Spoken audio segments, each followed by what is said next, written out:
Hello, welcome to day 22 of 90 days of web development. Forgot to put my microphone up over here. I hope that picked up pretty well. So how is everyone doing with their journeys? I have not been feeling well the past couple days. I was setting up my computer, a computer that I got from Nextcloud or Nextdoor. Someone was selling one that's like an old kind of server type of thing, a Dell Precision, and seems to be it was like geared towards graphic design and stuff like that. So I've been setting that up with the latest version of Ubuntu, and then running Kubuntu on top of that with KDE Plasma for the first time. So I'm trying that out for the first time. Have not tried that out. I've used Linux Mint. That's what I run with my other machine. That acts as basically just a little home server. So that's been going actually surprisingly not as big of a pain in the ass as I was hoping, or that I was expecting it to be, not hoping. Actually, like I planned out how to, to track all of my attempts of trying to install things, and when it turns out when it came down to it, I just needed to install Ubuntu server first, the latest version of that, and then I installed Kubuntu on top of that. But there's a problem with that because I messed up with the setup and setting up the networking, and I couldn't get the networking to work. Which is exactly like it's what you need from it. So rather than like go try to hunt down everything, try to hunt down each little piece that I need to enable or reinstall and do that thing, I'm like, you know what, the install process didn't take that long, so let's just go back to the USB the USB drives and reinstall it, reinstall it from fresh. And since it wiped the previous Windows installation, I think maybe it was easier to run through this time. So it, So the second time was the charm. I'm pretty happy with it. It's running pretty well. I got some cheap upgrades. And I'm gonna work on that some more to set that up, and eventually that should be the new streaming computer, and the main workstation. Then I can free up my laptop to SSH into that machine and take it all around the house. It's fun. That'll be fun. And so it should be beefy enough to do some editing, some video editing, some better video editing, and be able to render faster. And also, I've been wanting to learn 3D graphics and stuff, so I thought maybe I would do a short series on learning Blender. So that's where I've been at with that. So, and so during the install of that, while I had time on my main computer was free, so I was like, oh, let's check out what's happening with the World Cup, and I got to catch a lot of the Japan and Netherlands match, which was it was a great game. Both teams kind of the Netherlands definitely controlled the pace in the first half, but they were very cautious, very not willing to give up those counterattacks. That Japan seemed pretty well at executing those run backs and using their speed to just outmaneuver the Dutch defense, and they were able to do that twice. Luckily, they tied the game in the second half. The second half had all of the goals, and it was just like one, tit for tat, and it was an amazing thing to watch. I'm just like really impressed with the Japan team. I'm not a big footy guy. Like, I do watch from time to time, but yeah. So here we are today at day 22. I am feeling a little bit of burned out. So, as I was going to say before, 90 days might be a little too long, looking at the long scale of things.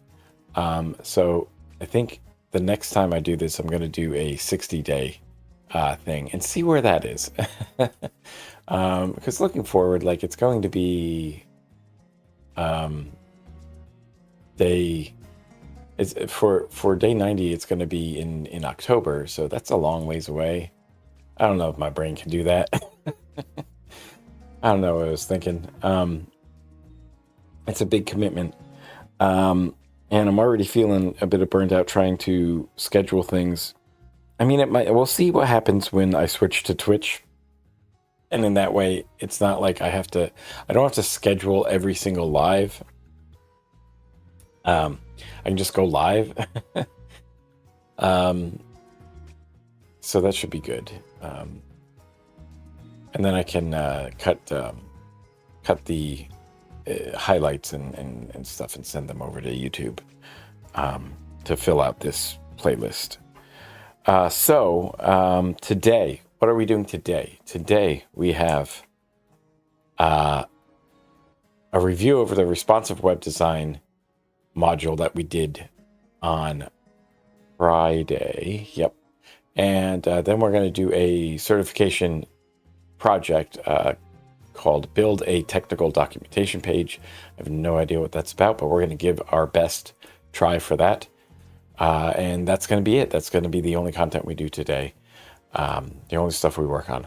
But I am going to focus quite a bit on building that technical documentation page and try to make it accessible and try to make it responsive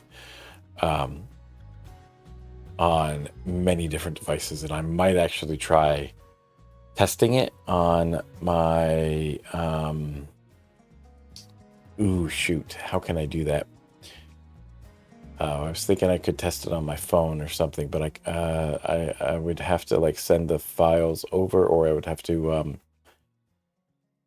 run a Docker container. Maybe we'll explore that. Maybe we'll try to do that. If there's enough time, we'll try to do some testing on the mobile by setting up a Docker container and setting up networking, and then I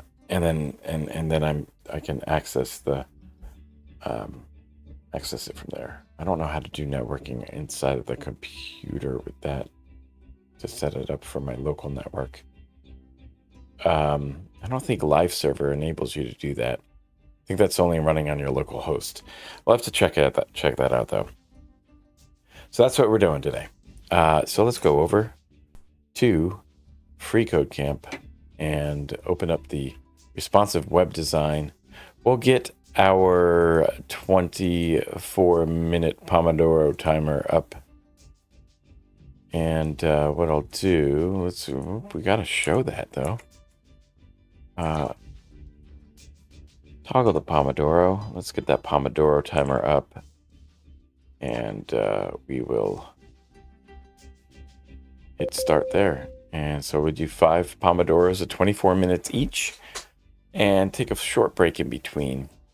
And then we have a 40-minute lunch. And then we come back and do 5 more pomodoros just the same way. So responsive web design, the definition. Oh, so what I was doing with these was opening up a page and doing a copy, right? Doing a little copy. So we'll do tags and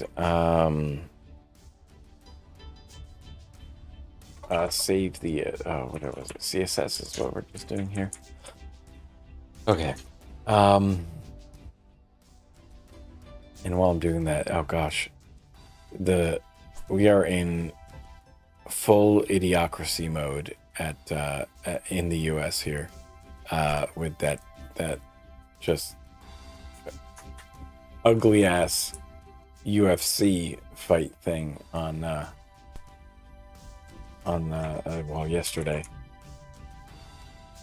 at the White House. It was so tacky.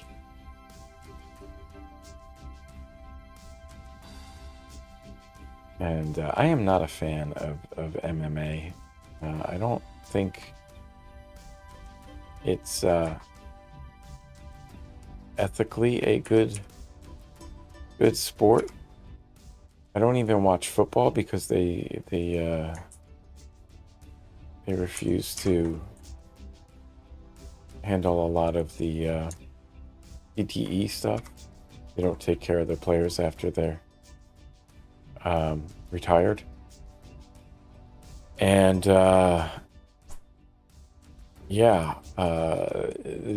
MMA is even more exploitative.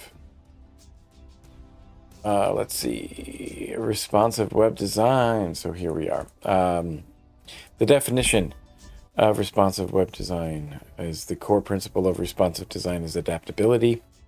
It's the ability of a website to adjust its layout and content based on the screen size and capabilities of the device it's being viewed on. Fluid grids, these use relative units like percentages instead of fixed units like pixels, allowing content to resize and reflow based on screen size. Flexible images, these are set to resize within their containing elements, ensuring they don't overflow their containers or on smaller screens. Oh, gosh.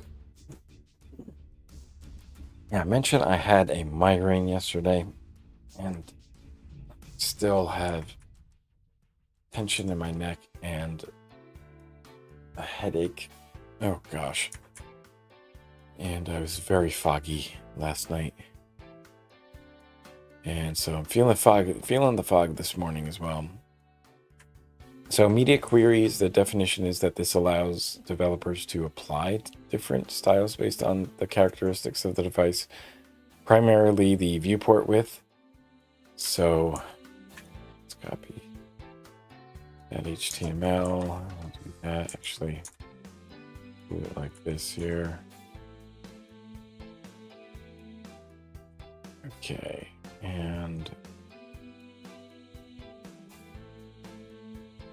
so they have some base style that they're using for the MQ example there, which is a paragraph with a class of MQ example, right? So the background of the paragraph changes when the viewport is at least 768 pixels wide. Let's see.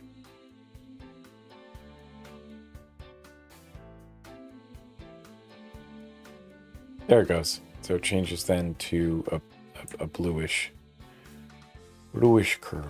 Is it funny? It doesn't look bluish. Let's see. So you have this breakpoint at min with 768. Okay. Oh boy, I need water.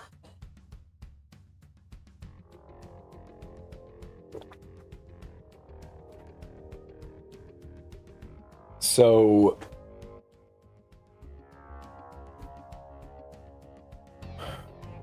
what are they saying? All okay.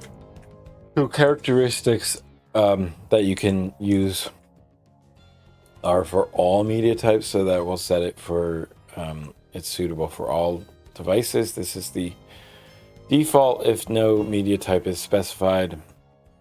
Print media types is intended for paged material and documents viewed on a screen in print preview mode. Screen media types are intended primarily for screens.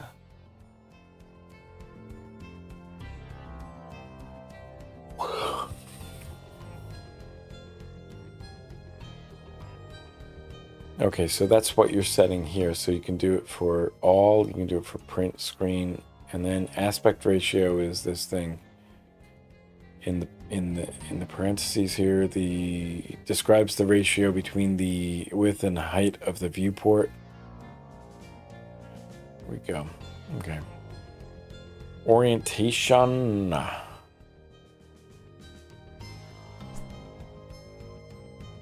Used to indicate whether the device is in landscape or portrait orientation. So that's based on the device. That's not going to be anything based on the viewport width or anything. Why can't I access this thing? Okay, there we go.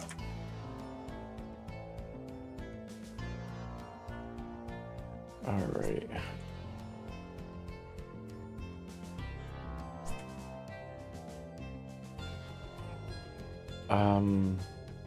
Oh, that's an interesting highlighting there.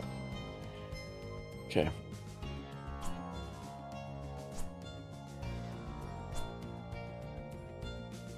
All right, so it's used to indicate whether the device is in landscape or portrait.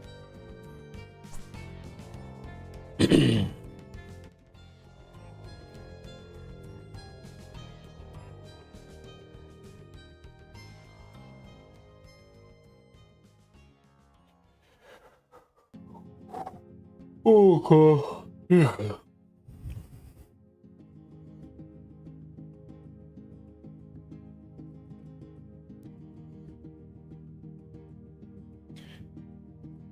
All right, so what are they changing here? They just kind of changed the background color.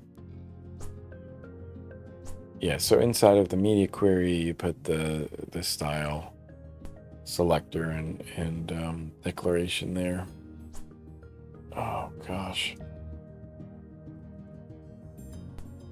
All right, so then resolution is used to describe the resolution of the output device, obviously in dots per inch or dots per centimeter. Hover is used to test whether the primary input mechanism has the ability to hover over elements. So if you hover over that, you can do that. So if you have a tablet device or something, you know, you can't really hover over unless you're using some kind of device that, like a pen or something that has, you know, proximity detection to the screen. And then it's like you're hovering over it, but you're not actually pressing. You could set this. You can use that query as well.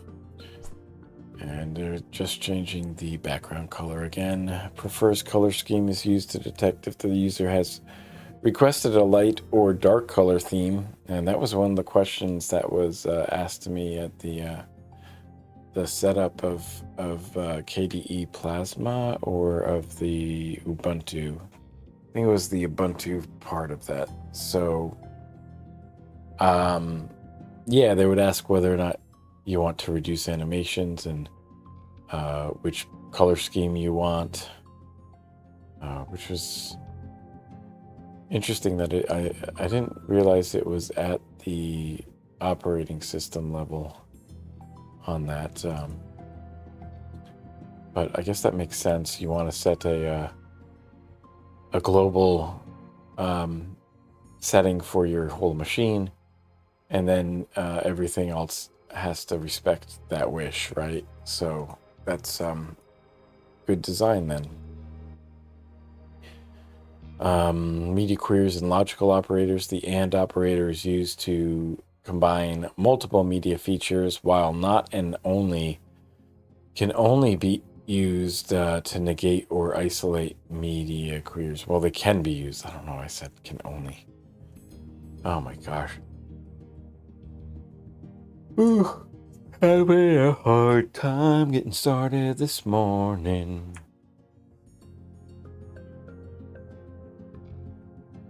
Cause my back hurts and my brain hurts and everything hurts.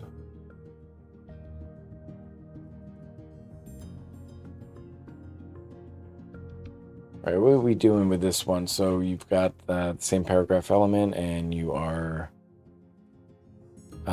just using min width and the orientation. So should respond when you play around with that. I'm not even gonna bother. Common media breakpoints. That's another reason why I think that like scheduling out these things is very it's too rigid, and I wish I had a little bit more flexibility in that. Problem is, like, if I don't do it today, I have to push everything back, like reschedule everything, which isn't a huge problem.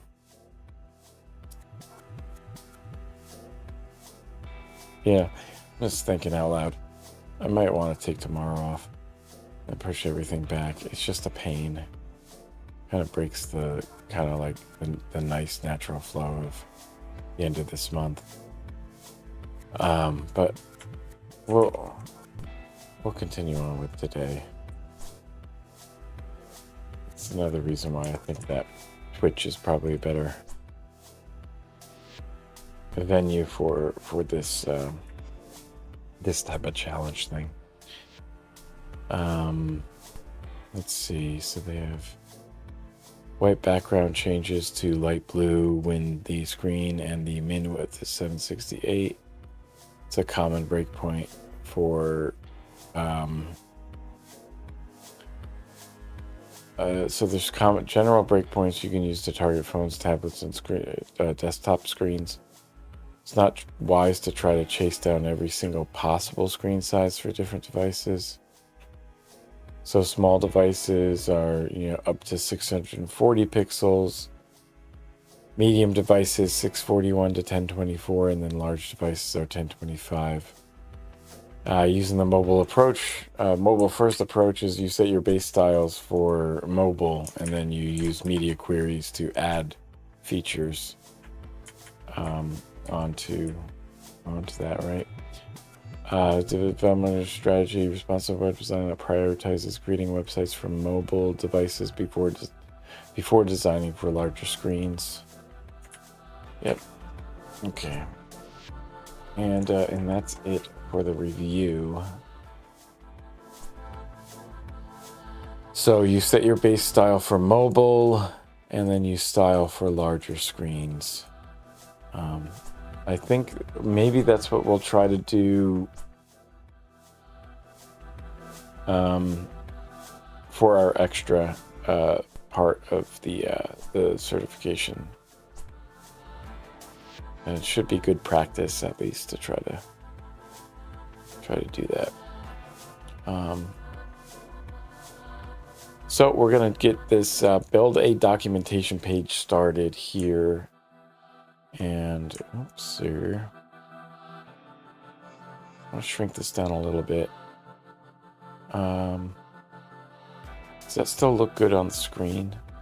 I think it might be. I think that's okay, right? Okay, so we want to pop out the preview here. And we're gonna put it up right there. And we'll take a look at the example project here, and that's interesting. We've got quite a few things here. We've got reference, we've got function declarations. Okay, so it is just one page. We're not referencing multiple pages. And we're just using these internal links on the left-hand side here. Now, I have to imagine that this is gonna, like, we can shrink this down to like a drop down or something if it's not large enough in there. So we want to do something like this. I'm curious, like what they say JavaScript documentation. Maybe we do it from something else.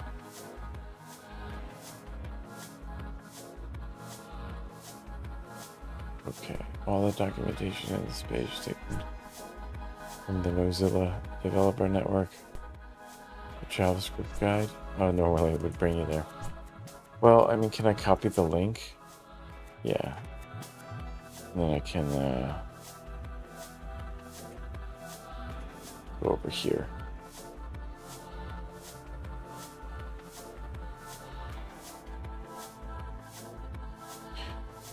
Did they just copy everything, or is it a specific page? Introduction, grammar types, variables, hello world. Is it just like the introduction? Is that what it is? Oh, they didn't copy, they just like picked out certain things, I think.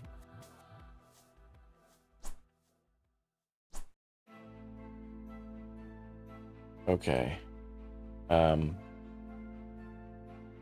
So maybe we'll do something similar.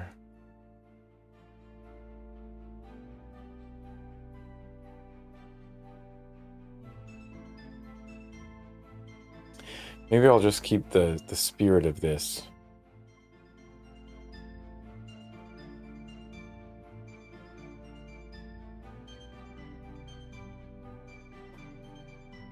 So let's take a screenshot of this. I think that what I want to do is to take a screenshot. We can take a screenshot of this thing.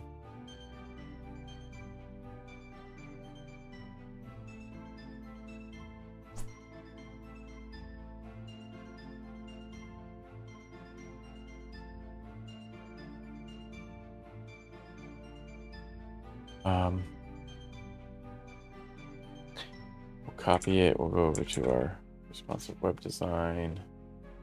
We need to move this over to our quizzes. I didn't start doing those quiz things either. It's kind of like what I wanted to do as well. Build a technical documentation page, and so we'll move this on over to the, oopsie.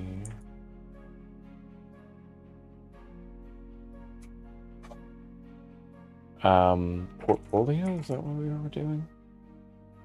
And right, and so we can create a folder for assets for this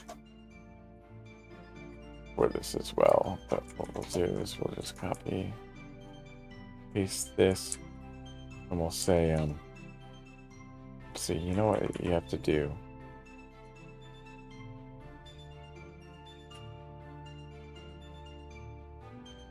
You know what?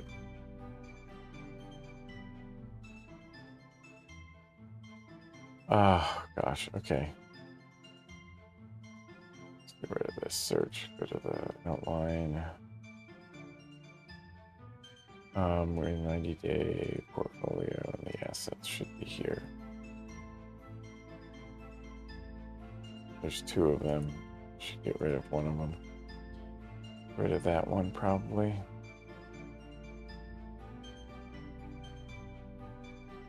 Okay, it's not deleting. Let me delete it from there, okay. Okay, and go back here, so that one's still available. What we'll do is we'll rename it. We'll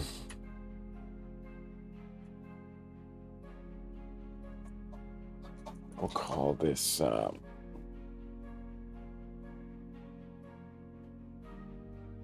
what did I call this the last time? This was like the reference image or something. And there we could just move it. Let's see, what is going on?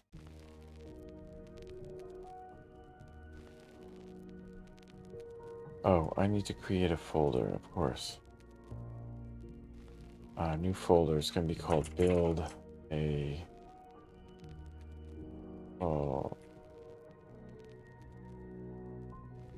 technical documentation page. There we go. I'll just move that one into there. Okay. And all these other things too. I should rename those.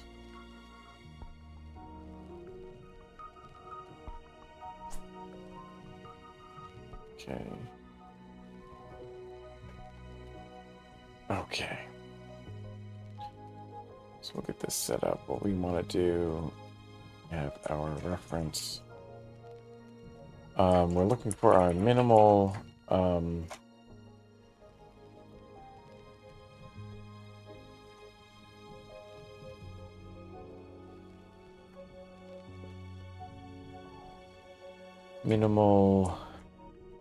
passing solution or something like that. And then we'll have our MVP up on top here. So minimal passing solution. We're going to all do that inside of Recode Camp. But we're going to try to go above and beyond for the other half of this. Try not to copy the example project. Give it your own personal style.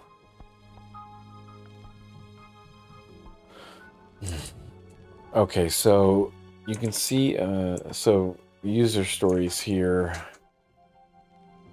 Before I even do that, what I'm going to do is I'm going to just change the body background. And we'll use our usual.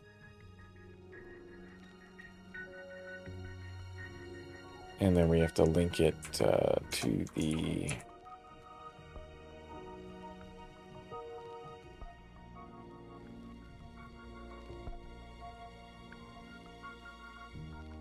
need to link it to the HTML page, and there we go. So technical documentation page is the title. And that shows up interestingly. I think that's because I did this. There we go. There it is. Okay, so user stories. Let's just take a read through of the user stories we need, and then I'll attempt them when I come back from the first break here.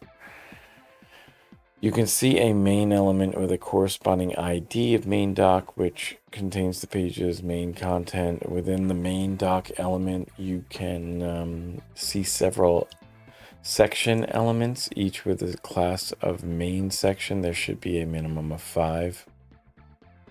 Okay, so we need 5 section elements inside of main section.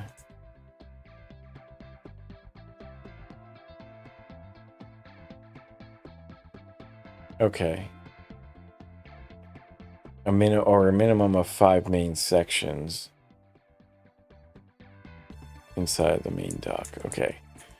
First element should be a header element, contains text that describes the topic of that section. Section element with the class of main section should also have an ID that corresponds with the text. I am really foggy right now. I'm just gonna take the break. I might even take a longer break than usual. I'll be back.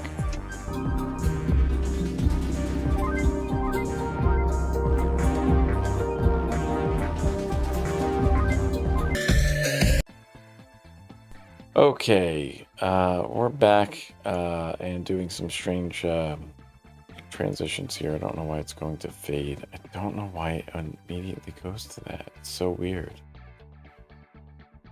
I don't get it. I really don't get it. Okay.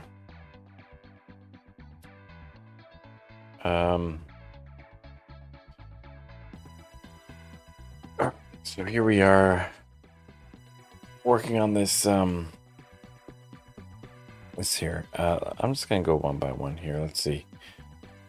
You want a main element with an ID that is main doc. Okay. And inside of this, we're gonna have a bunch of sections, each with a class of main section.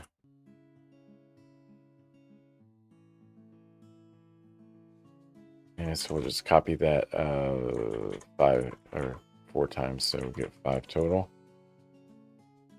The first element within each should be a header element, which contains the text that describes. Okay, so let's not do that then. And let's go like this. Header describes the text. Each section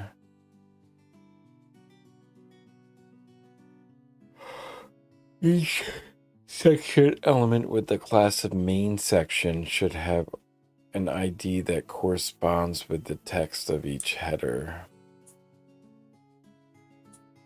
Okay, so we want an ID, so we'll set the ID from there. And then each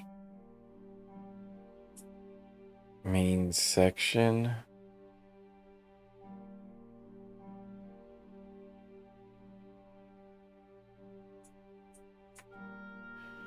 should contain 10 P elements.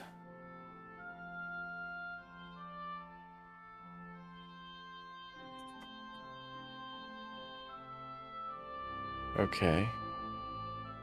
So we'll do it like this.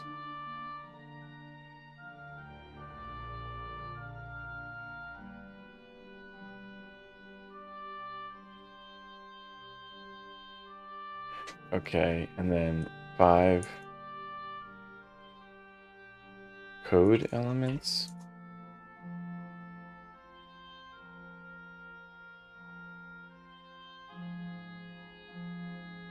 The main section elements should contain at least 5 list items in total, not each. Okay. And then there's a nav bar. So we have to copy this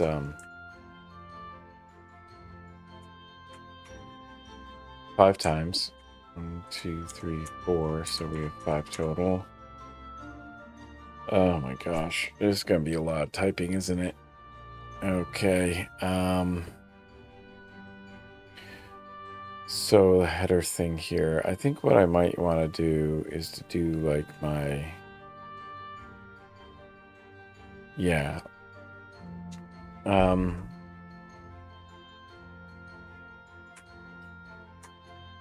So main section. So I want to do something related to my branding. So we'll say something like fonts and stuff. Or let me see.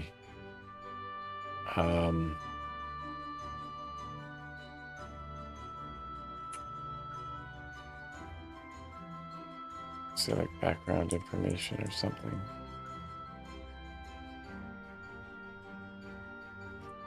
What did they do for their thing? So they have 10 items inside of each thing. So in the introduction there.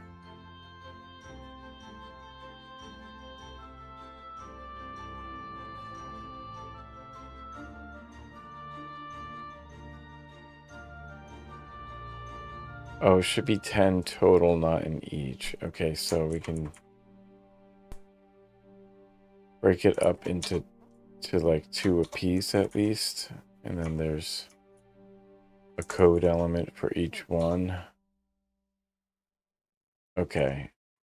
All right, so then we'll just do it like that. Let's just do it like this here.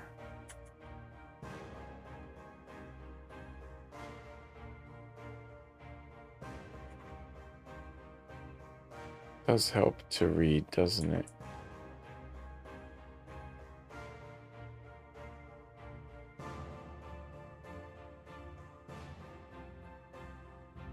Okay.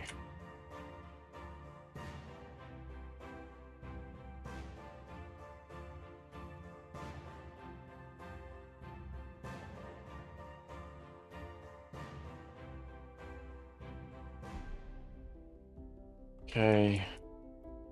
It's just the content portion of this, right? So we need a header. And what did they do for theirs? They said that they had an introduction, what you should already know. JavaScript there. 1, 2, 3, 4, 5, 6, 7, 8, 9, 10, 11, 12, 13. So are these... No, these are all different sections.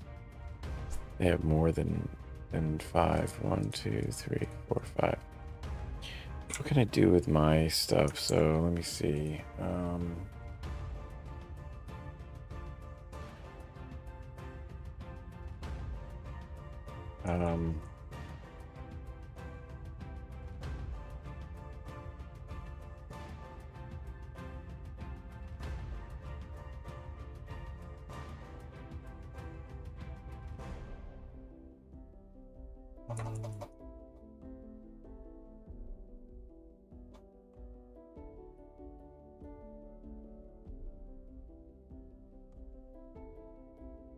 Oh, okay.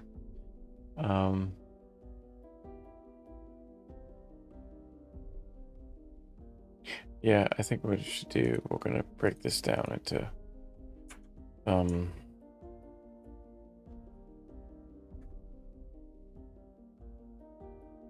think what I might do is to use my Twitch thing.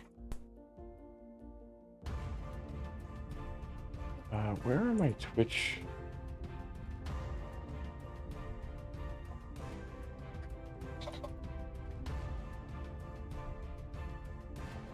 No, that's the same one.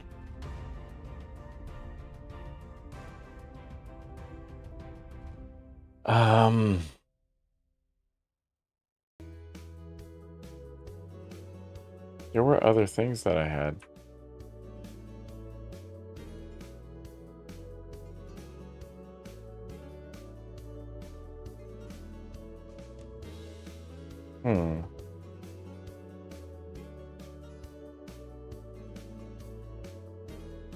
Don't know why that was like cut out. Why is that like that? Oh, right, because it should be that. There we go.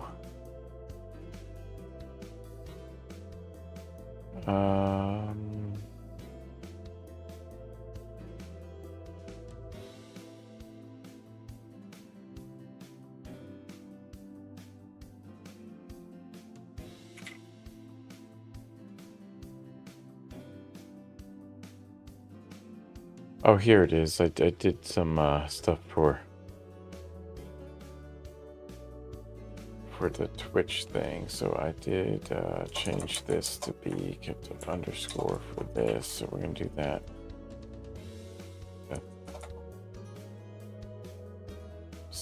Didn't mean to do that.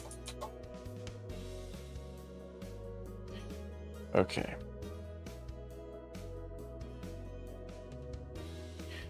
Oh, we had some notes to look over too. We had explicit versus implicit item placement.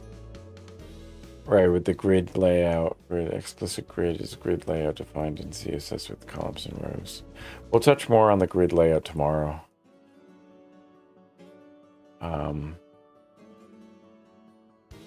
Okay. So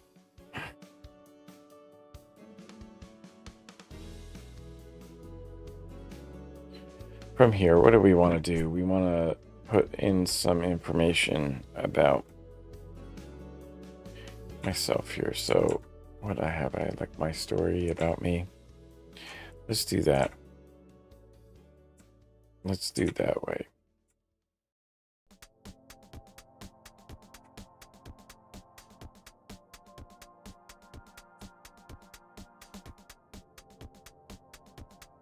Just copy our like Twitch information and stuff. Actually, it might even be better to just go to Twitch and see my information from there. So hopefully this doesn't crash the computer here. Go to my channel.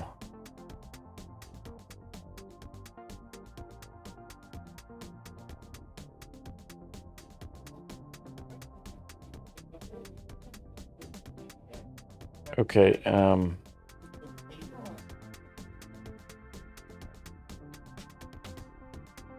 we go. I need to change all the branding stuff and everything on here.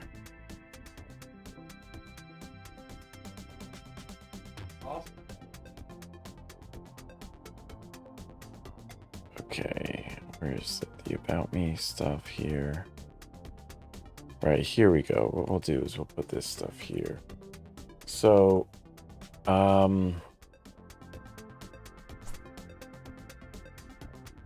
yeah, we have all this stuff. So what I can do is I can just like copy this stuff from over there to do this.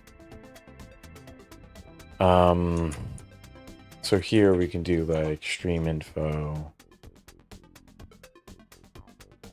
And the ID can be stream info. And the main section, second section, and I can separate these with a space at least. Some separation there. We can do schedule.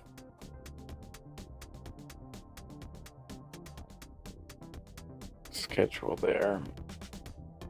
The ID should be lowercase, so we'll just put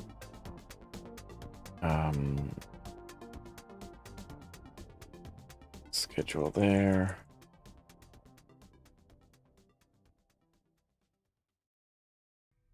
The ID for this next one maybe is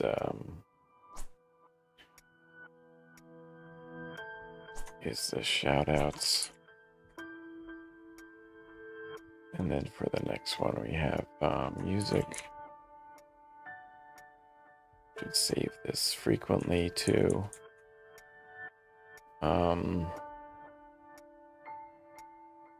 And I guess that's all. We have another one, so I should move that one down actually. Or actually, no, we can do this differently. Oh, you know, let's just do support.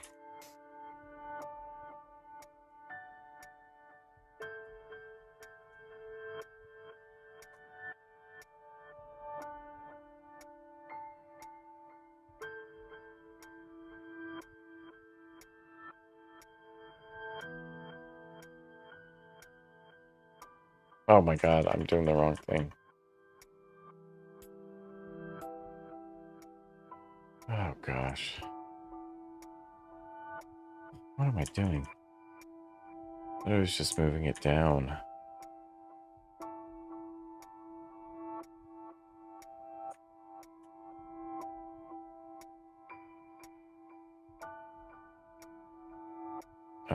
There.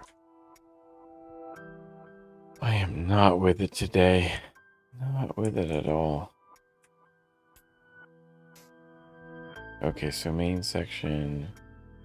ID is shout outs.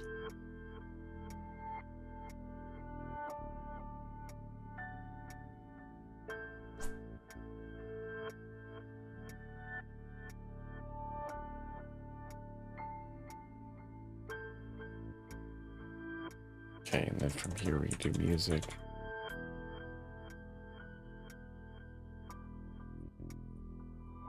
Make sure that I put that in between the right things. Okay.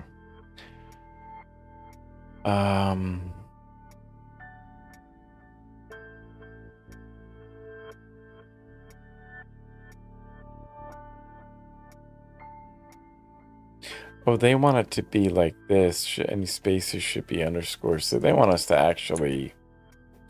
Oh, gosh. That's kind of annoying. It's an annoying format for this. And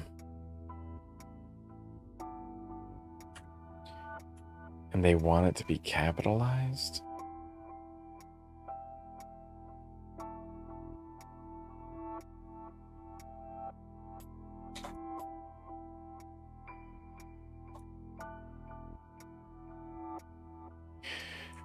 Okay, we'll save after that one. So main section elements should contain at least 5 code elements. So we have a code element for each one there. We should have list elements. List items. Okay. We'll do that in the shoutouts, I guess. So we can do shoutouts inside of here. We'll do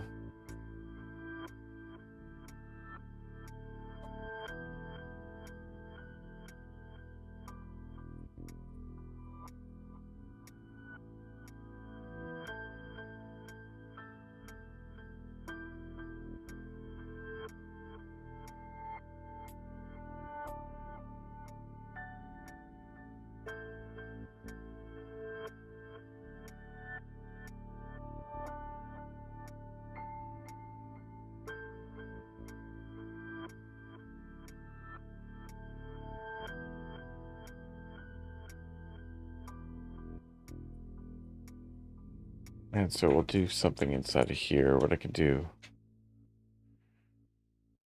They want a list item, so we have a paragraph element inside of here.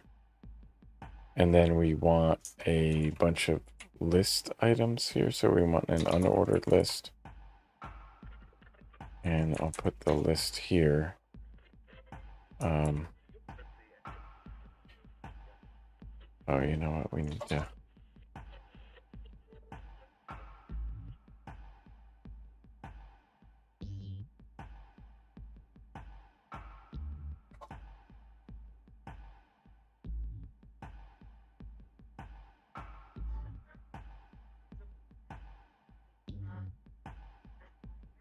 In live.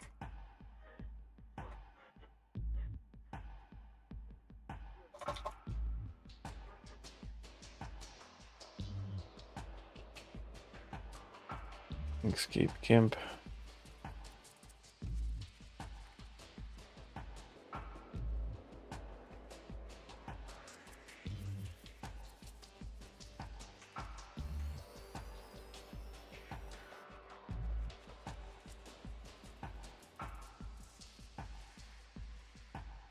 P elements total. So I think we have that covered.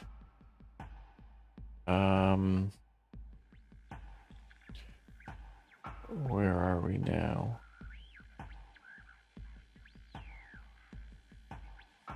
Right, let's satisfy these things. So I don't know if they need to have any. Let's save this and then we'll enter and we'll see how far we have to go here. So we're on 12, should have a nav element. So, oh, this isn't, it's not corresponding to the steps here. 8, the nav element. All right, so we'll work on the nav element when we get back. I guess we can put that up on the top here. We'll be back in a minute.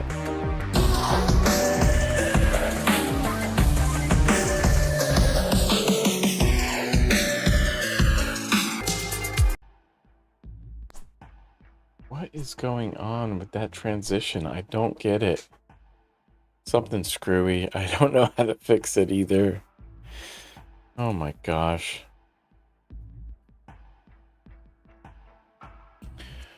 Why is it so screwy? Okay, so if we're on scene, be right back. If we're on.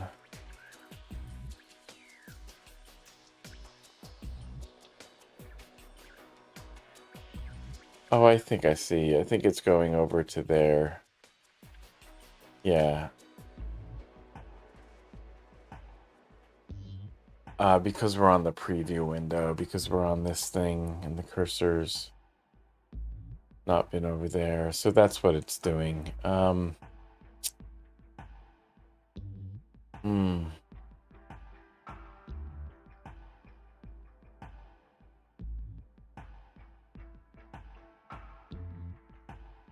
Let's do an and not.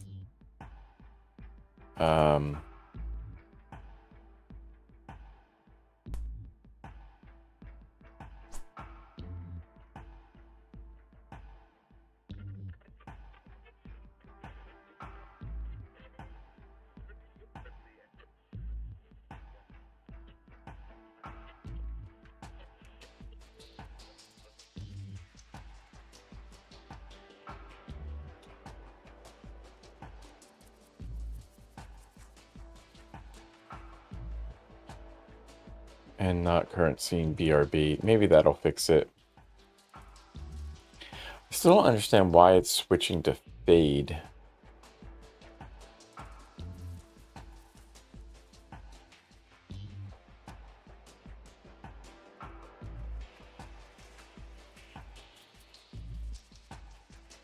This is it. That's it. Focus center, fade.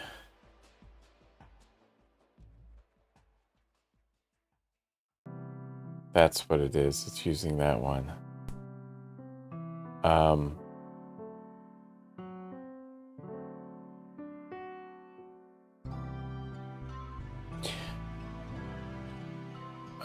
So we should do slide right or something like that. Is that what we would be doing?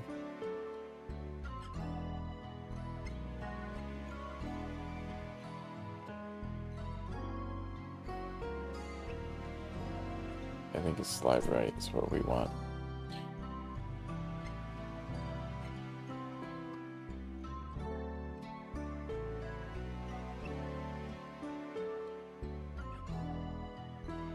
It's weird. They need to have these like transition overrides set up.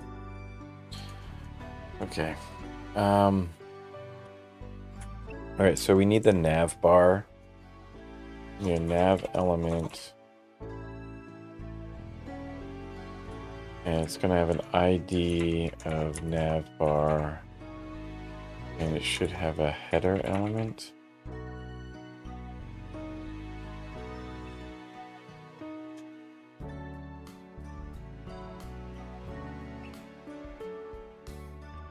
Describes the text, the topic. Okay, so this is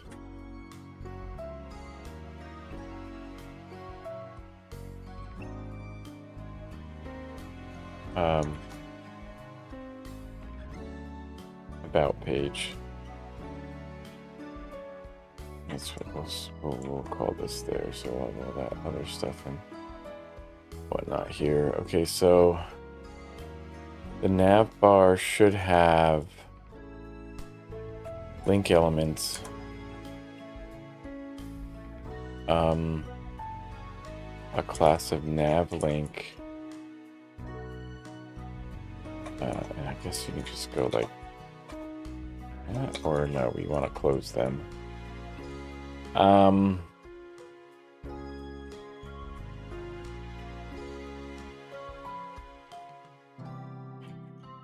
So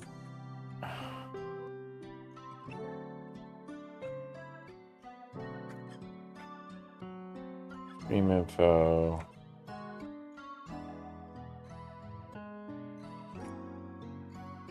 Schedule.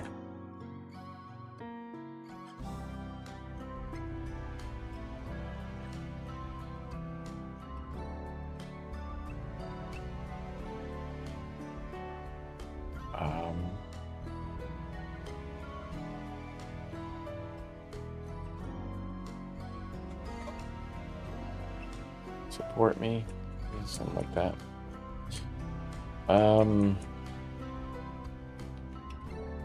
This isn't technical documentation, but whatever. It's just like, just information, just documentation, whatnot. Okay, and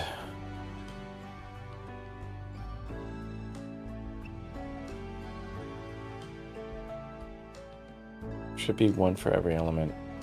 The header element in the nav bar must come before any link elements, right? We have that. Each element should contain text that corresponds to the header text within each section. If you have a hello world section header, your nav bar should have an element that corresponds. When you click on the link on the bar, right? So navigate to the corresponding section. So the thing is with this thing, there's nothing to do with styling. Be sure to link your style sheet. There's nothing to do with styling. It's crazy. We're in the CSS section, and this is basically just doing HTML. Okay, whatever.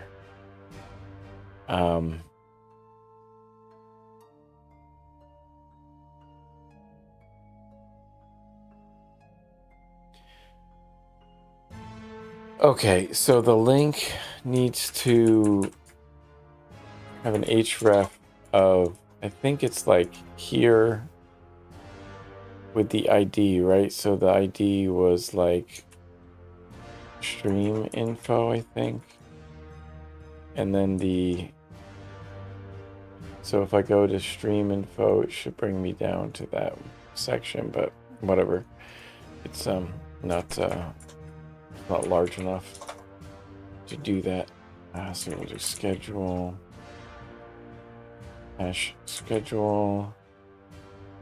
Href is, it is href, right? It's not source. Source is for something else, for images. Oh, I see why we did the underscore. That's why. Okay, because I think it's the way to link them with the HTML. I can't remember what it's called. I'm really not in great shape today.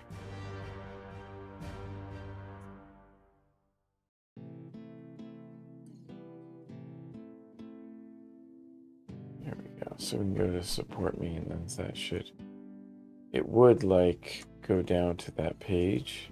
There we go. So that does work. Music, schedule, stream info, shoutouts. Okay. Just not large enough to make a difference. Okay.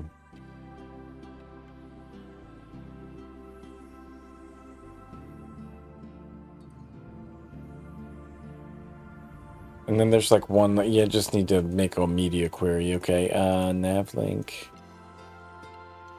contains the text. Hello world that goes to there. So that should be working. On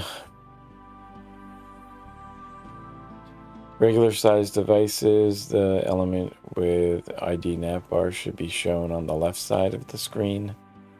Should always be visible to the user. So on regular size devices,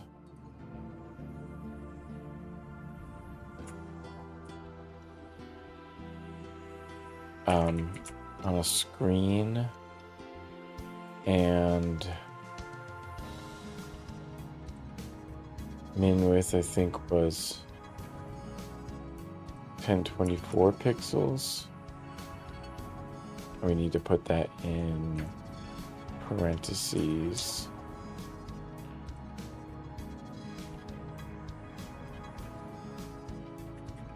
Oops, navbar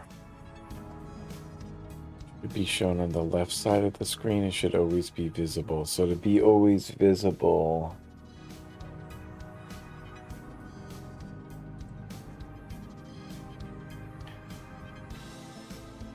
I think you want position to be fixed to the viewport, and then you want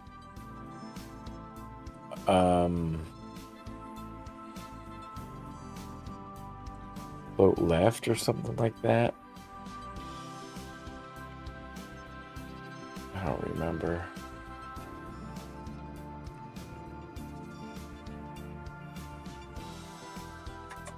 Position could be fixed.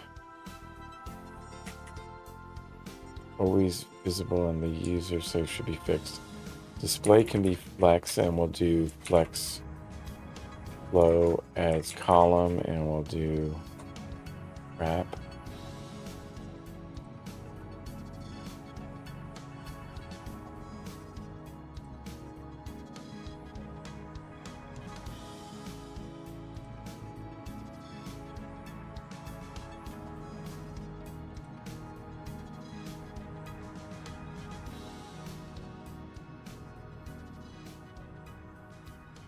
Man, I am having a hard time remembering anything. So we can put it on that side, but then we need to push everything else to the right side.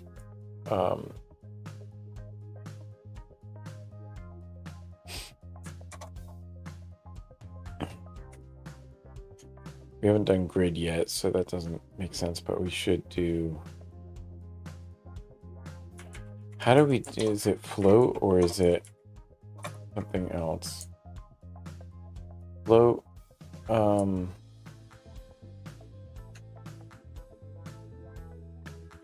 was it float position? Left?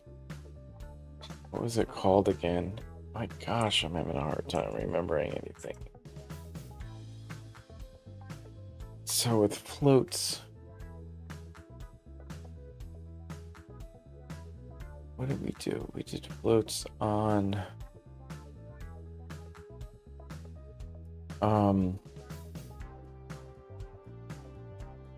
here. I don't think that's gonna work though.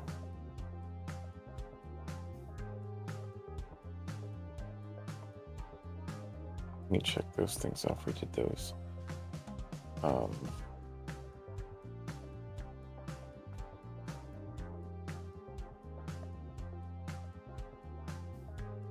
It's an accessibility, so let's go over here. Or no, it wasn't an accessibility. What am I talking about? Give you the positioning. Float left, float right. Okay, so if we do, let's take a look at this.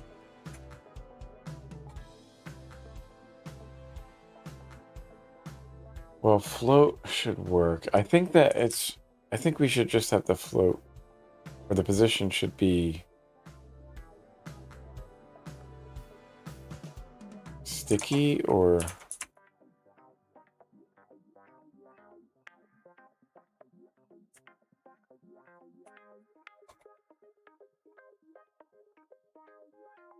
there's no float. Okay, so how do I push them into another column then? I can do a row for our body.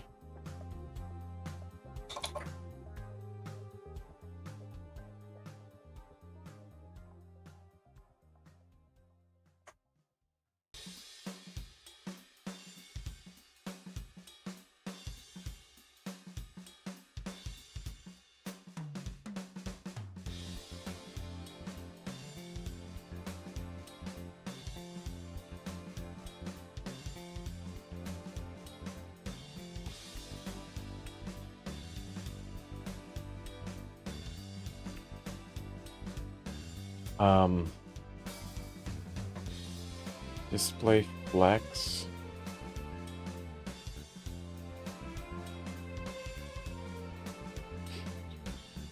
So we'll have main dock and nav bar under there. We could do it like that, I think.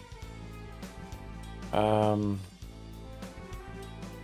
is the fixed takes it out, right? Fixed takes it out. So then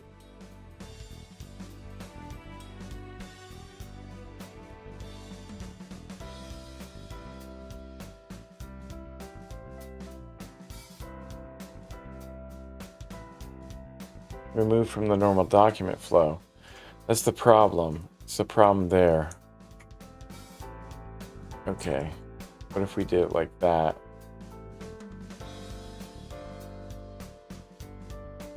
Okay, I think we could do it like that. Display flex for the body. And then when it's not large enough, what happens? It goes to the top.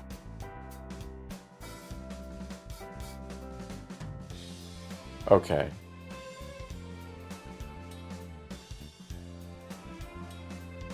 I think that's a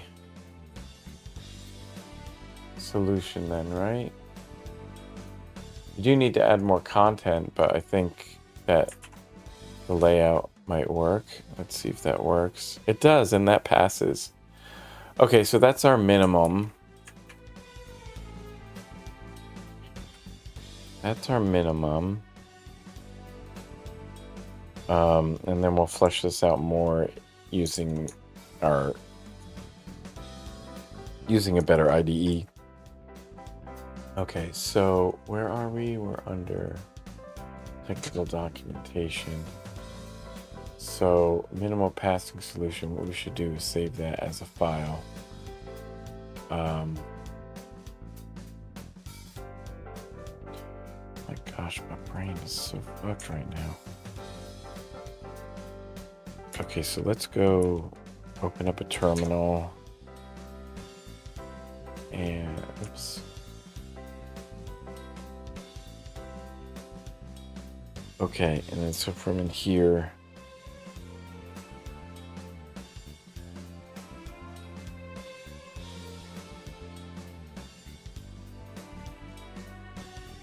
all right, and so we'll CD into assets, and we'll CD into build a technical documentation page, and then what we'll do is we will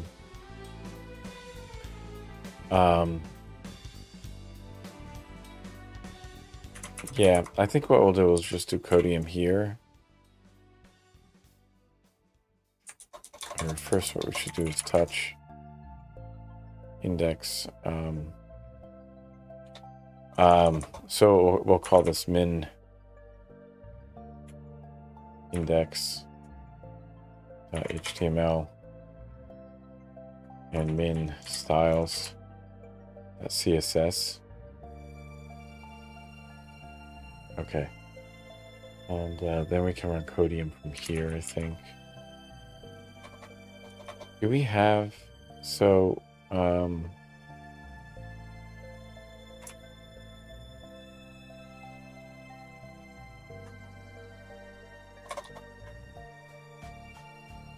oops.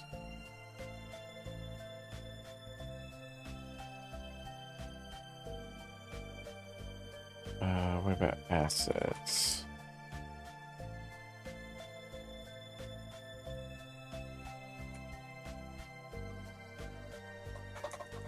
I don't think there's a VS Code folder here, right? No. There's nothing in the other ones, right?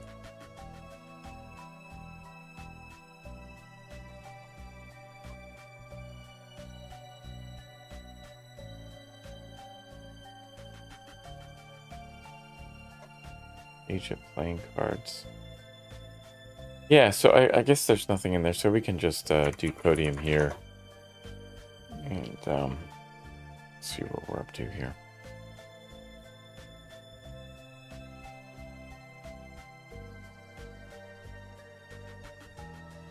And we can open up all these ones here. Let's go ahead and paste here. Yeah, there we go. Save that. Then min styles, we'll copy that from over here.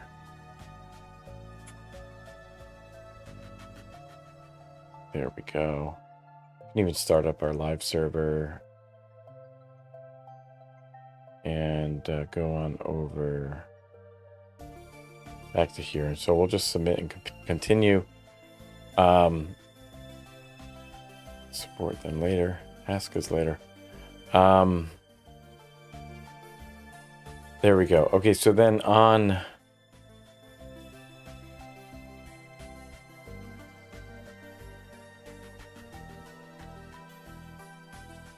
my gosh, I don't even know.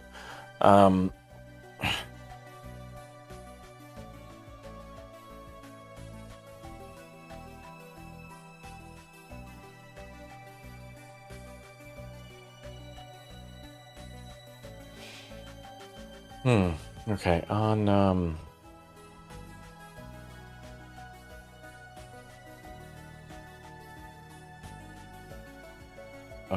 Tuesday, so tomorrow we'll do our quiz on responsive web design. We'll do our variables module, and then we'll tackle grid on Thursday, and then build a product page on Friday. So hopefully I'll feel a little bit better for that one, but we're going to probably do less talking in the second half of this, and I'm going to work on this this part of it. So the minimum passing solution, we have the min index, and we have the min styles. And so we can also take a screenshot from there, I think. So where does it break? So I think we can do it like this. So this is our min screenshot. Okay, wait a minute. Okay, so, right, we have to say min styles here, and then it'll import there. So we're going to take a screenshot here of just, oopsie, no, that's not what I want. I want this entire region, right? Let's take that region, we'll copy that.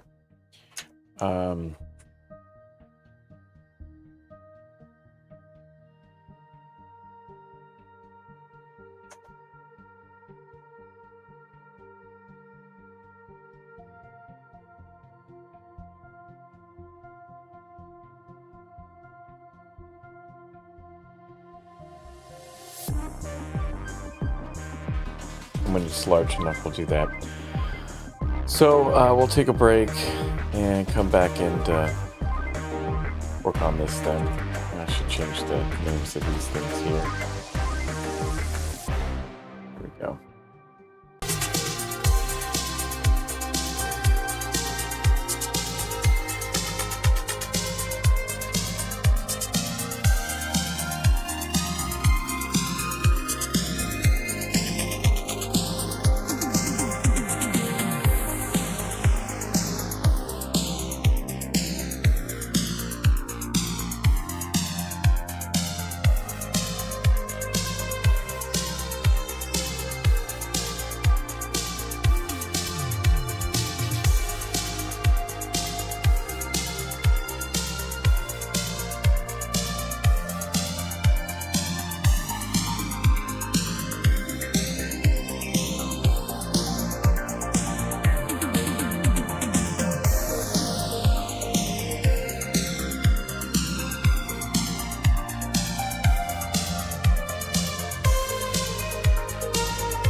Okay, so yeah, this is running locally.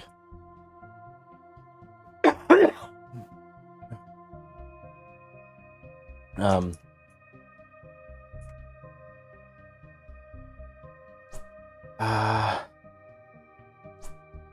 oh, okay. So what can we do to set up a external server? If we get a node server,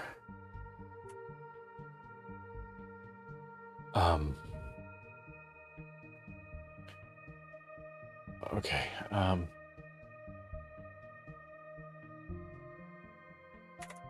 Docker container is what we want. So we should be able to do this. For one, we want to get that's not a Git repository. We want to get our Podman machine started, which is the alternative to Docker that I use. I do need to install that on the new computer as well. Oh my gosh, there's so much to do with that one. But we got plenty of time to do that. Pull Trixie.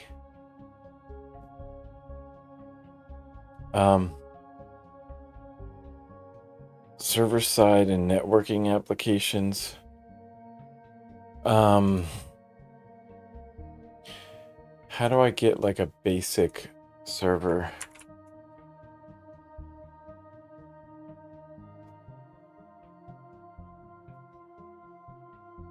A simple web server is basically what I want.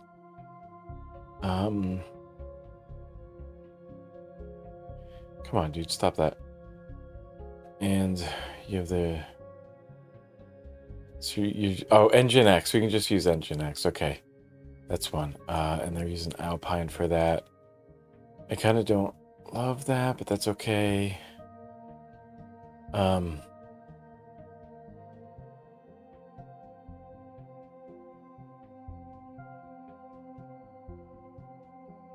The other thing I wanted to do was to be able to run it over my network. Can I run it over my network?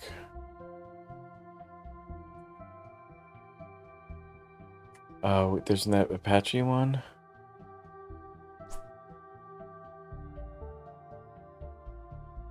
Let's see.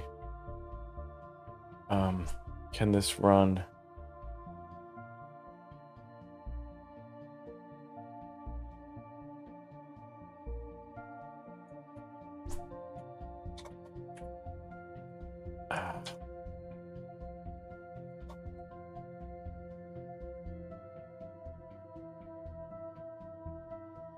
We're a local network, not the host. Local area network. Docker for that. What is that one? First web server. So he's saying to use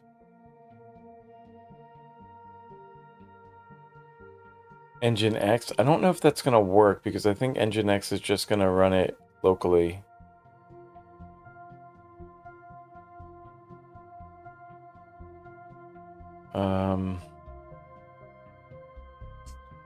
Yeah, you can only run it localhost. I want to run it on the LAN.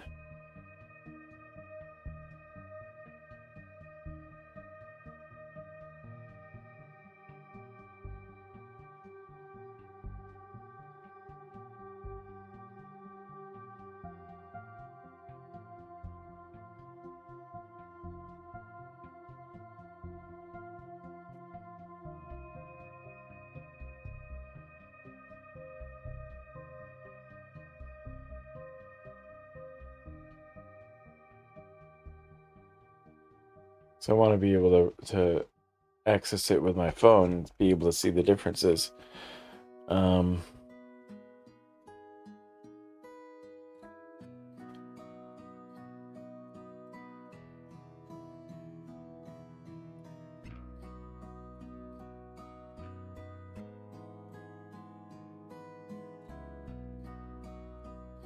I know, like, I think the Next.js stuff is a little too bulky, but we could try to use that, I think.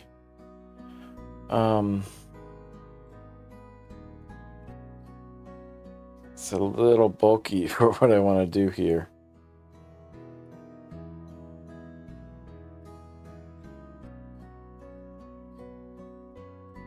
Okay. All right. Well, what's an alternative to that rather than running it off there? So I know we can do that. I know we can do that with the Next.js. We can do it with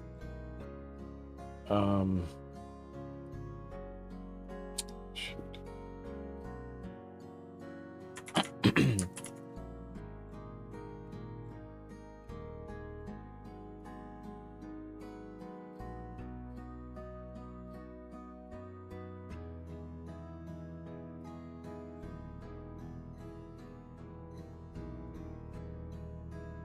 Network IP address.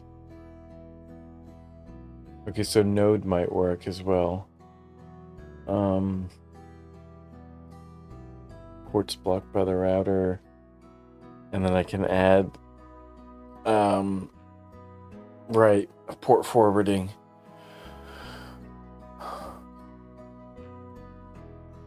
Okay.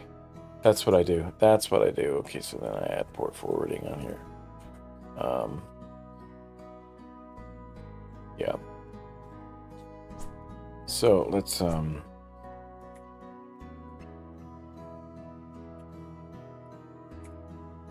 get that node image.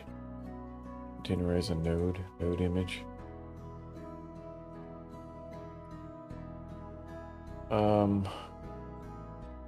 can't. Is Alpine Debian? Which one's Debian? I just like working with Debian better.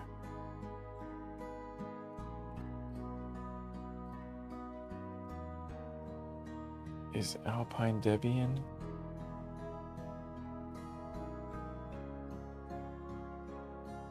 What is it called?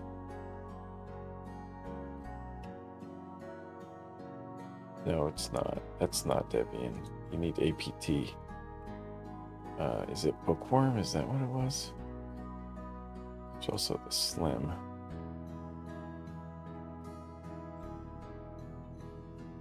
No.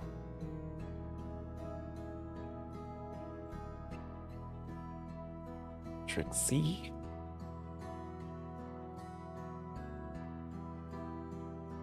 It's using Arch.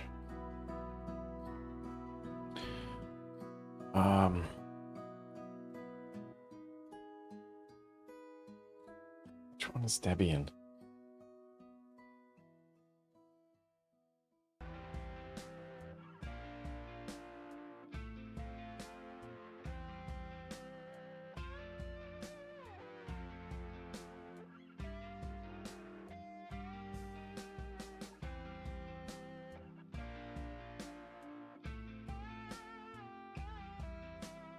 Wait, is Alpine the one? Is Alpine?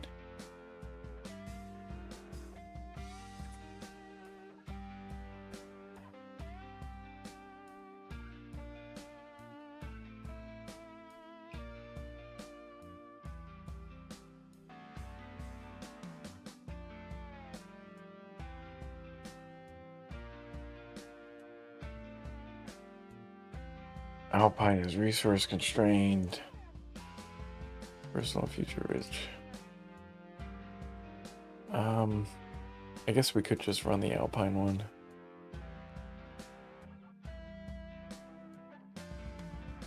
I could just pick whichever one they want from there. So I could just do do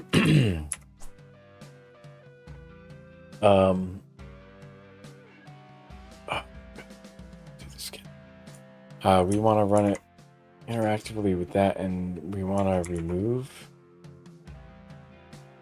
like that. How do we do this? Let me open up the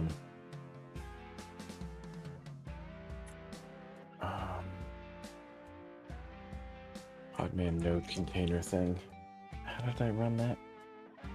Remove the interactive. We want to set up a port as, I guess we'll do port 8080. I think I have that one set up.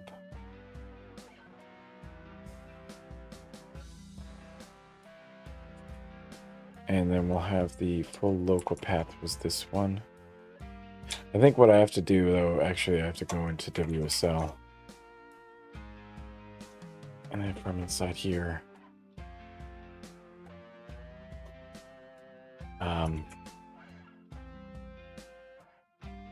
RMIT user NS, we'll keep the same ID, it's fine. Let's use the same, or no, let's use 8080 to 80, port 80. And then set up a volume in here. And then inside of app, see, we'll do the workspace. This app. We'll do node latest.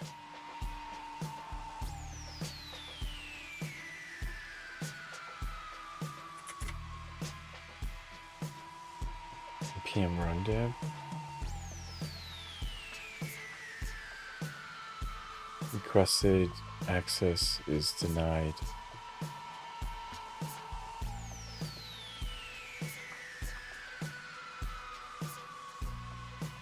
Enable to copy from the source Docker. Oh, what am I doing? I just need to set the port. There we go. That should work. Invalid container path app.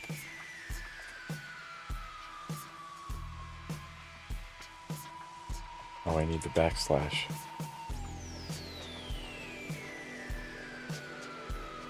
Error. Could not read package JSON. Well, that's fine. I don't really want to have that, so how do I do this?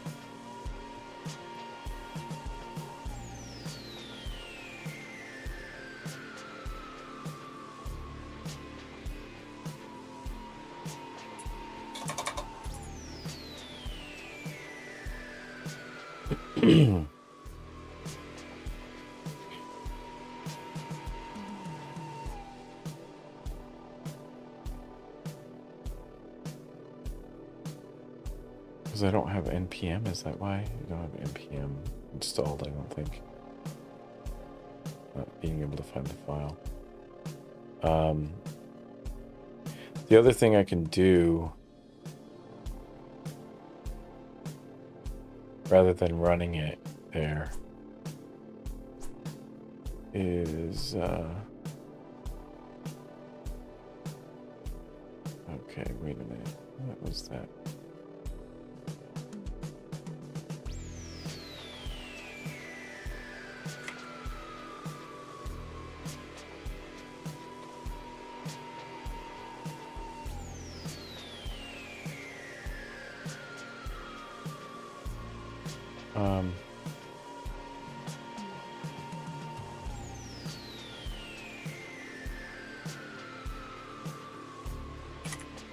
Maybe we run it with the other one. Let me.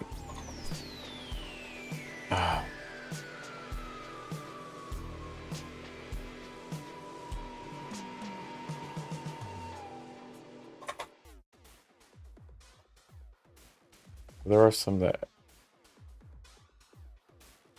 All right, so we deleted the other one, but I think images is something that I'm looking for here. Node latest. I think we're set there. I think what we want is the engine X.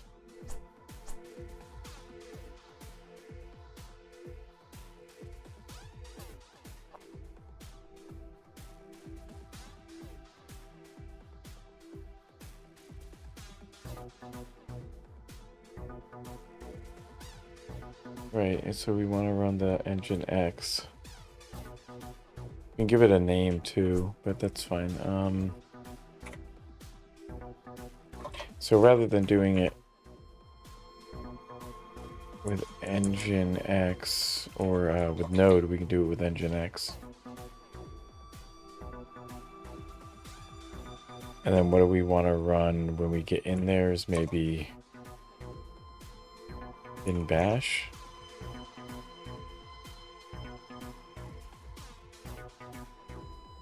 Can we run bash inside of there?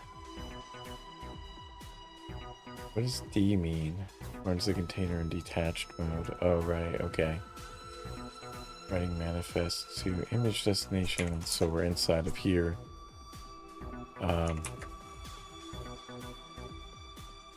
And you have Docker there. Is there bash in here? There is bash in there, okay. Okay. So now we're inside of there. Configuration, server name, localhost listen 80, follow the same thing. So if I go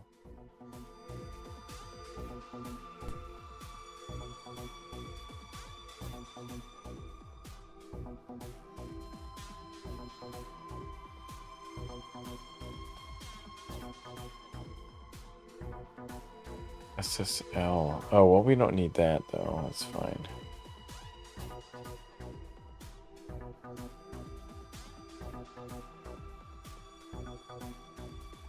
Well, how do I actually just run it?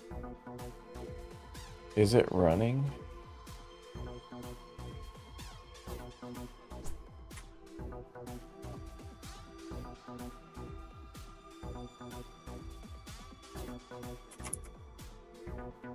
You can't sudo in these. Failed permission denied. 8.8. Is it actually running?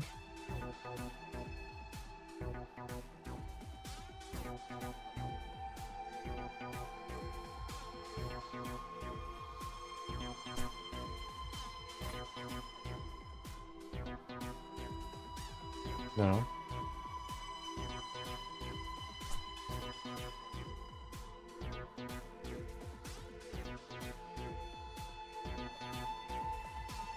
Invalid option. Show version and exit test configuration.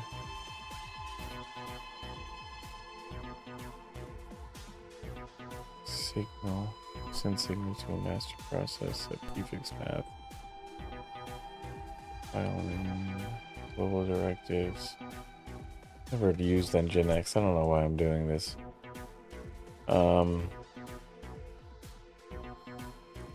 It's the Docker Compose thing. So we want to have a create a directory for your Nginx config.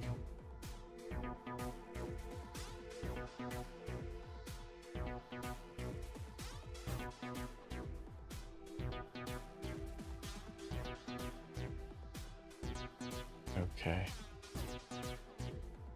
Listen 80, server name host, location, index.html. Well, I can. Oh gosh, you know what?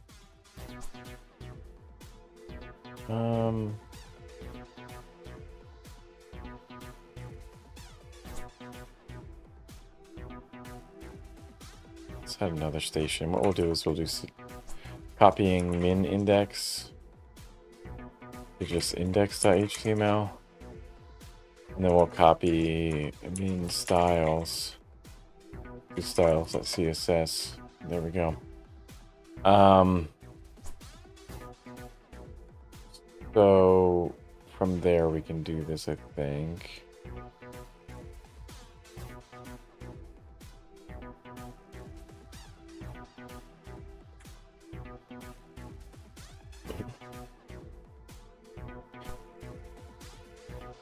Okay, and then so we need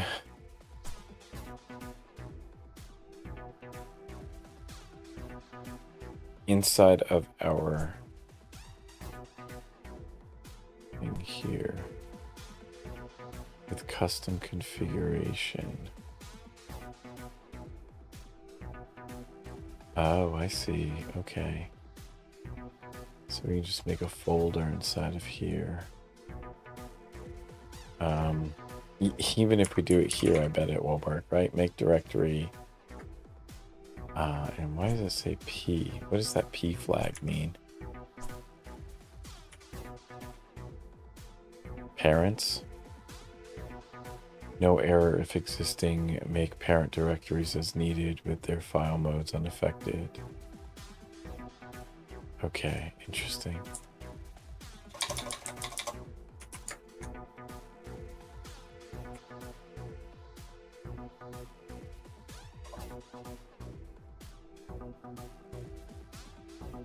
And then I don't have to do nano. What I can do is I can do codium here with my nginx config. Do default.conf. Oh, because I'm in the right. Okay. I got you. We'll just touch that file and then we'll open it up in the other thing. So I can just go like this.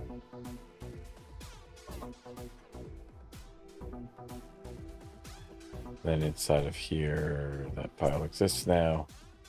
I can add server,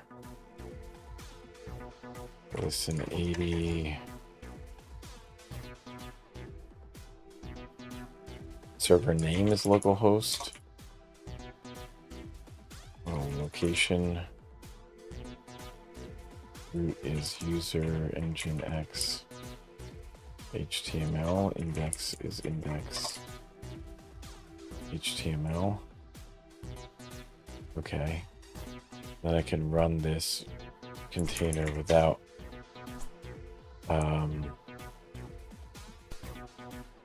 stuff here. Let's see. You can run as detached. I want to actually see what's happening inside there. Conf D.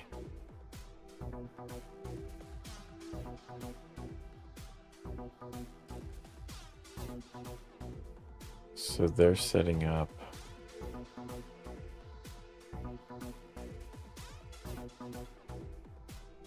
my default conf. Okay, and then conf D directory.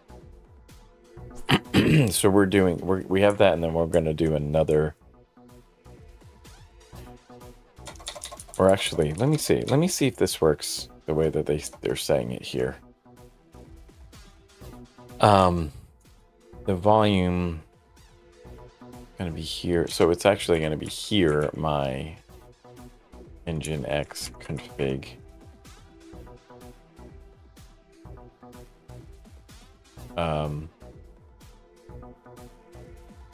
An etc nginx conf d.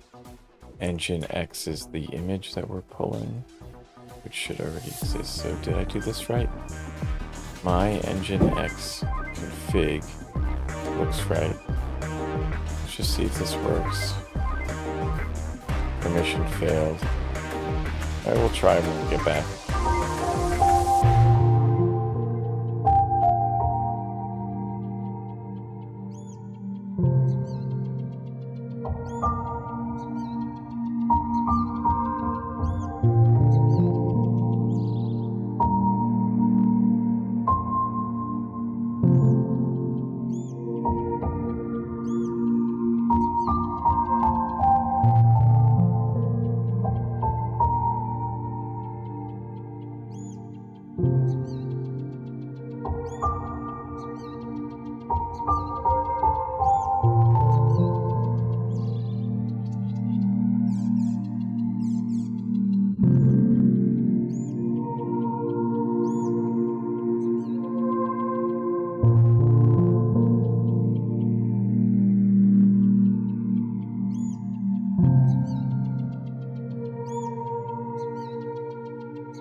here? I don't understand.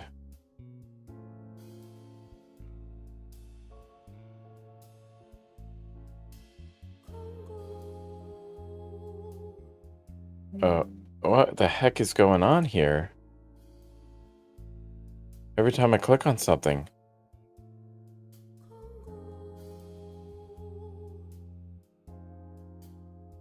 Every time I click on something. Now we're back? Are we back now? We good? We good? My goodness. Technical difficulties. Experiencing technical differences. Technological differences. Okay, so I think I almost got this figured out. I can't use port 8080.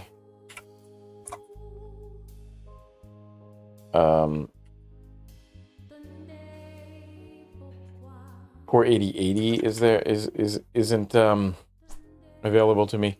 I can listen on, I guess, 5173. And then what I'll do is I'll do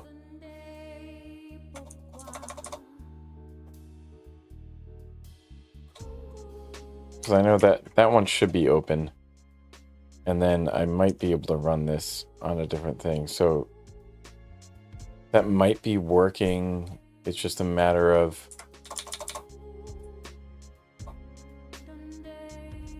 okay, so there's no content there because I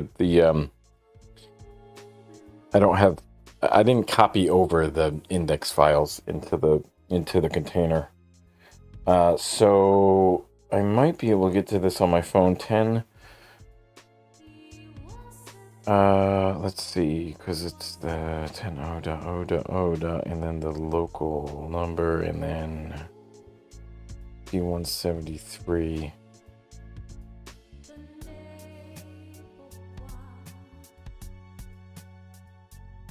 No. And yeah, I can't access it from there. Okay. So it's only the local. Can we name it something else?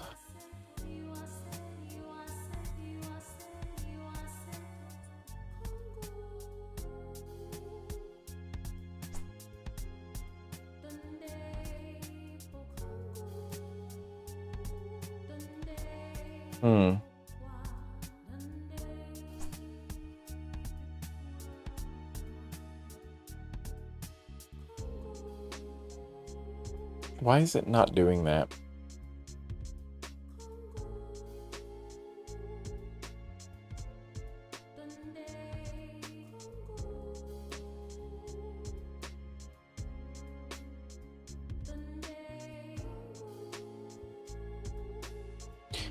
It might be because it's defaulting to HTTPS, right? So it shouldn't be HTTPS. It should be HTTP.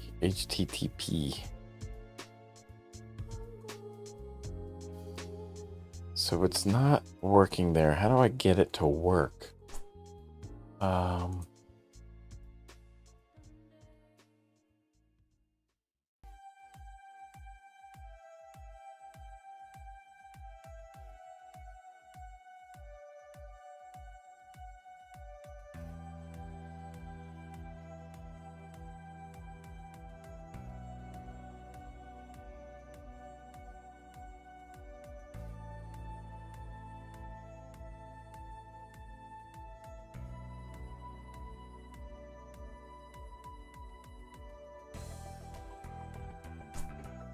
All right, well,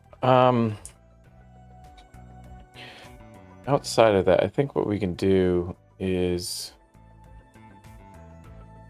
we're gonna run bin bash when we get in there. And so we're in the root.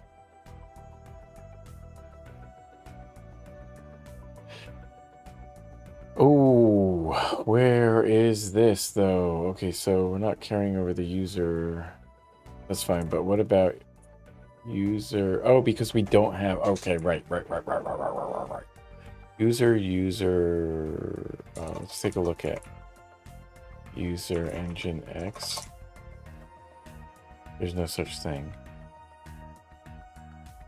Wait, user engine X HTML it was supposed to say. User engine X HTML not found. Is that what it was? User engine X HTML is the root.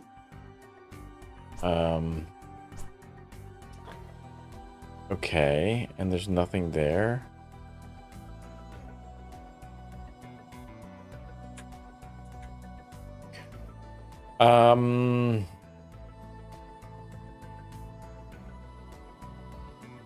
We can map other stuff there. I know we can, right? We can map let's go back out, and so what we'll try to do is we'll try to map another volume from here to user slash user engine X HTML engine X. Will that work? Configuration complete. Well, that works. There's no fave icon. That's fine. The problem is, like, can I run it from exporting it? Let me see. Maybe it's a different thing. I thought for sure we could do this way with the local network, with the port forwarding.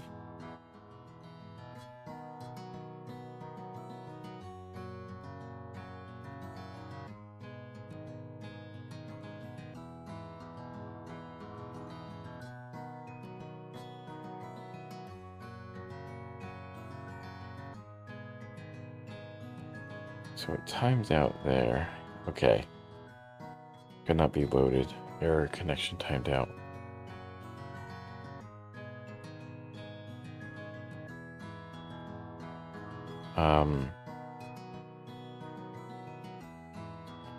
Hopefully the port forwarding worked. Oh, okay. Wait a minute, because it's on the wrong... I see. I got it. Okay. It's on the wrong thing now. We changed from 2.4 to 5.4. Oh, come on. Really? No? Nothing? Not reachable. Why is it not reachable?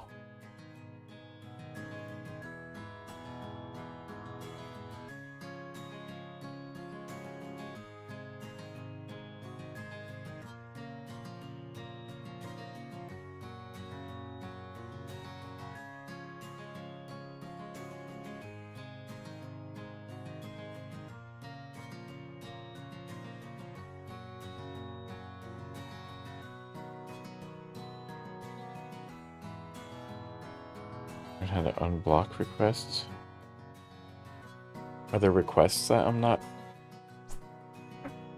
getting here?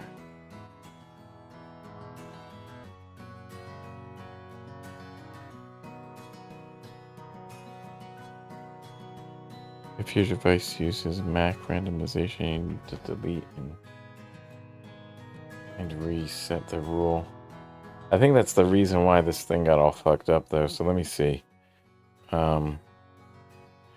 Delete that port forward. Something went wrong. I think it's TCP.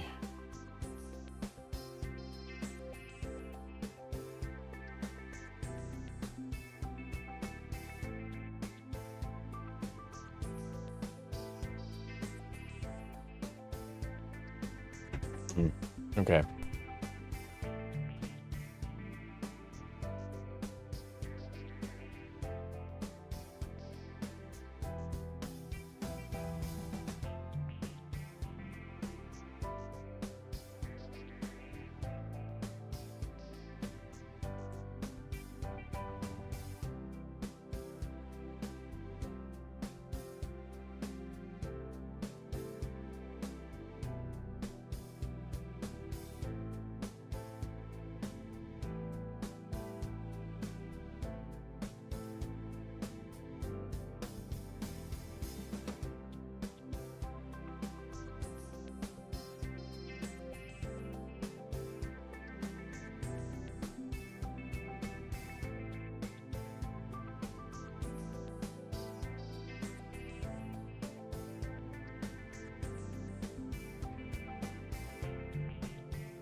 Okay, so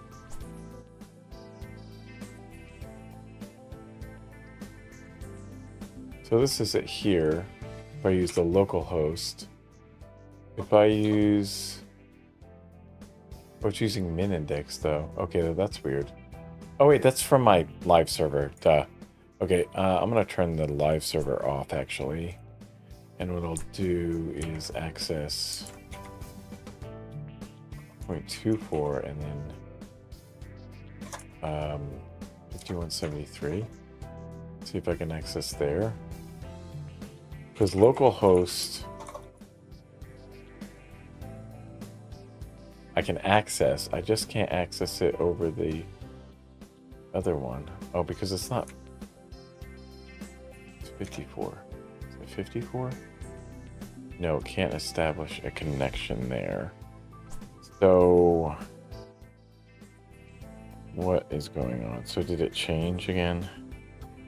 50. Now it's on 57. Weird. It's weird.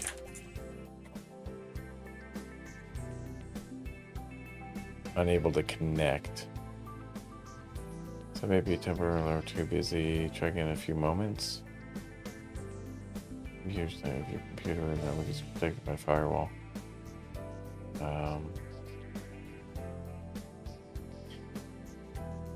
Oops.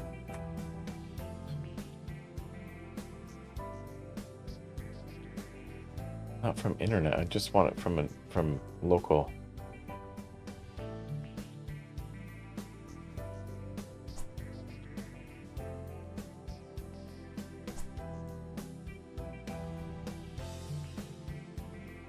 On the same network. Okay. It seems like a lot of work here.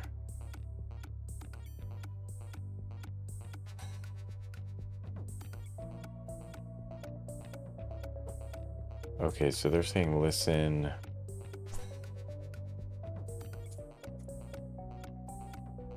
.73 server name's localhost. The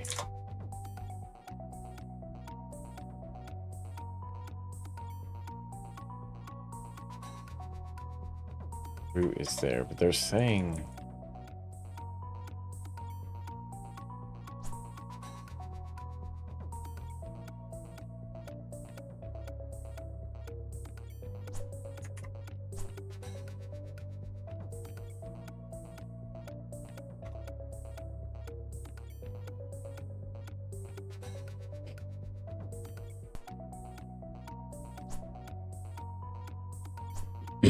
okay, well, do I do it from there then?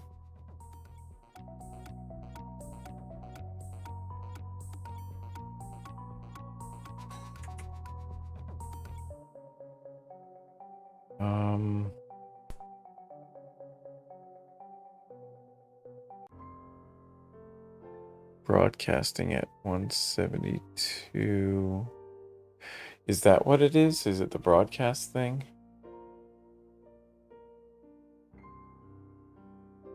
Let's see.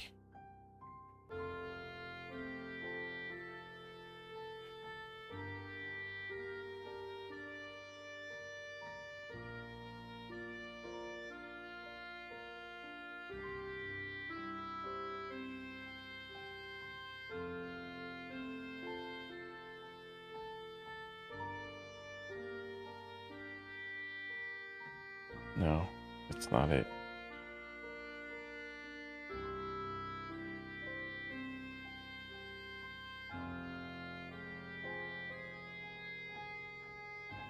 Wait, why did it open up localhost there?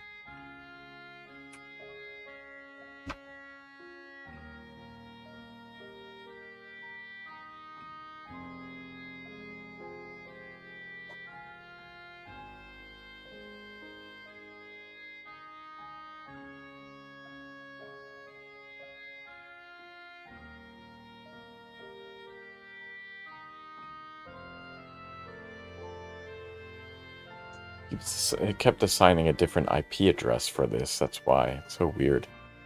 We're still streaming to the same thing, right? so odd. Okay.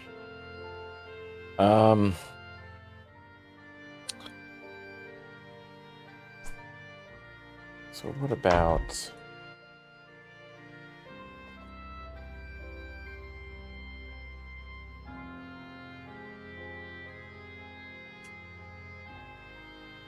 that one? That one can't be reached.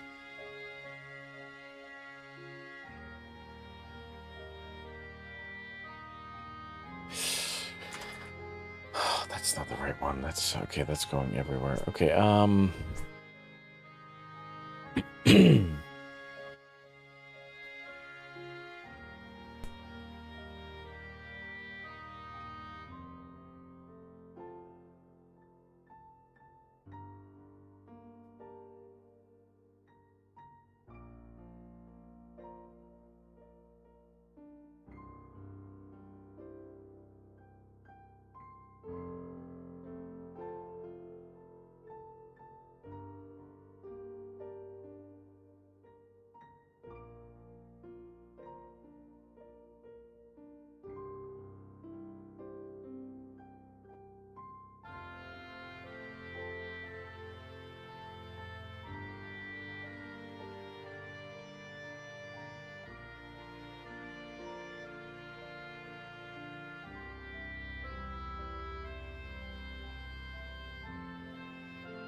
Oh, I think maybe it is a firewall. Let's see. Maybe it is Windows firewall with advanced settings. Maybe it is this. Maybe it is. Let me see. Inbound rules. And choose port. What do you mean port? New rule. So we'll do a new rule. We'll say port. Next. TCP. Specific local ports.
Okay, that might do it. Let's see if that works.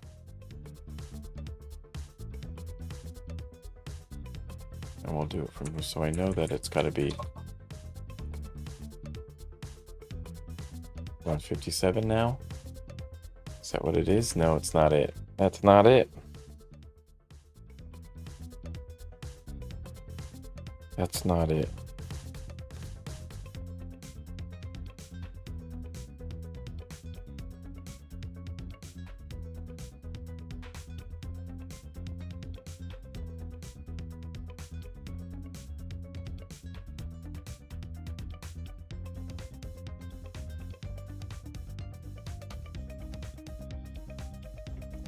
Oh, this is a pain in the ass. I wish I knew how to do things. That would be nice.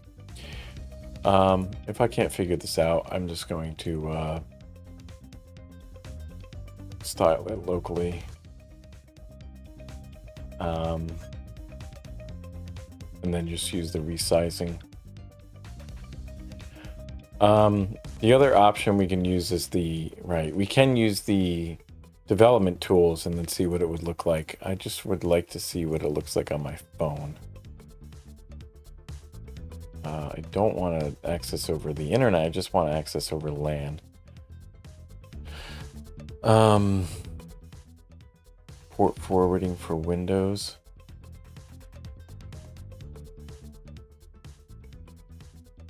Add a port forwarding rule. Connect address WSL. It's an address port proxy. Verify the port forwarding. I think we already did that with the firewall. No? Oh, okay. Maybe that's a different thing. So you can test locally. Okay, well, let's try this.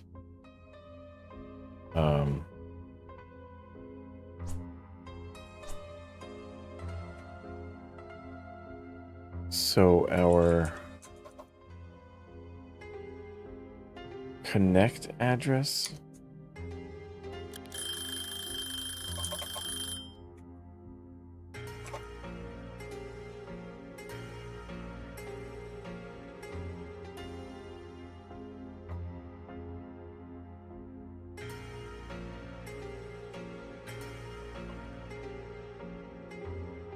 We're going to take a lunch in a second. I just got to set this up. Net SH is not found.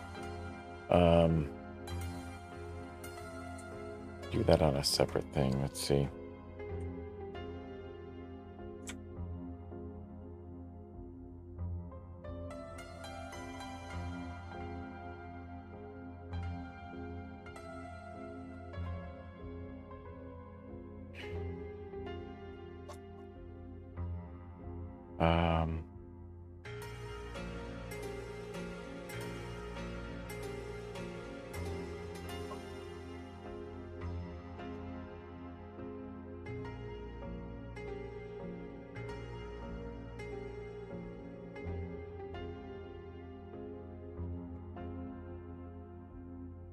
Oops, wrong one.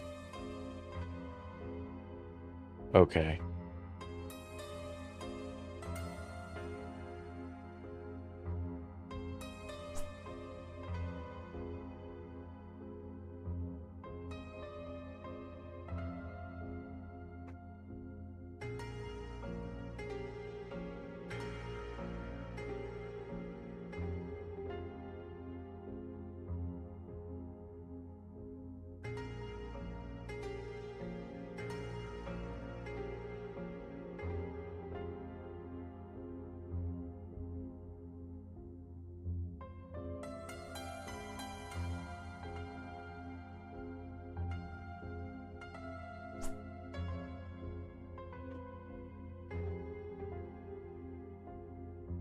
Really?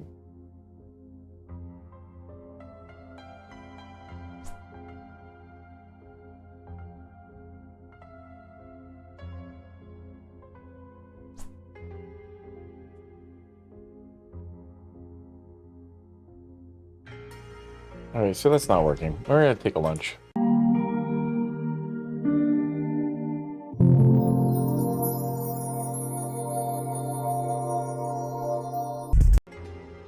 Well, we are back, and I think this might actually be working. I'm not entirely sure. No, still not working.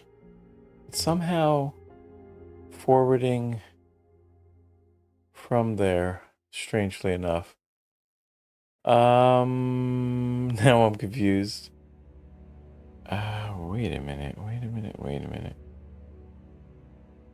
No. No. So it's not forwarding from there. Maybe it's forwarding from the other one? Let's see.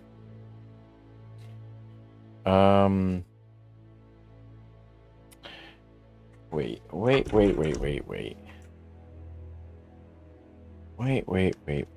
Will this actually work? Because now that it's running. If it doesn't work, I'm done. If it doesn't work, I'm done. Come on, we gotta get going with this. No, it's not gonna work. Okay, but one other thing to test. Let's remove that one.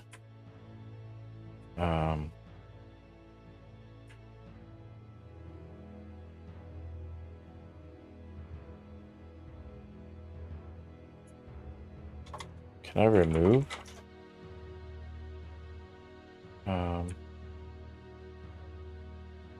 How about adding it? Add from...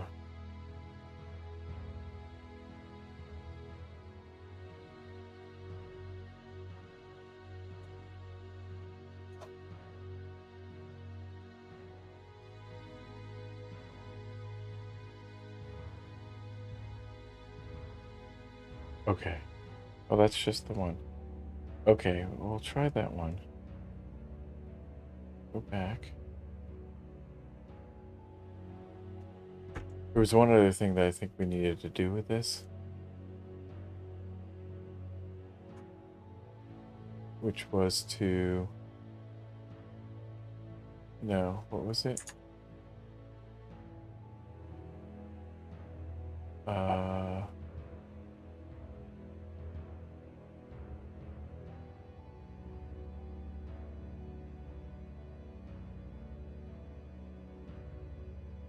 We did set the inbound rules. Okay, that's weird though.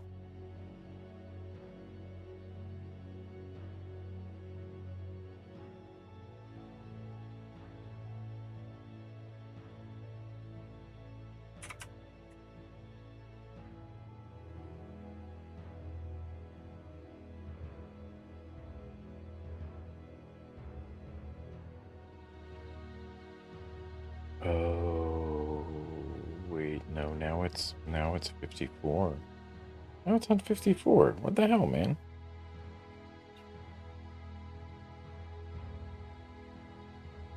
I'm so confused. I'm very confused. Okay, 5 more minutes on this one. 5 more minutes. And if we can't figure it out, we're done.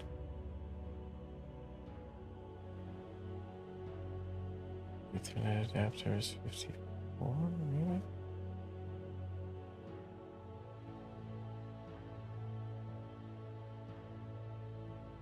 So, delete that port forward.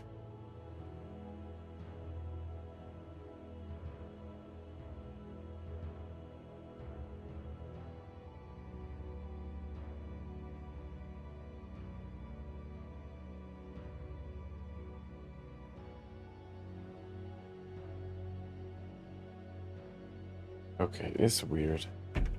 Why is it not the right thing?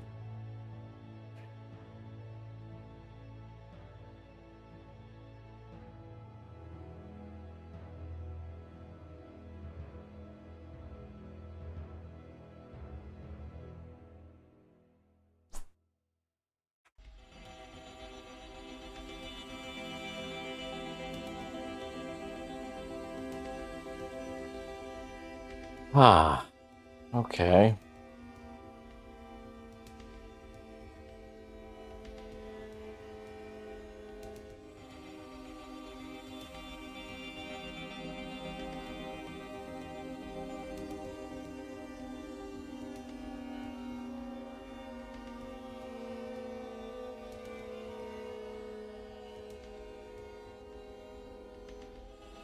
Those machine IP.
Yeah, I don't know. I don't know what the deal is here.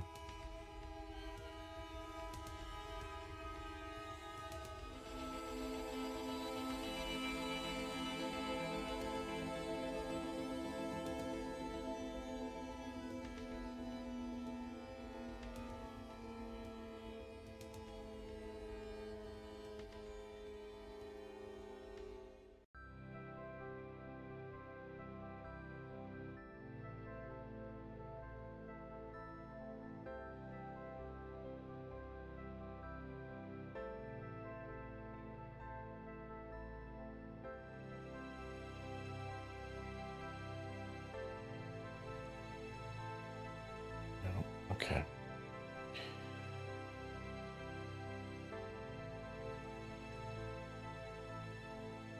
Yeah. Okay. So for some reason it's not working, but it's able to access it locally with this one, which is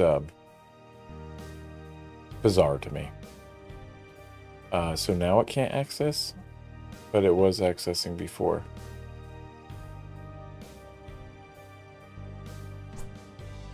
I have no clue what is going on with this thing.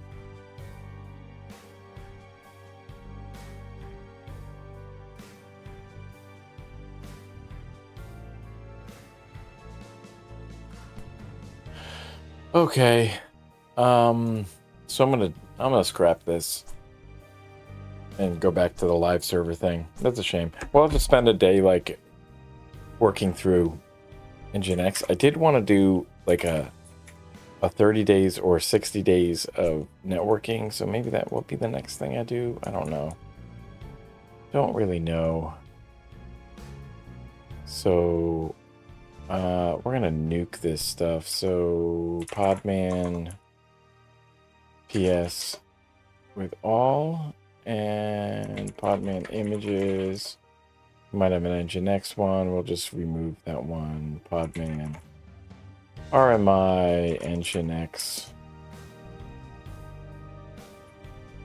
And it did remove one, and that was the one that we wanted. So let's exit out of our thing here.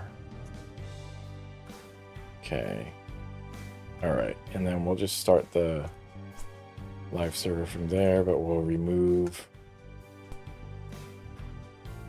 my Nginx, and I think that's it. So what we'll do, and we'll remove the batch history.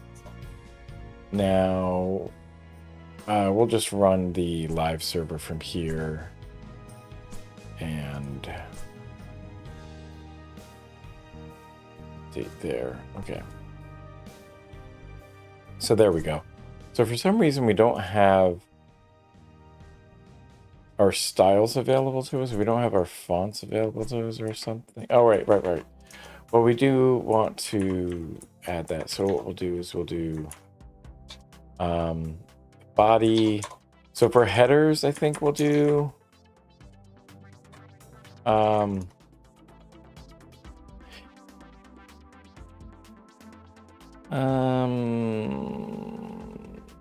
yeah, I think headers. That's what we'll do. We'll do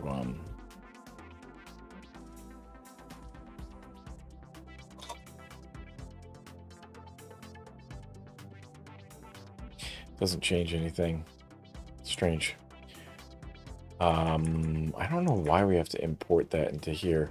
Maybe it's wait a minute. Maybe it's because we do need to reload the live server. No, it's not because of that. Okay.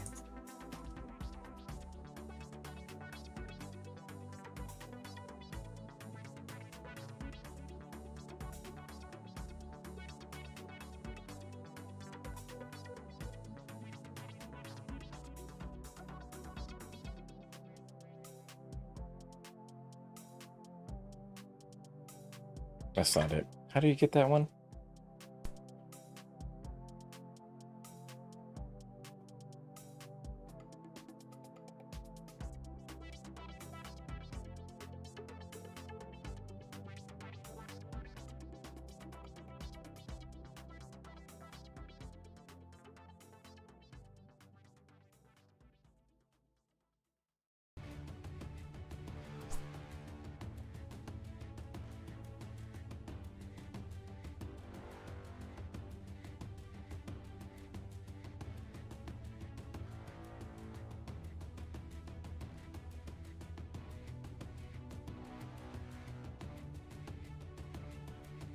There we go. Okay. I don't know why display equals swap is included in there.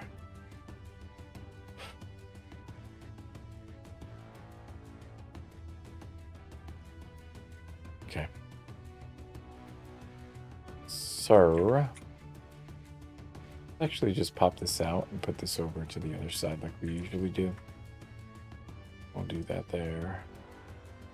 Okay, technical doc can go away. There we go. So we're going to style this up. Remove that Nginx server rule.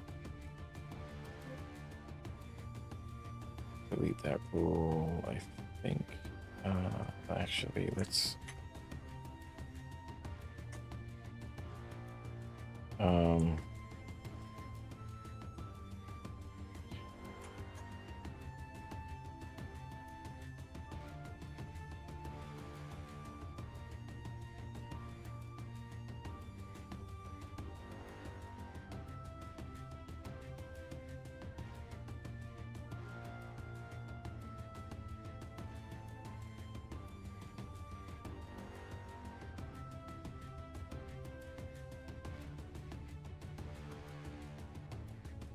interface port proxy.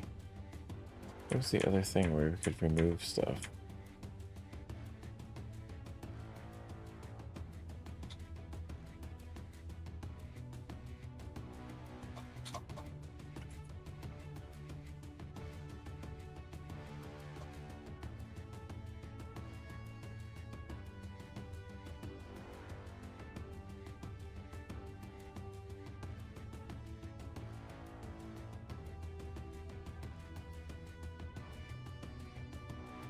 Not specified. Weird. Okay.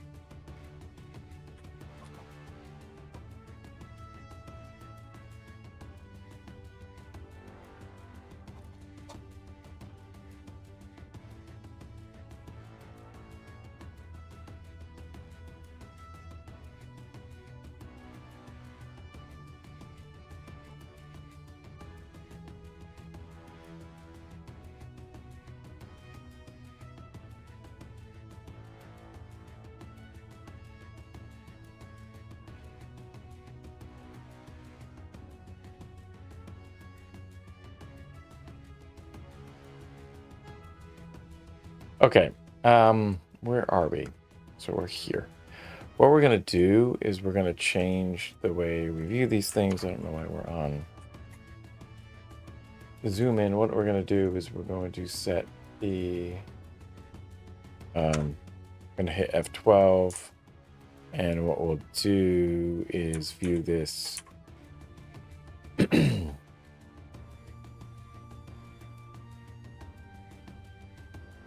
view this in a different mode. So we'll put this down. I think we'll put this down at the bottom. Let's do it like this, I think, with our website down here. And there we go. Okay, and then so what we can do is we have this responsive thing here. We can test on different setups here.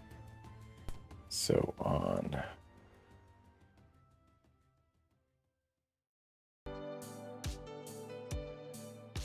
here we go.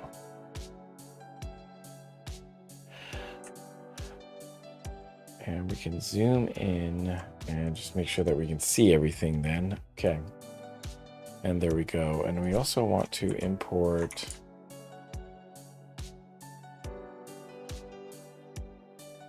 fonts.google apis.com/css2. Family is going to be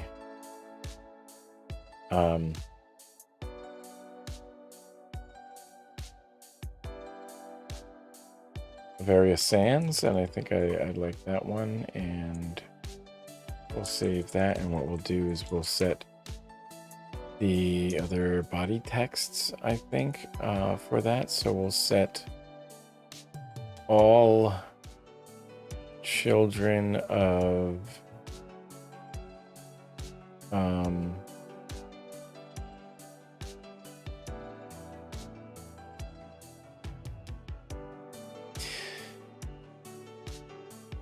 of section, of main section.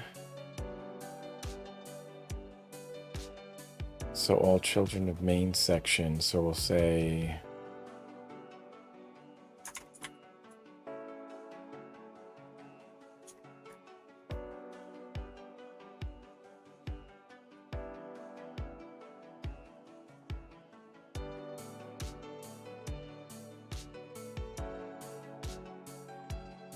it didn't change it. I think maybe is it just that? That didn't change anything. Main section is the class, that's why. Yep, everything in the main section is going to be the various sands.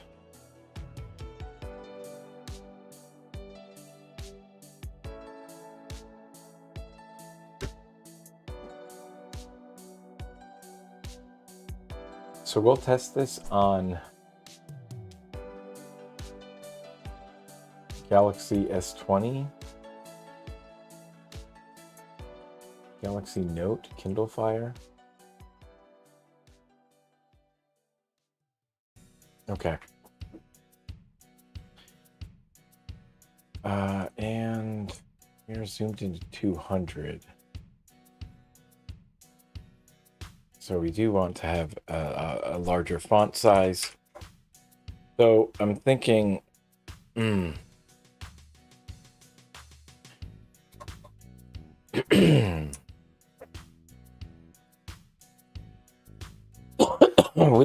the body, we're gonna set a larger font size. 1.5 rem.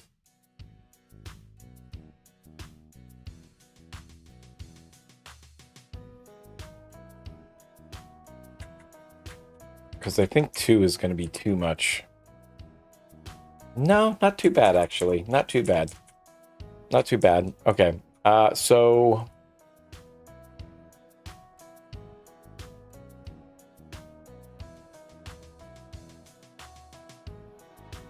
And then if we look at a Kindle Fire, where we can zoom out here.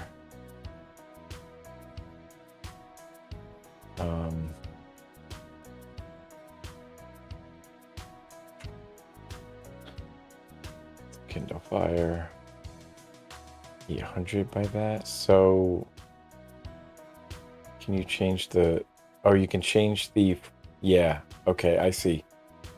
You can change it from landscape to portrait. And so it is responding pretty nicely there. Let's change it back to Android here so you can see it there. There we go. I don't like the overflow in the X, right? So can we change that on here with, so the min screen width is there, the interesting. So min screen width is 1024. That doesn't count. What about? Right, okay. So an ultra? Ultra doesn't work. It's only when we get to here that we're able to run it like that on the tablet. Okay, so on a tablet we can do it like that.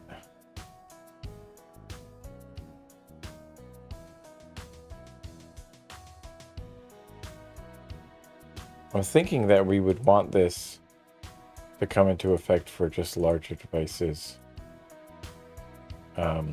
For smaller devices that are like 800 pixels wide, maybe. So if we have it as a 768, that might work.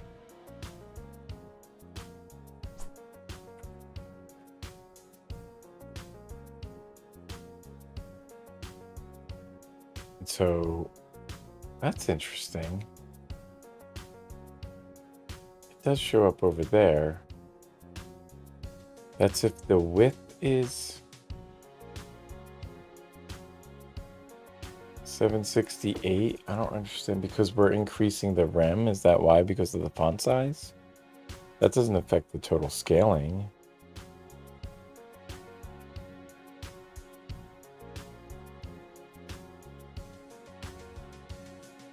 What's DPR mean? Touch simulation.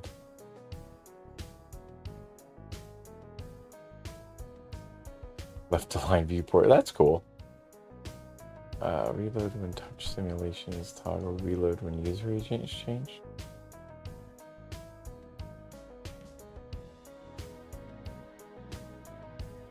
Okay.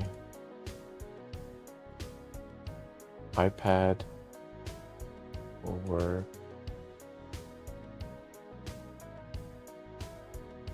I am confused. Why is it working on there? Because it's 412 pixels times 3.5. Is that why? 2.26.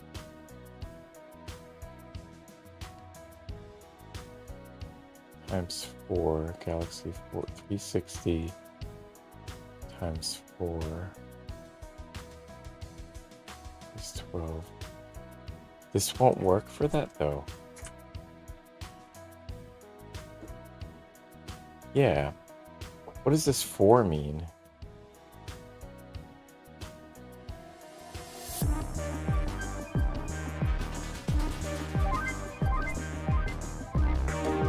Requires a full reload to apply. Okay, we'll test it.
Okay. I don't understand this, honestly. I don't understand why it goes body display flex and then... Why is that? It's so odd to me. So we can reload completely. Do we need a full reload? So we do a control F5? No, that still doesn't work for it. That's really weird.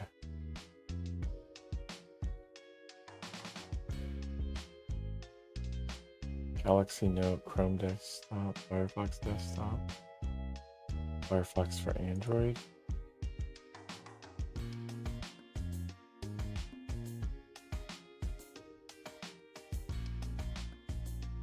Reload when user agent is changed.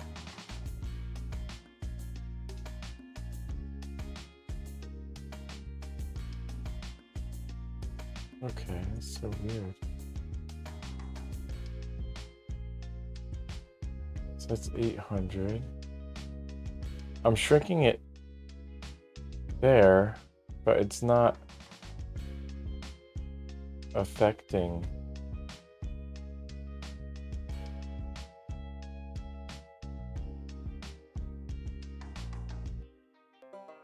It's not affecting anything.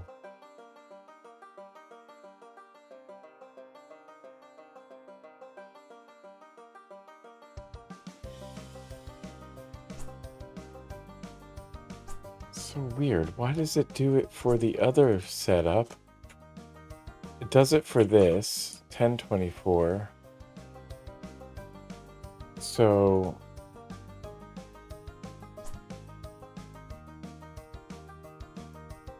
when this grows to be more than 1024,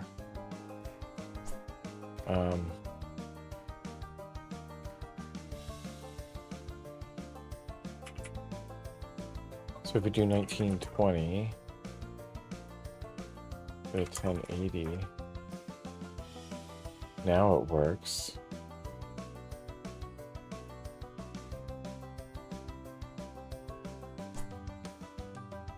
And it breaks there. So the breakpoint works there, but for some reason it doesn't work for the others? That's odd, isn't it? Isn't that odd? Min screen.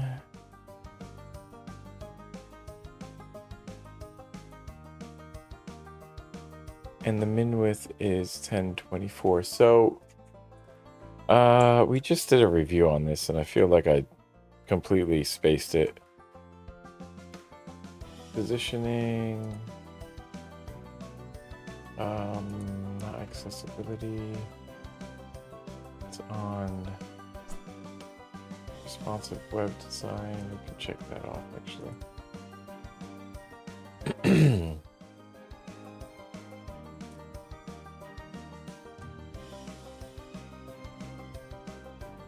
Primarily for screens, aspect ratio.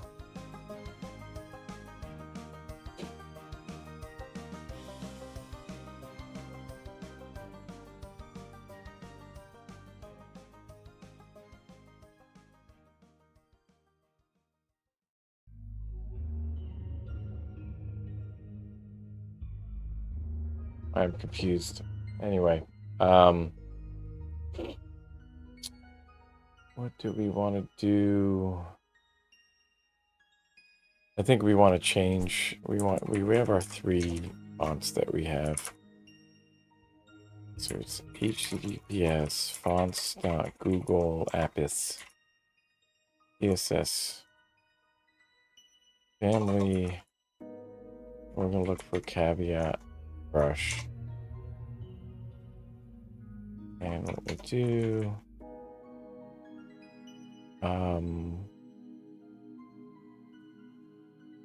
so main sections are there, main headers. So, wait a minute, what did we say? Main nav bar header. So in the nav bar,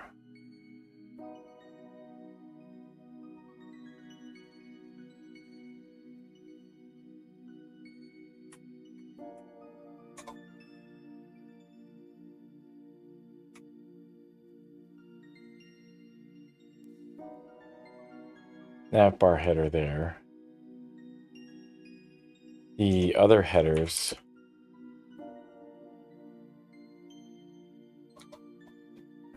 are going to get a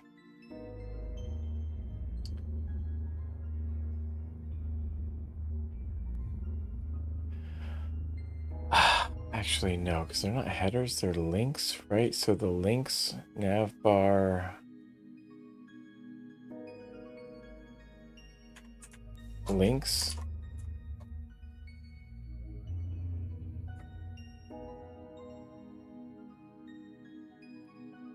Navbar links will get the font family of caveat brush. Yeah, that's pretty cool.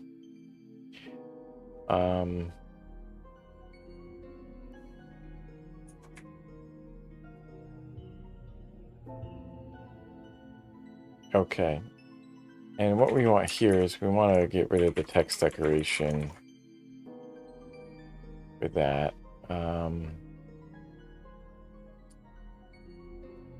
So, yeah.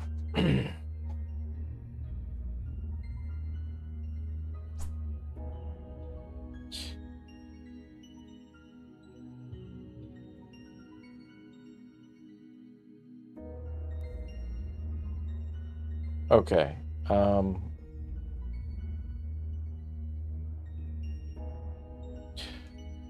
Main section headers.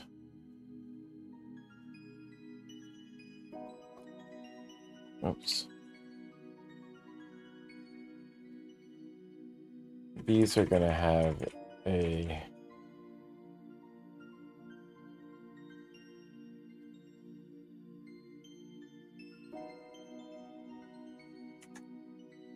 actually, we're just going to copy that. So, navbar header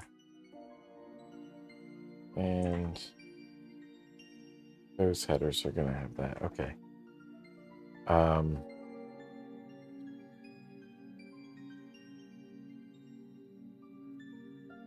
Okay.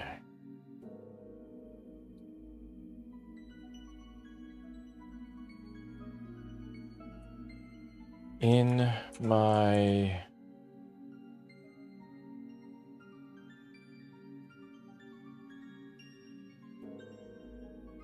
rather than doing it here, I think what we want to do is to do for the navbar header, we want to have a font size of 2 rem. There we go.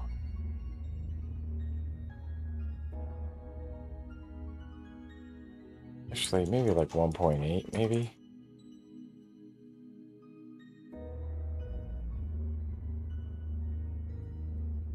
And then in the caveat brush,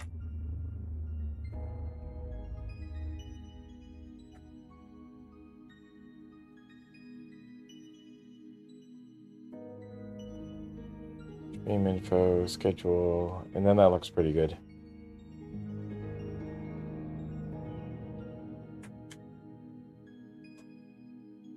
And how do we separate this? So they said that the common breakpoints, medium devices, oh gosh, so anything above 640.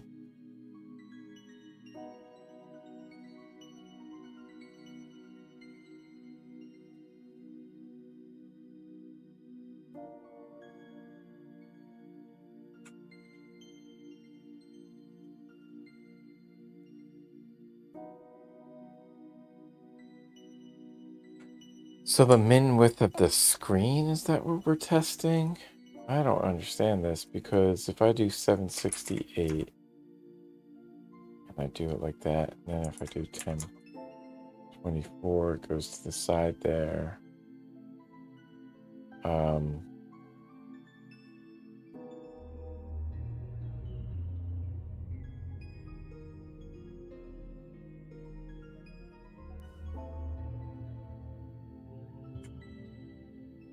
That's where it breaks.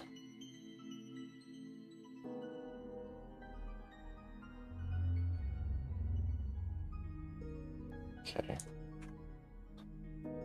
All right, I think what I'm going to do is focus on getting some content into here and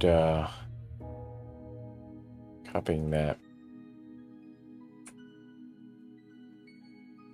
Copying that over. So we're going to change the name of this because now that we're free from the free code camp auto grader thing, we should be able to change whatever we want.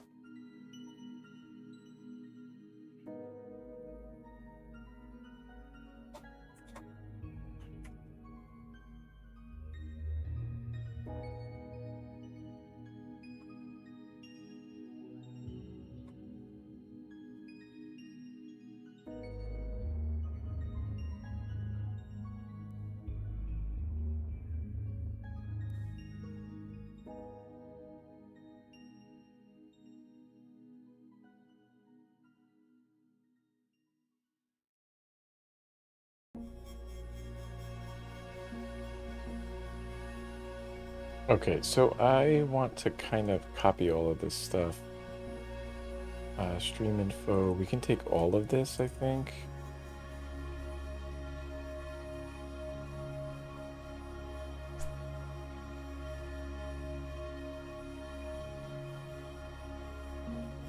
Just copy that into stream info. So we'll just go ahead and paste it, even though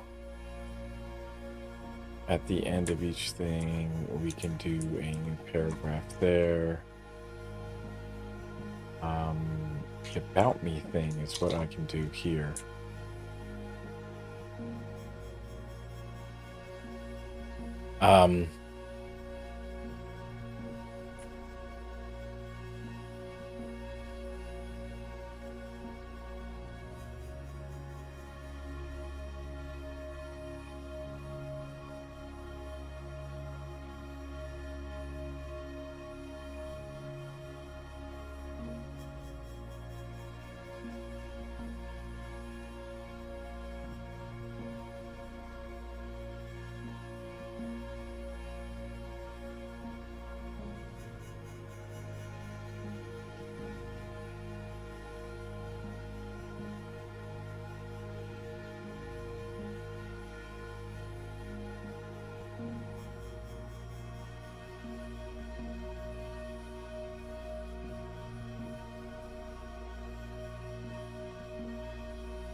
So then we should change the stylings for the H headers.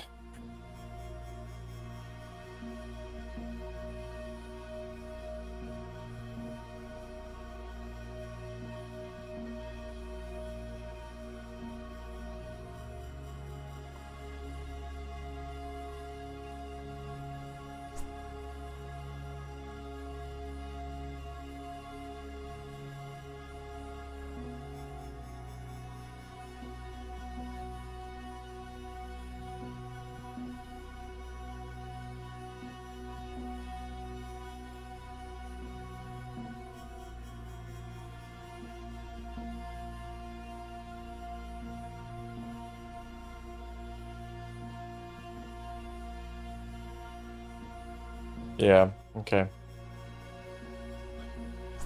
Okay, so we want to do each one. So, hang on a second. All H1, H2, H3, H4, and H5, and H6 are... I think all of these headers, all those header levels can get a font family of caveat brush. So actually, I think it's H2 and H3 And maybe H4 for these ones.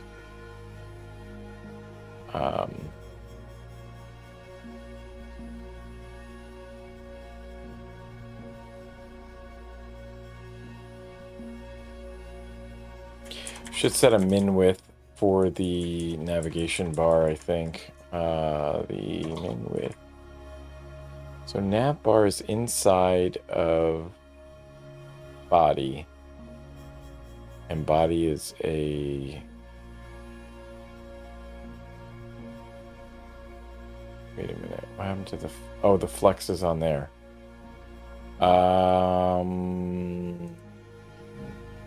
Okay, but we want to...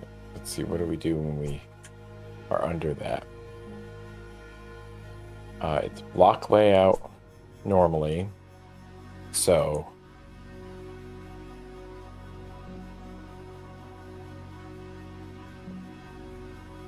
nav bar and main section header. And then we'll do... All nav bar A tags are going to have a padding of, let's say, 5 pixels, or let's go 1 rem.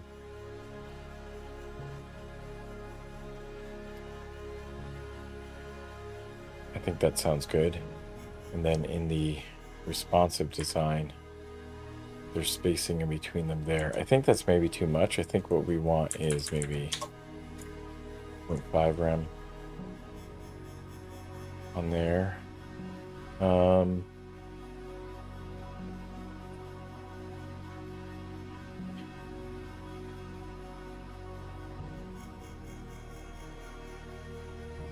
Okay, hang on a second.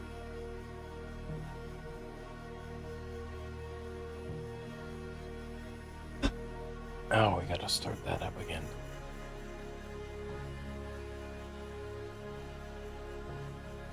Okay.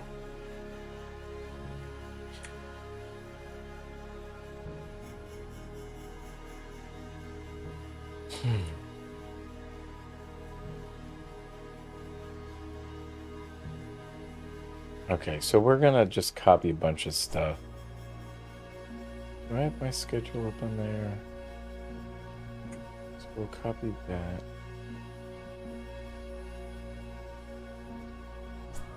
Copy that. Okay, oh, we also have to finish up this thing.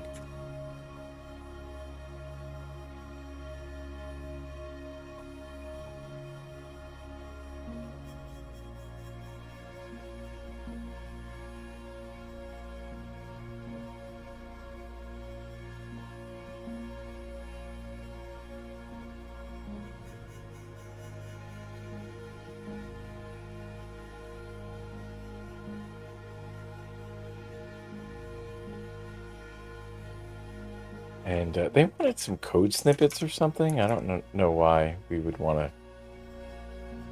do that for this. We might be able to do some stuff like that. The fact that this is over multiple lines, I'm not quite sure if I want it that way.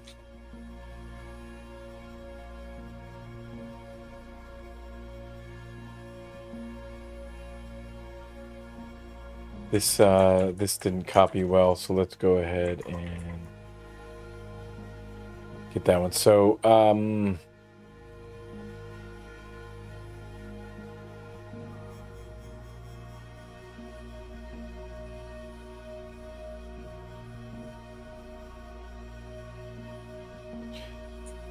why is it showing up like that anyway? Could be confused with there, which is more common in source code. U2013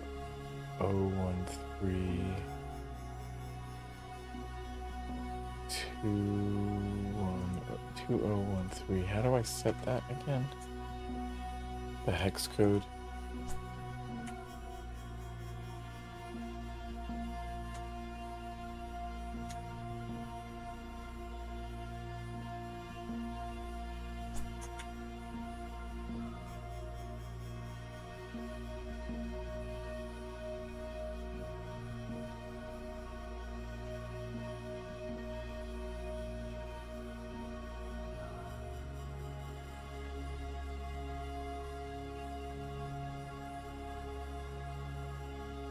That's the wrong one, dude. It's for hyphen. That's not for N dash.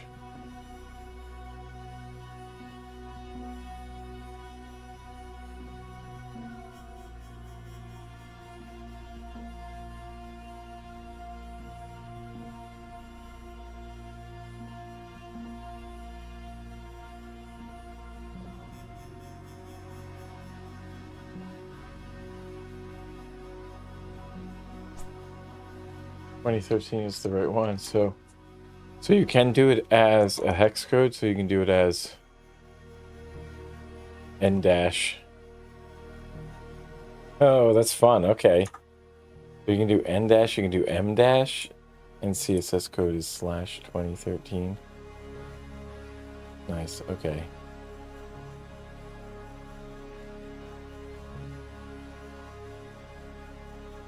Okay.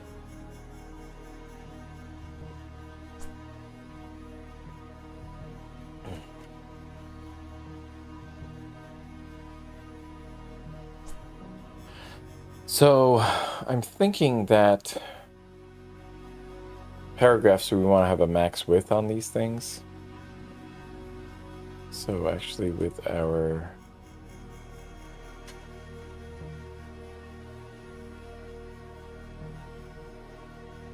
um,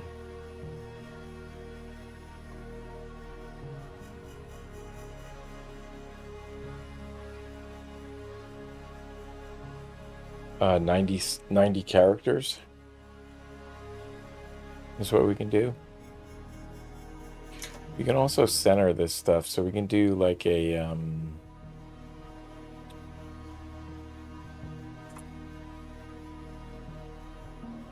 there we go, march and auto, like that. Like that going on there. Actually move this back up on here because it's cooler up here. Easier to work with up there.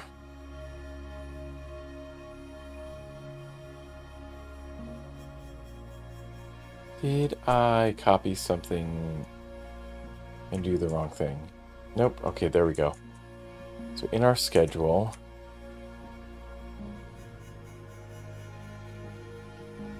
we'll copy that there.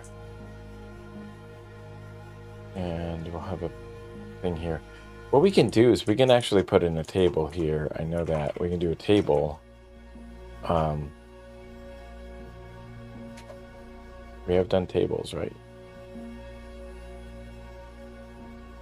What is our job? Tables! And then you can do like a caption for the table.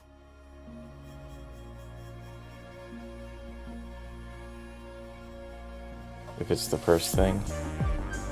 Is that in the header? I can't remember actually. Let's take a break though.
Okay, so I'm working on this over here.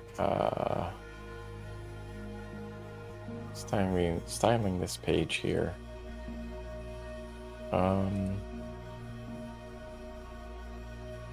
So what are we doing? We have this here. We want to set like 2 times for this, so we have a thing here. So the caption says that. Caption should be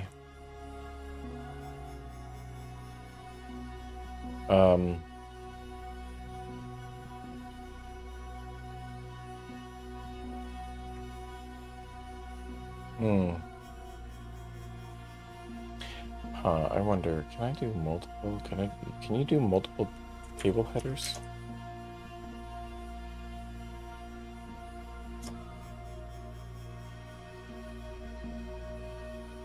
Yeah? Like that?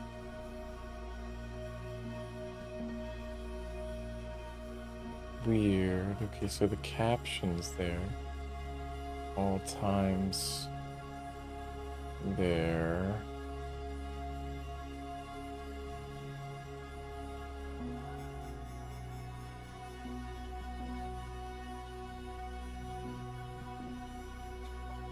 Okay.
1 start time.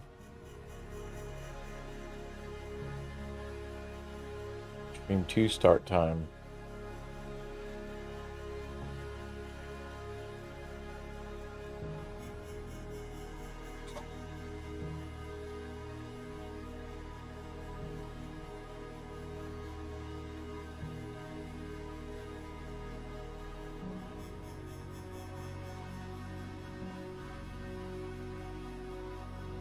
Generally at 1 p.m.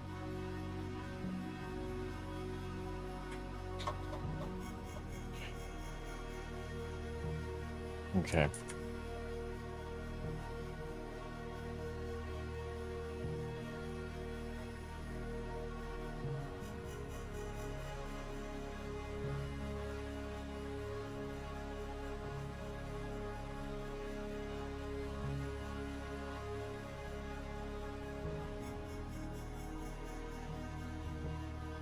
If I don't give it anything for that other one, it's blank, right?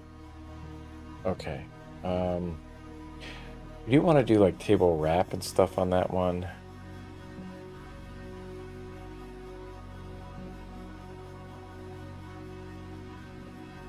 don't mind this. It doesn't. It's not bad. I think I don't understand why the sections don't have more padding.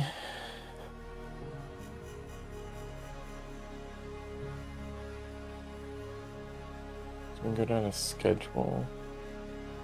Shoutouts, music, support. So is this not working? I don't think these are working actually.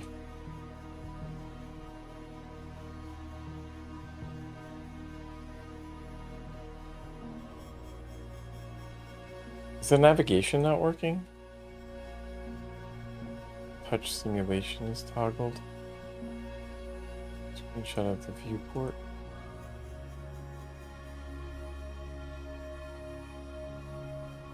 Okay, maybe we need to open it back up.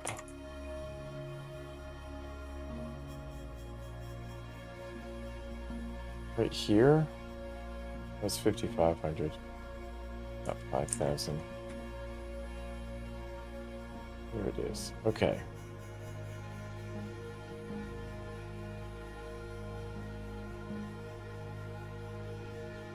Okay, so it does work. It goes to the bottom. So if we go to stream info, that'll work. Go to schedule, that works. Go to shoutouts, it just goes down there. Okay, so yeah, so we're just gonna copy a whole bunch of this stuff. We're gonna change this. I'm actually gonna rename this. So let me do that here first. I'm gonna edit this panel. And I do need to edit a whole bunch of this stuff. So actually what I need to do, this is clunky. Why did I say that? Thank you.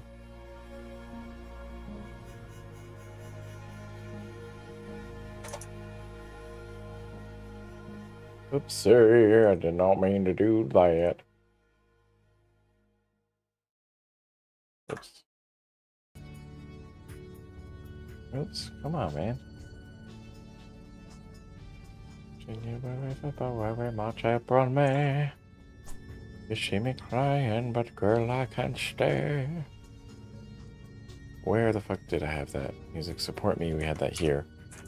So we'll put that inside of this one, I think. Right, so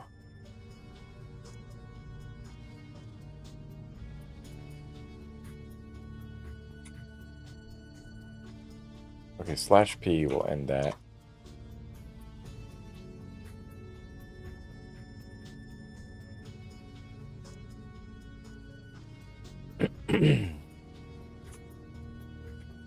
Inside of the paragraph element, can I put all these, like, link elements then? If I do...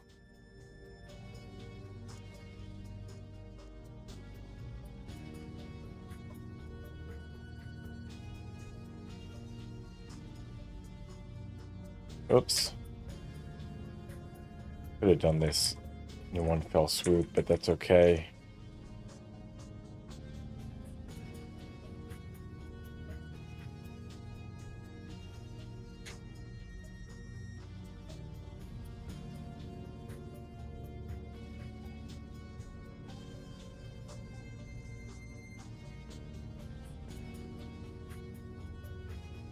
Let's see. Oh, it didn't center that because that, so if you put it in the paragraph element, it doesn't center it because of the reasons. Let's see. Oh, because I don't have it as an unordered list. That's why.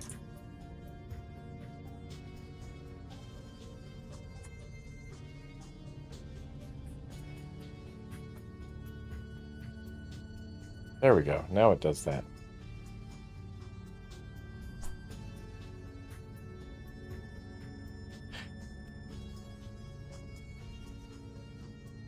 Okay.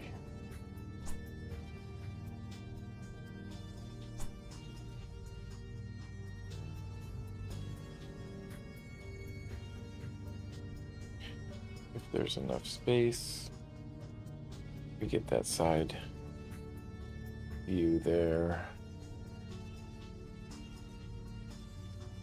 Right, and then so we can copy over the music thing.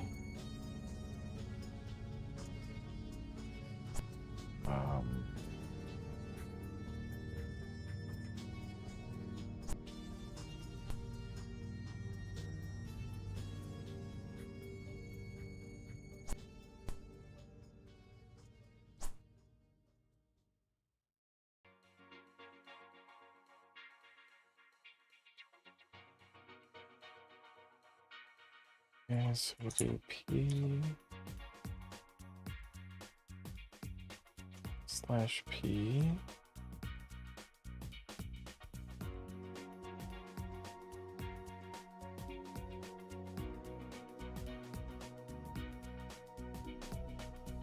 There we go.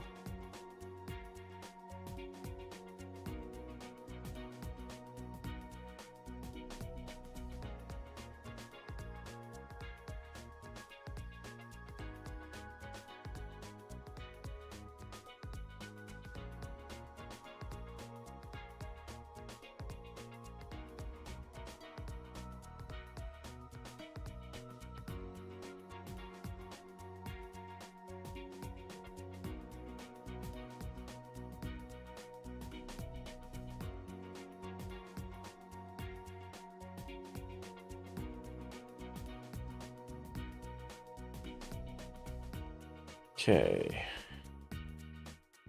So I go to shout outs, we have that, we can go back up to stream info. So we want this thing to stay fixed on that side. That's the problem with this, right? That's the problem with doing it this way. But if we do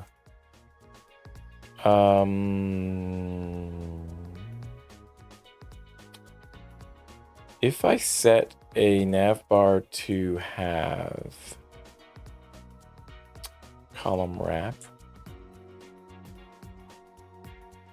if I have it as fixed there,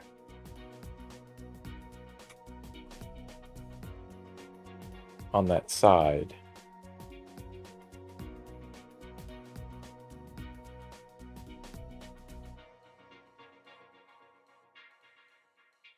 interestingly, okay, so we can do flex here so that first row is there, and then the second, it's not staying fixed though.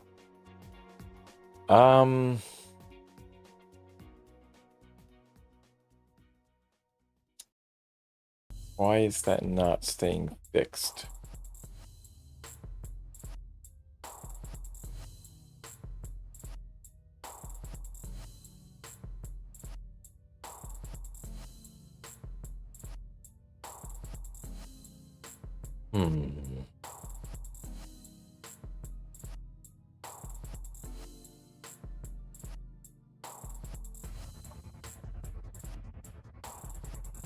Oh, position fix. So it takes it outside of its thing. But we want to give it a width of, let's say 300, or let's give it 20% of the container.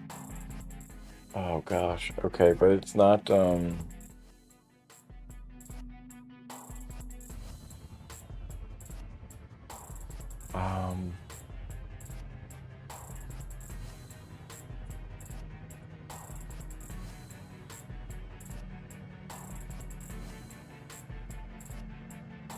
wait a minute. If I do position fixed and then we do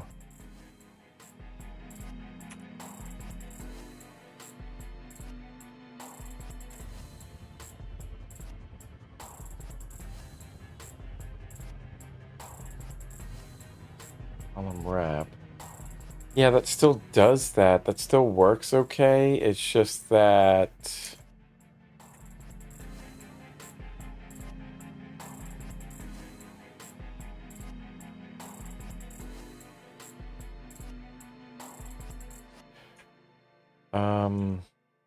that's weird.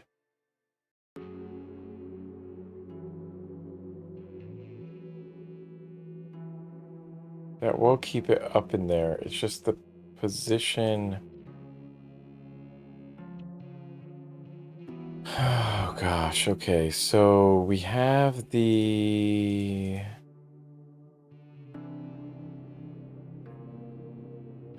think it might be in here.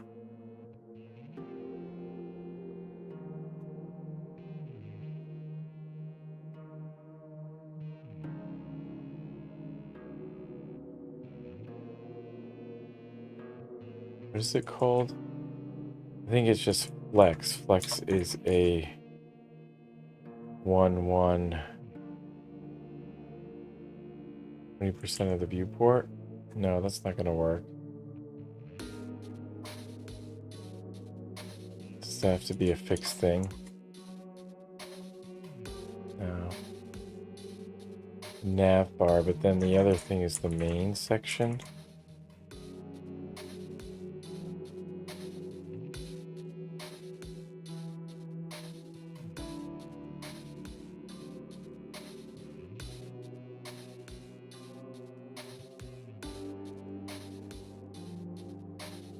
For the main dock.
Well, we could do it like that. Like we put padding to the left.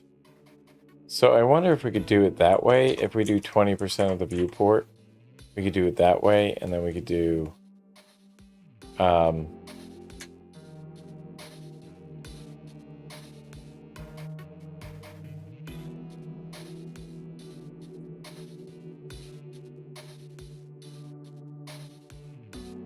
don't even know if this is gonna work, if this does anything.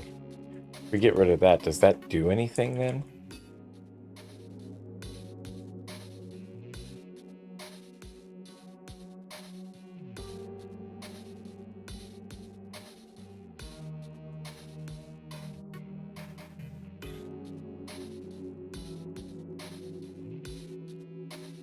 I think maybe what we want to do is to get rid of this centering up here for a second. That's all there, so I think what we'll do is inside of the main, fuck, what is it called? Main container, is that what it is? Main dock.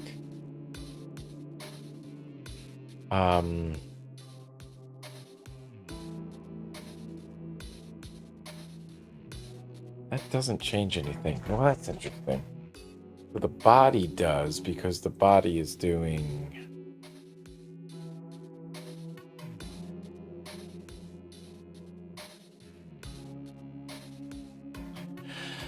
Huh.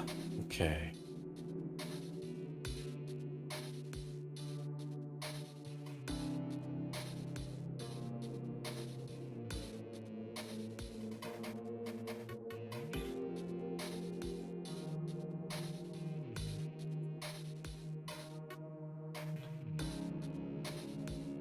When we break it down this way, it's always 20% of that. So I think what we want to do...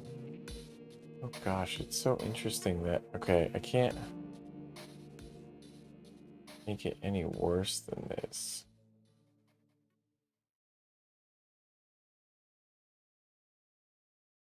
All right, when we're on here, we set a padding left. 10% of the view. 15% for padding left. Or if we do margin left, is that?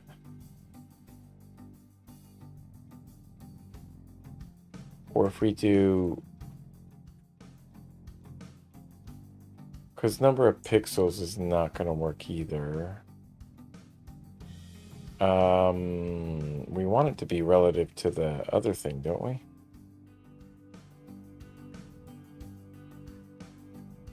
So if we make it like always 10,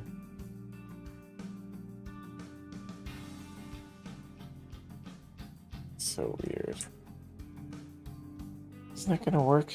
I don't know. I'm not very good at this. I'm like, my brain is so foggy today. I forgot like so much stuff. And I just don't really understand. Okay, so we can have it so that it's centered in there. It's not exactly what we want. We want it to be pinned to the side.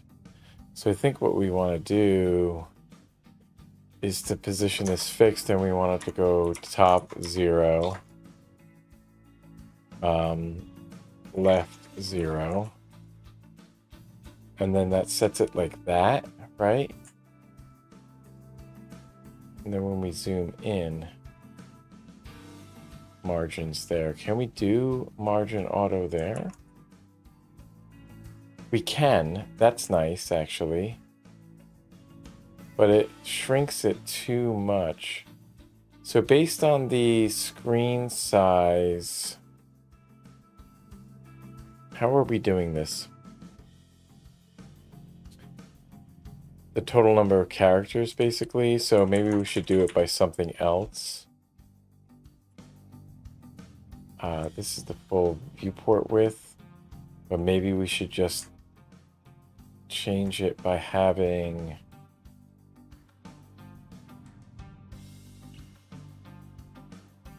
Right, because we are fixing it to be there. If we do it like this, that looks good. The viewport width is there. Okay, so I don't understand this quite that well. So shrinking is actually increasing the viewport size, right? And then zooming in is shrinking the viewport size. Okay.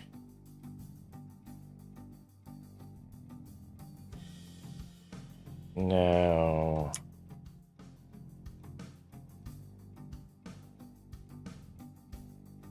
we have it respond to 2 different layouts, right? Okay. Okay.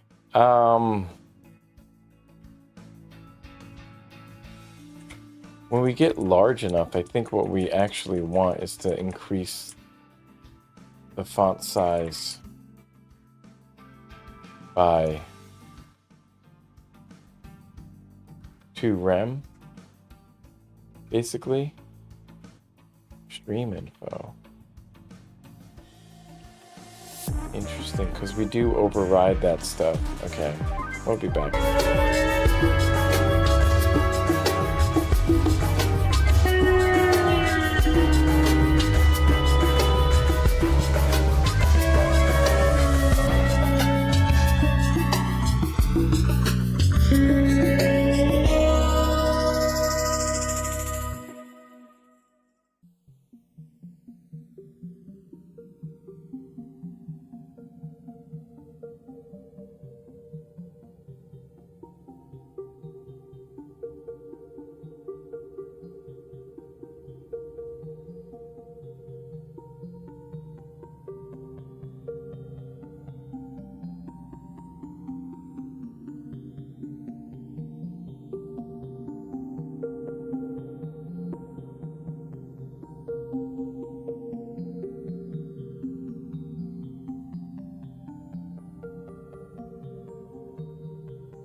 Okay. All right, so what else do I want to do with this? So we have most of this is looking pretty good. I am working on mostly the responsiveness stuff. So I do also want to copy this. So let's go up here. We're gonna have this here. Okay. Really? Oops. We do want to save this stuff though, right?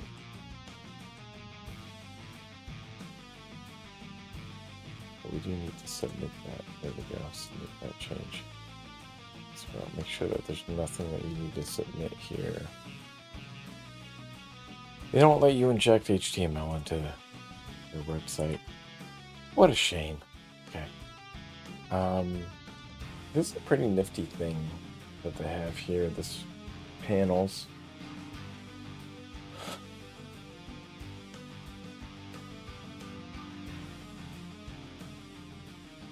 Okay.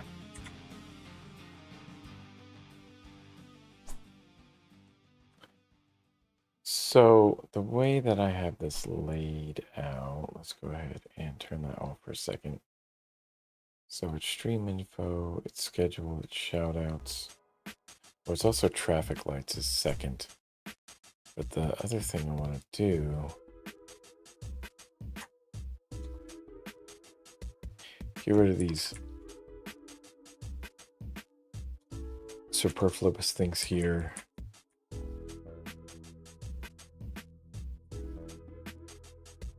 Okay.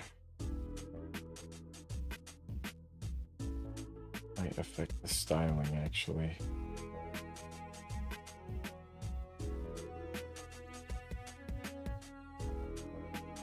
So that floats around. We want to put some padding around there as well, I think. And we definitely want to put some padding around this. So we want to put some padding around the nav bar. So we'll put padding around the nav bar. Oh gosh, okay.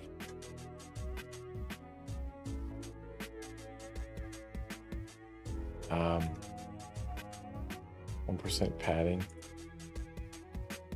on the top and bottom. Or we'll just do left and right. Just left and right, I think.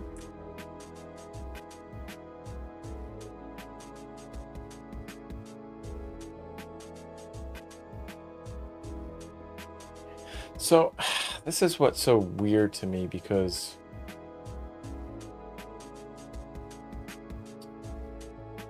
we could set the position of the nav bar fixed, or we could set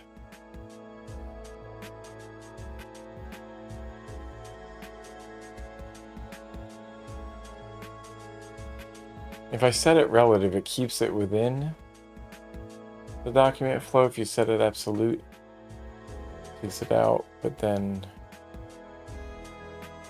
not entirely sure. So it is moving it. It is staying fixed there, which is nice. I just don't like it. I don't think I'm using it right. I want it to be able to flex horizontally, but I don't know how to do that. I don't know how to make it flex horizontally. I can shrink this here, but then the gap between the content and that grows as well. I want it to be fit to the content because I'm setting a margin left. If I get rid of that, then it moves it all the way over there. So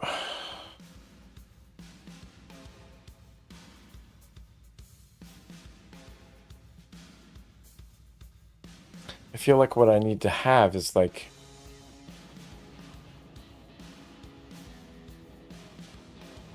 because we're taking the nav bar out of there, so we need to have like a wrapper around it, right? We need to wrap around it in some way. did copy some data, and I do want to put that in there, but where did I do that? Okay, that was from here. And that's shoutouts. Okay, so we'll do that here. We're just removing that entire thing here. Okay, OBS plugin. So we'll just do a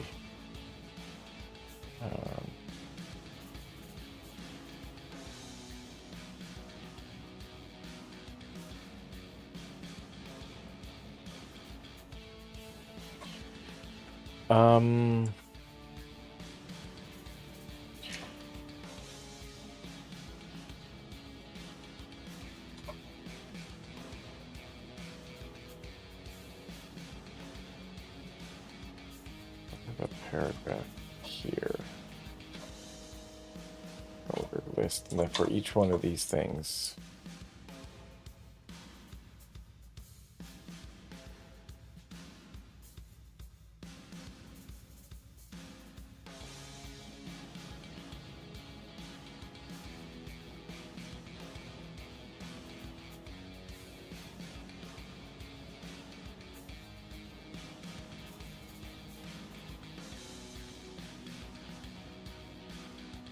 There we go.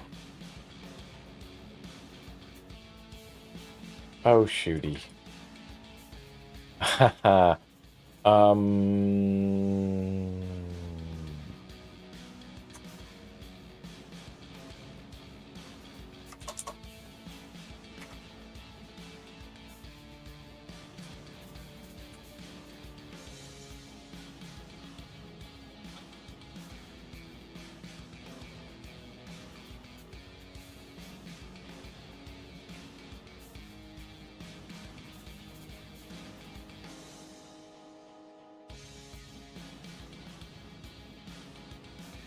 Oh god, I don't know how to do this. Okay, so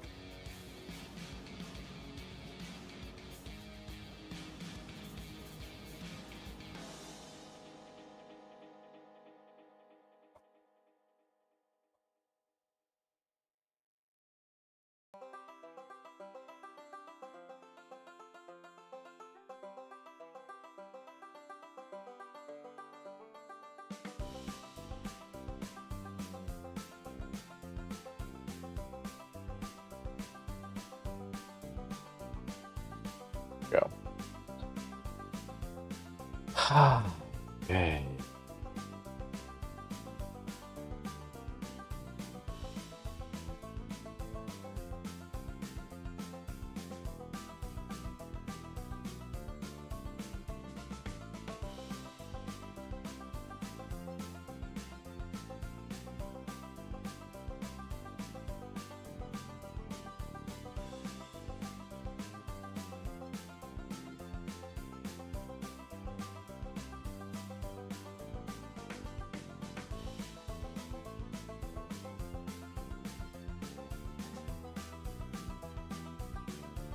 A lot of typing here. I could have, I swear, I think about these things too late to escape out of the normal flow here.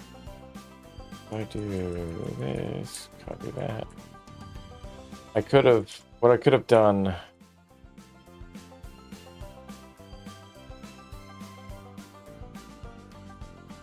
What I could have done was put this into some kind of markdown to HTML converter, do that. We want this for emphasis, I think.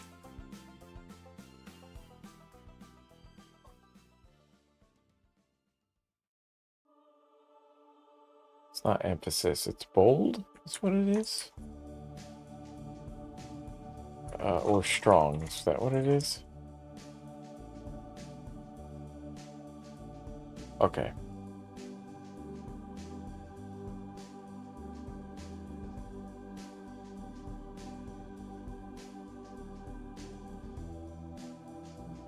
And now it's too late to do that because we're like just about done here, so.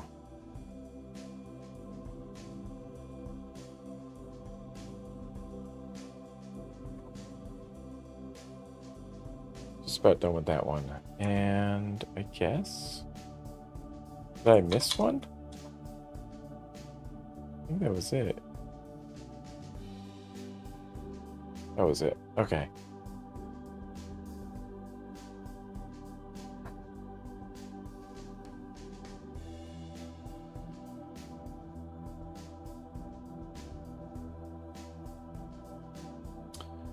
So, going back to my idea with this here, we need to wrap that nav bar, right? So let's go back up to here because I know that what we have is a nav bar and a main ID dock. A nav bar and a main. Okay. Inside of the body. Okay.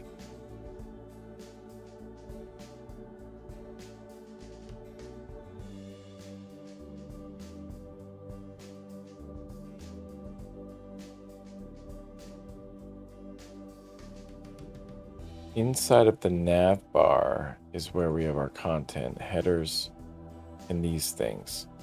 I don't want to set all of these things as a...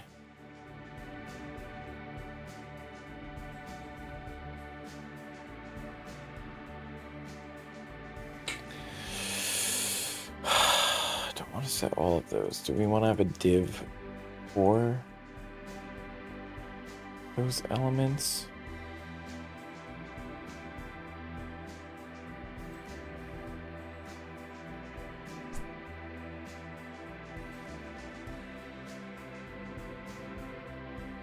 What I'd like to do is set this, since this is the flex item, we want to give that a width, but we don't, if we set fixed, then we take it out of the document flow and that resets the width.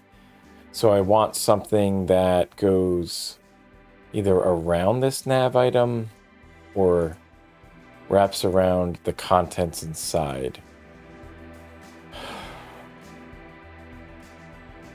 What are the practices for nav bars?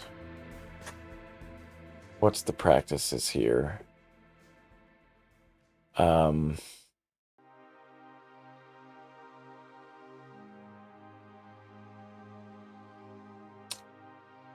can do it as a list, and you can do the items there. Okay. It's not a bad option.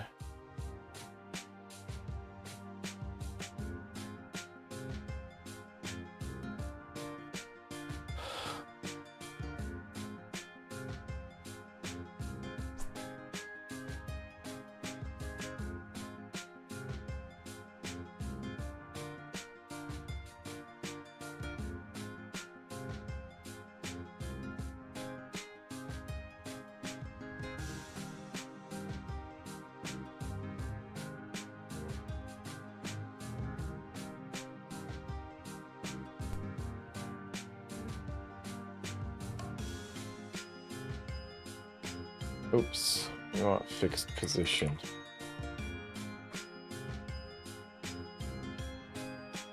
And if I say fixed position, removed, can I keep it in there? So it's positioned according to the normal document flow and then offset relative to its nearest scrolling ancestor and containing block. I always creates that.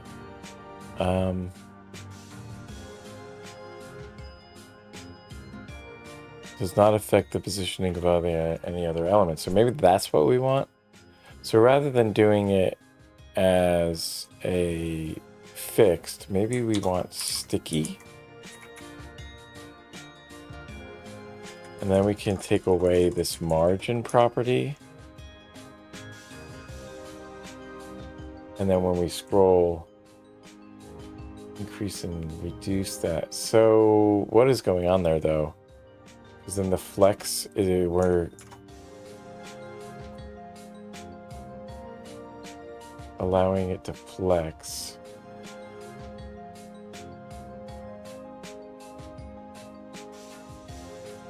We don't want it to be able to grow, right? But we do want it to be able to shrink. No grow, shrink, and we want it to be 10 viewport width as the basis.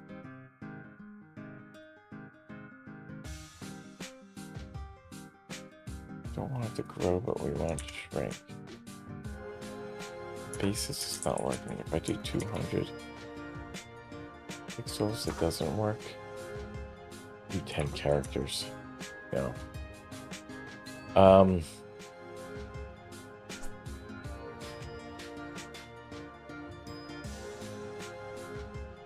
Grow, shrink, and basis, right? So if we shrink,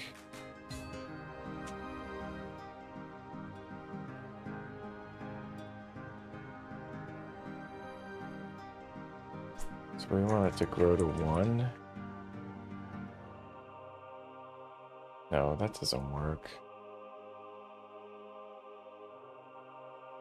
100 viewport width.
M.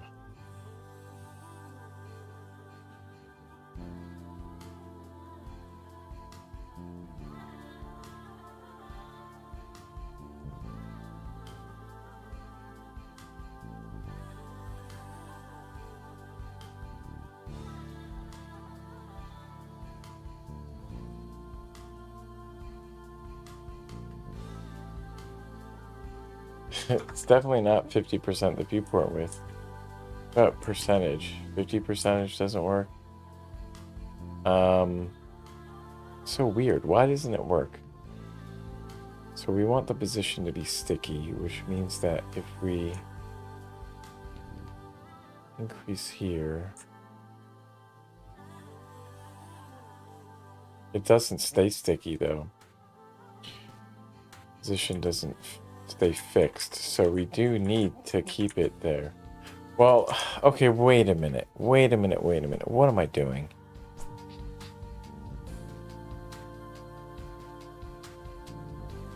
It should stay sticky there.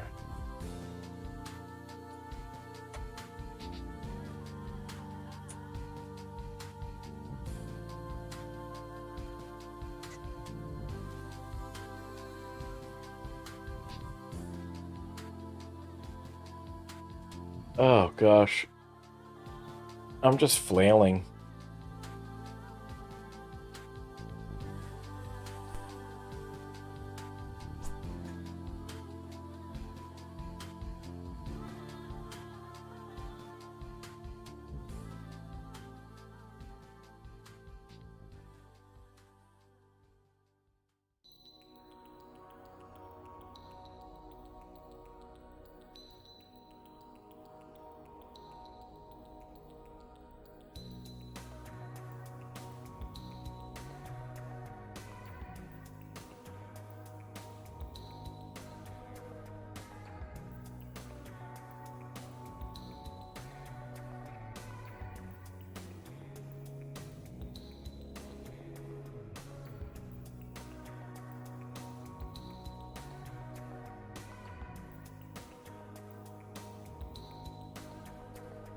Not no wrap.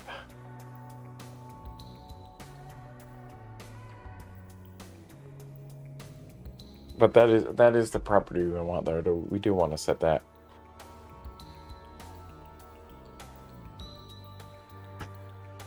Okay.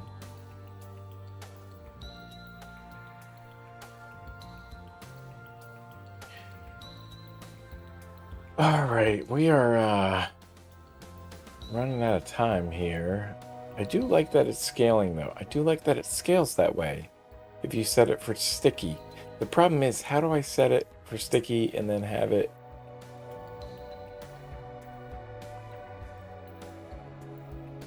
stay there when we scroll?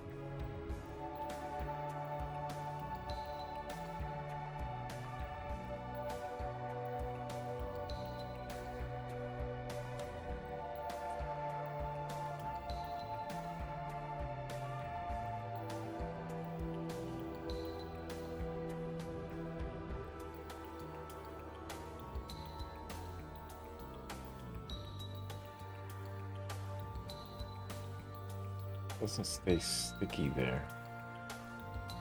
What else do we need with position of sticky? Am I missing something? Padding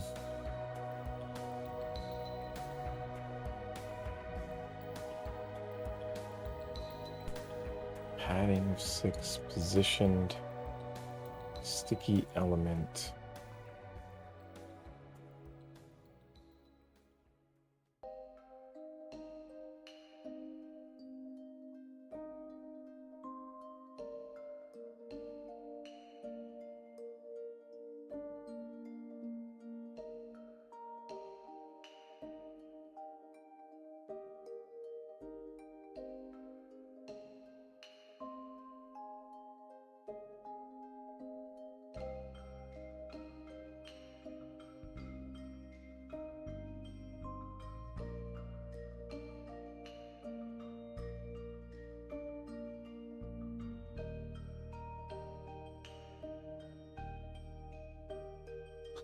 Only become fixed once they scroll to a certain position. Right. Okay. So when we're that size, our flex, the nav bar is sticky. The top is there. Is width set to 100%? Okay. Then scrolling down. So we're not scrolling down the container, we're scrolling down on this part. Is that why? Is that why we're doing? Okay.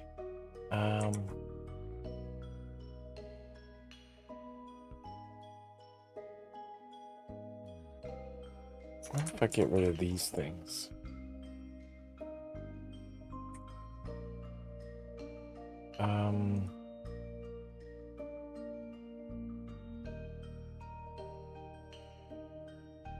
Why does it not work that way? We're sticky. Wait. Were we just not the right size? Were we just not the right size?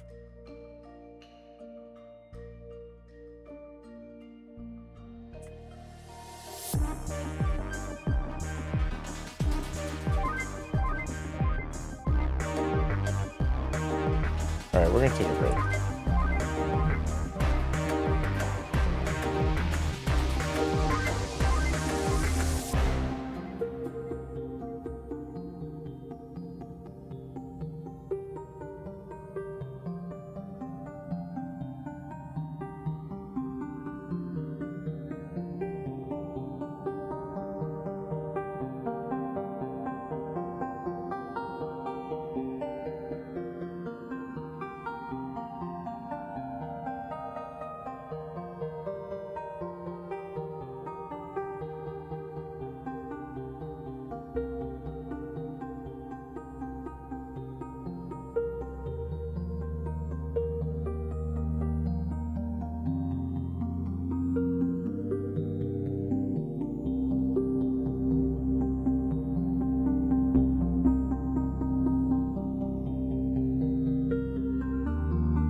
very frustrated that I don't understand why this is not working.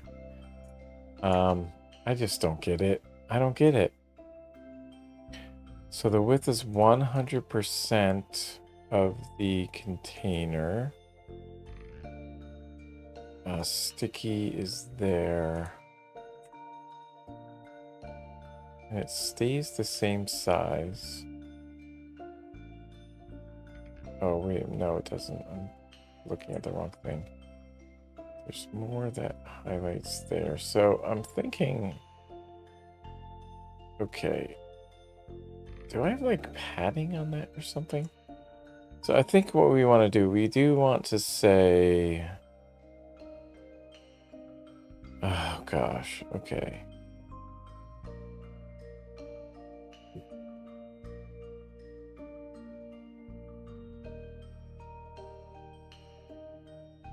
You can do it for inline block, but then you just push it to the side. If we get rid of flex, that puts it at the top. And then if we do fixed, that puts it overlaid. And then we can do flex inside of there.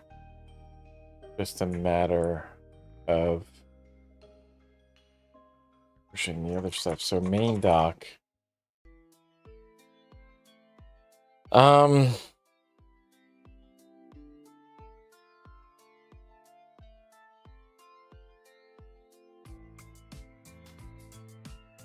Is there a way to calculate this?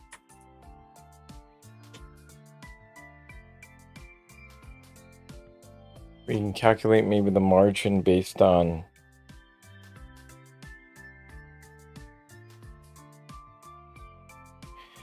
the width, like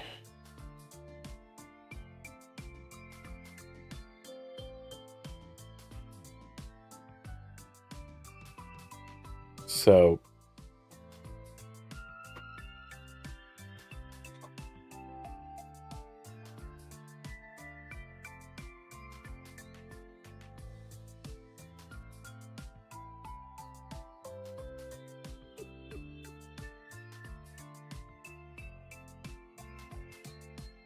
Twenty characters.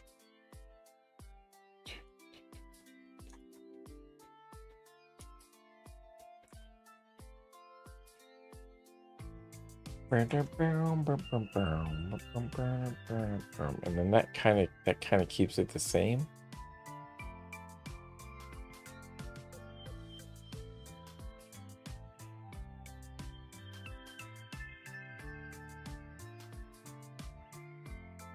Okay. That might work.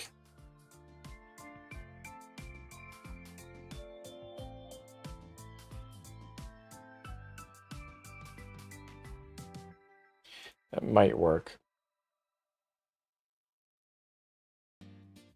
I'm really not proud of this because I don't feel like I have a good handle on everything on these layouts. It's been the whole weekend, and I've been focused on like so many other things over the weekend that I'm just like coming back to this, and I'm just not with it. Just not focused. Okay, so fixed position. Get rid of that width and okay. Now we could set border around this to be thick or thin.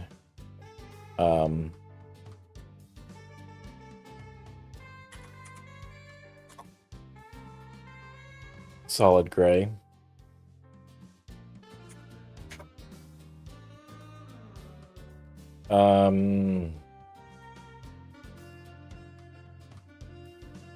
Height could be 100% the viewport width. Wow, but the viewport, okay.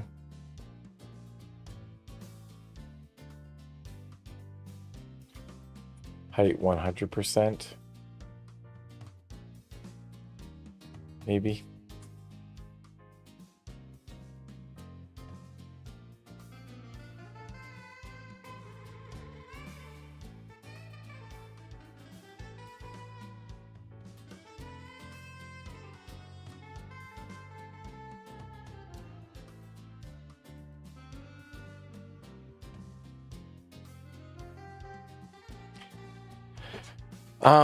We could do this. We could do border width of on the top we could do 0. On the side, on the right side, we could do 3 pixels.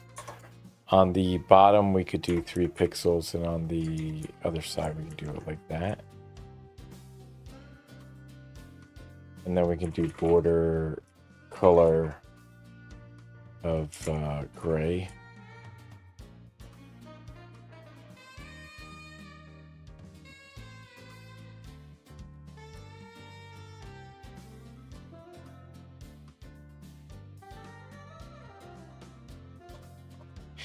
So I could do it like this, I think.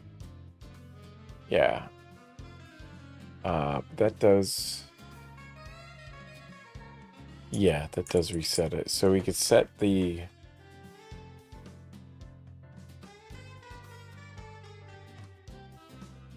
color...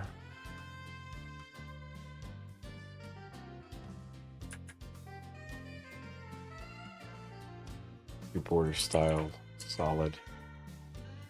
Like that. And then we could do...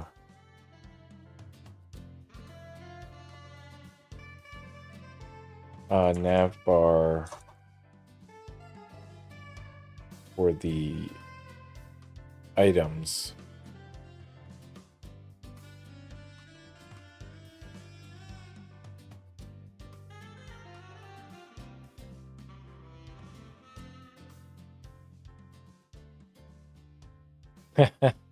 That's ridiculous.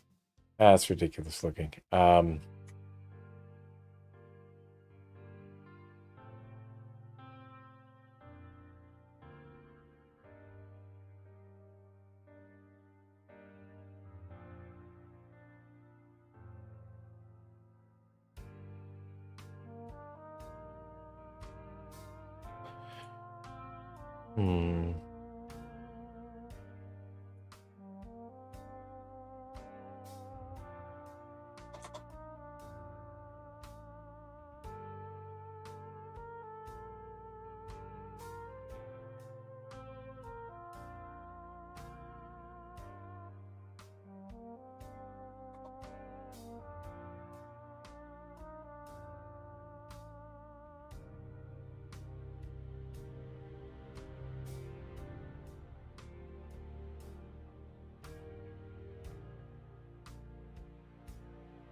Interesting.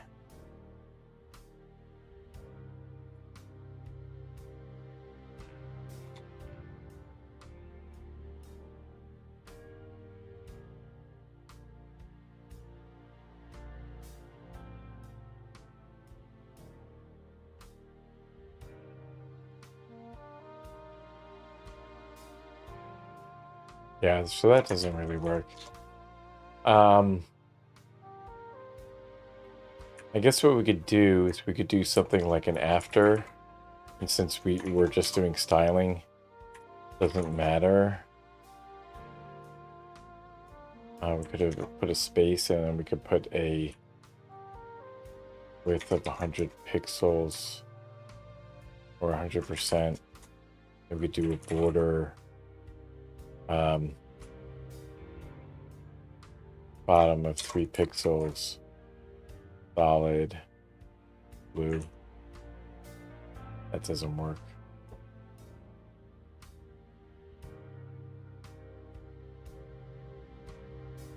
You can't put like an HR element after it, huh?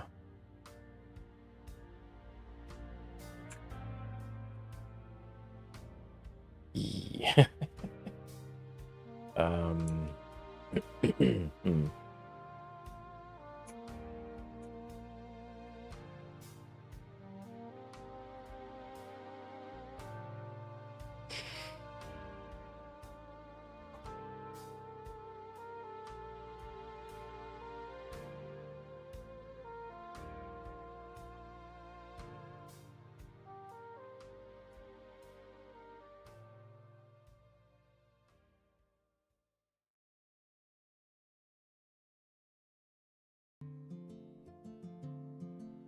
I'm not really proud of this. Just not with it today. displayed as flex. Doesn't really change. It's just a different thing. So shrinking it or increasing gets us to there. Kind of want to have a separator at the top there. So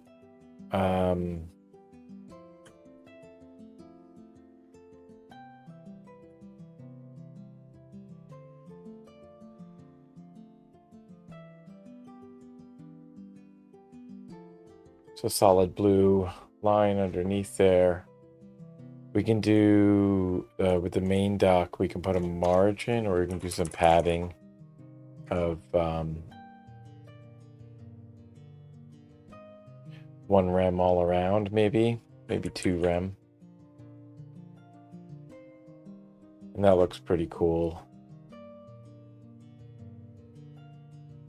Maybe we could do it based on the percentage. 5%. Looks pretty good. Okay. We can reset maybe the padding on the left.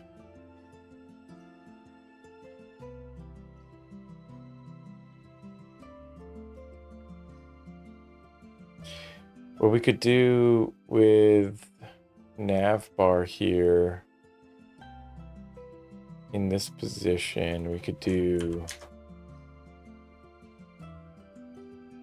after every A, actually. So nav bar, after that we could put some content of that and put that spacing in between.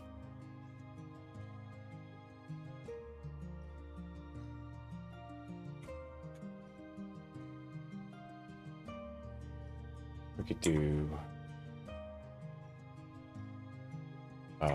top and right 0, and then just like 1 character of padding in between. It's weird looking though. We could get rid of the padding for that one, so I'll just do it like that, I think. But then when we're in this other view, yeah.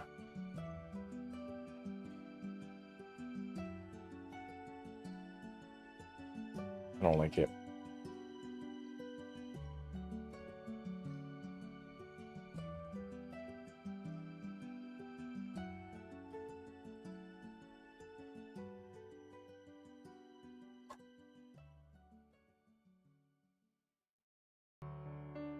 We can change the nav bar padding on the top there.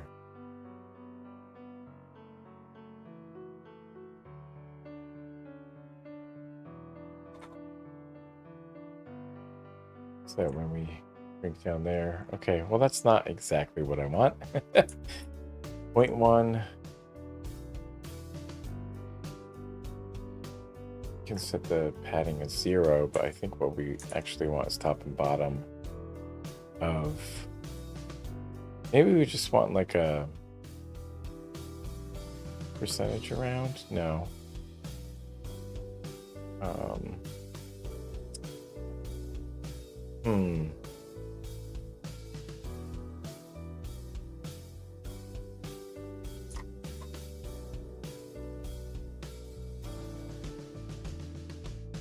Padding of 0.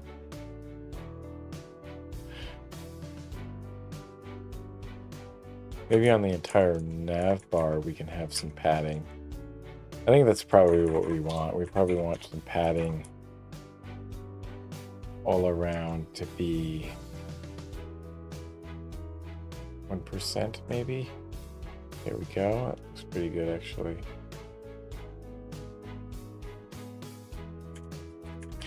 With the header here, I think what we want is to align, do a text align. And that should do it there. I don't hate it. It can definitely improve. It does respond.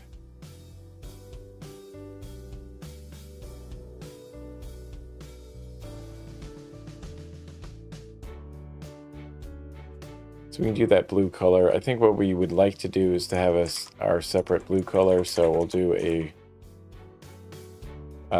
variable for our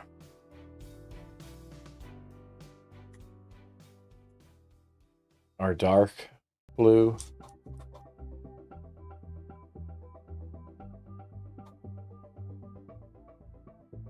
Dark set to E3B.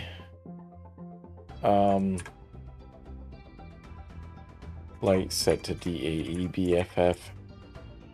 And then our medium is OAOFF. We can do that. So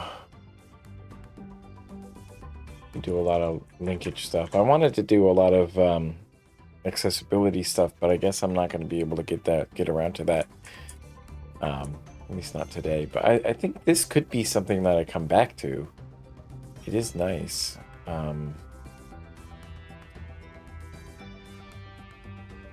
It is rather nice. I think we should put some things around here. We want some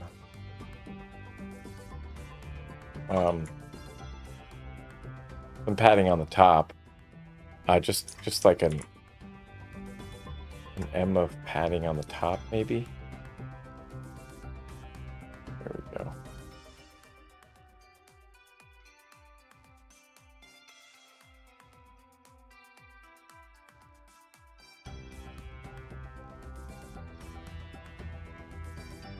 Yeah.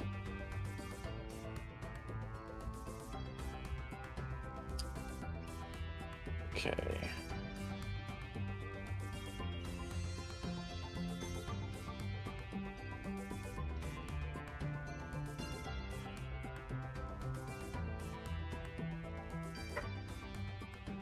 And we'd also like to add the other stuff. Yeah, this stuff and then the other things. So please no help in there. So what I would like to do is to we're going to edit the panels. We'll just copy everything here. And what we do from there is we just copy it into here, and we get our generated HTML. We can copy that and we can put it into another section. We'll just do that after schedule in here. So we'll have another section. We'll have a class of main section. And the ID here is going to be traffic lights. We'll put a header here of traffic lights. Then inside here, we'll just do that.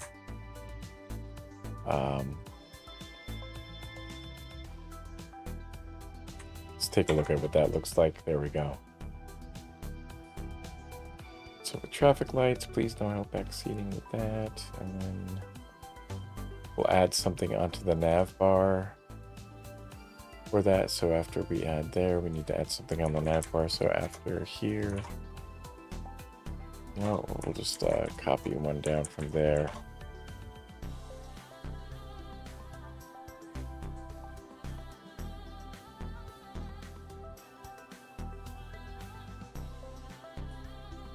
Save that. We got that one on there. We can travel down to there. We can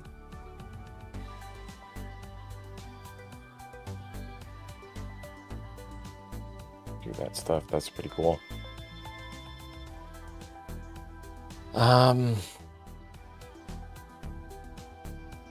One other thing, we want to do the specs. So we'll do the specs here. And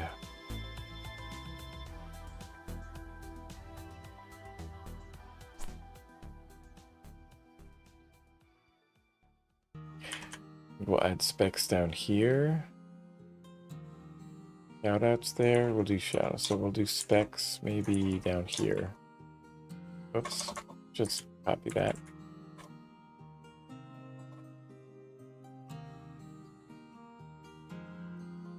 Specs, and then we'll do another. So where are we adding that?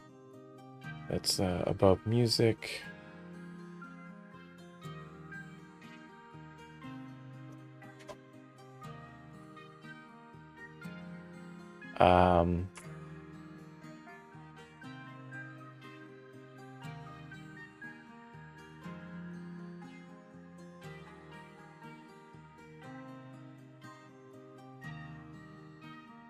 Oops, oh, we want to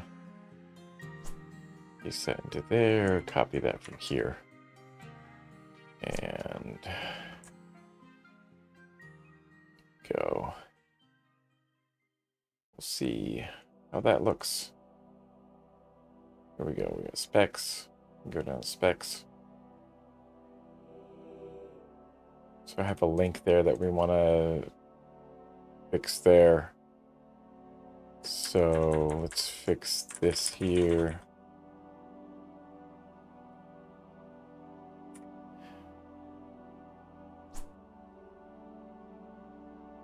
Yeah, it's another paragraph thing there. Interestingly enough, I don't want it to be a paragraph, but I want it to be a href.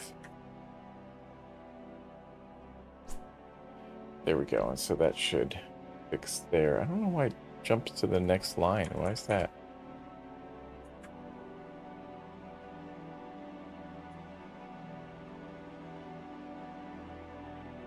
There it goes. Go to the Humble Bundle thing. Doesn't exist anymore. It's gone. But there we go.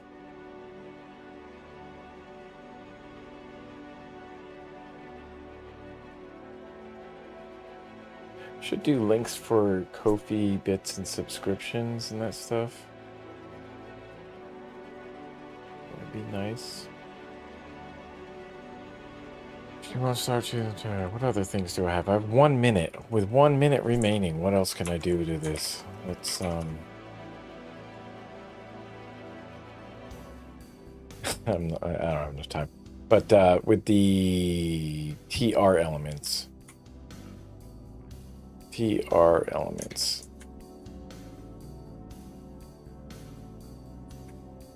I should fix this because this media query thing, I should have it for long-term usage. I can change the media query easier within there, changing each individual thing. Let me see. Gosh, what do I want to do? So it's with the table. So it's with TR elements or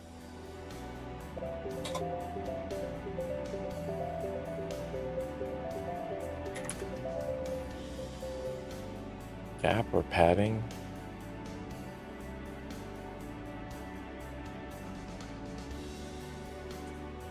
I added some padding there. Padding around. Okay. Yeah, okay.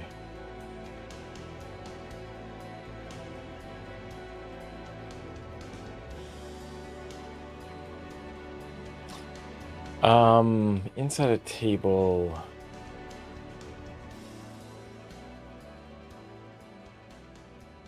T-body. T-body. I'm padding.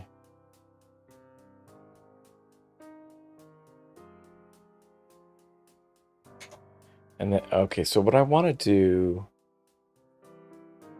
is for every descendant of T-body, we want padding to be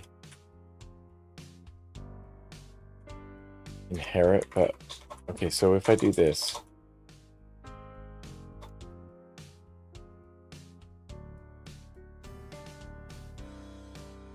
one M, there's that.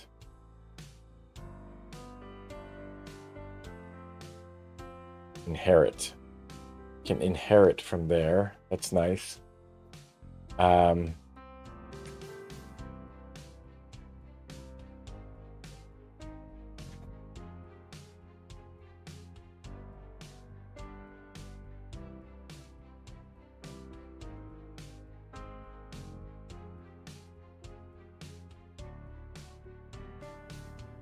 So it's in the T headers, I think, is what we want.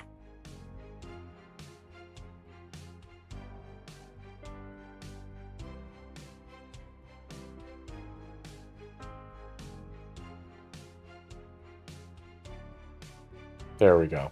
Okay. That's kind of what I want. What I want to do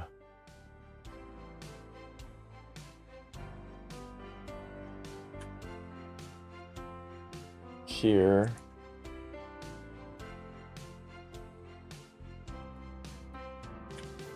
is do top and bottom as 0, then inherit from there. And then that looks pretty good, except for the fact that we want table headers to be centered.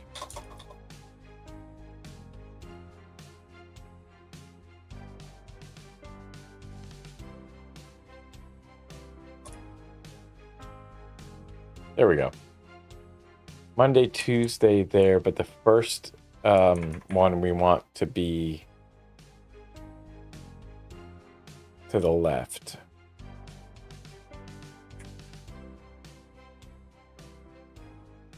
There we go. So the first one we want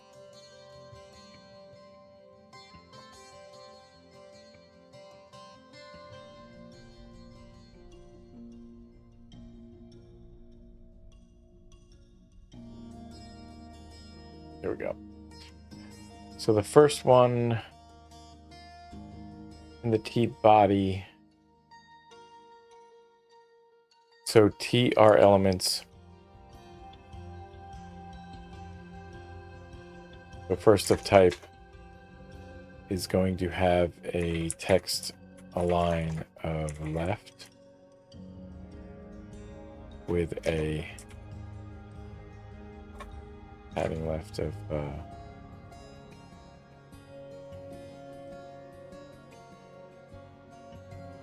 UM,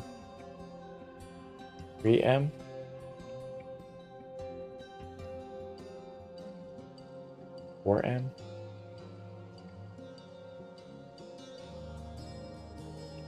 And then that looks pretty good, I think. Okay, and now I can add on some other things. There's some other things I kind of wanted to add on. So it's stream info. And before I do this, so let's copy this and move it up.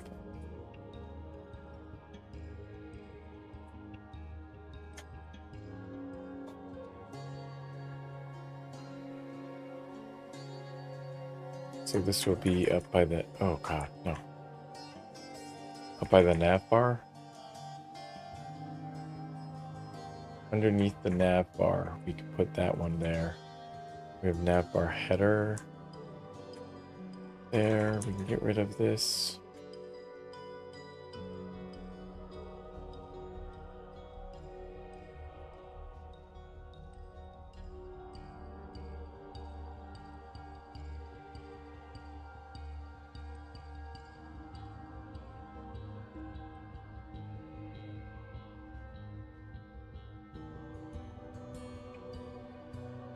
It is like, I'm not entirely sure what the best practice is because I'm not sure. I'm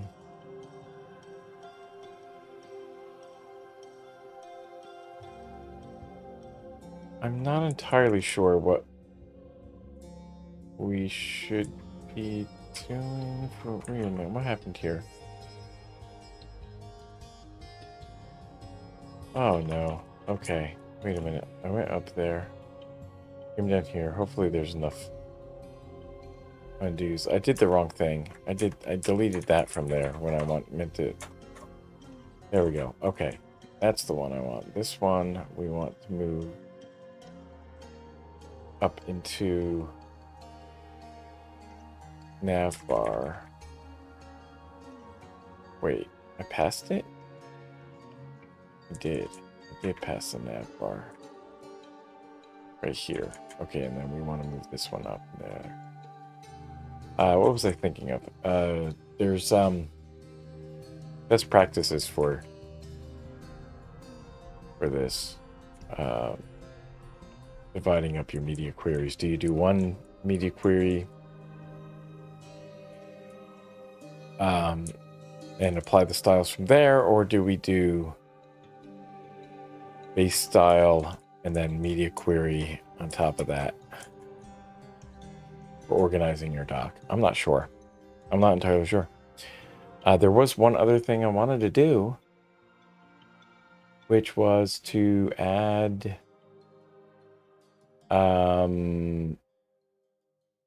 things to the beginning of this. So where do I have this?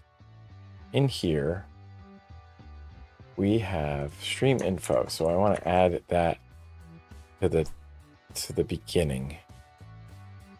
So to the beginning of so we're in the main section and in the header. So for header where the stream info before, we'll do content this. Let's see what that does. So it's there. The problem is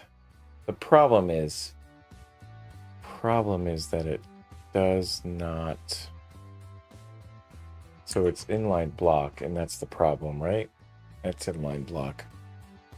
How do you collapse it? Stream info. And then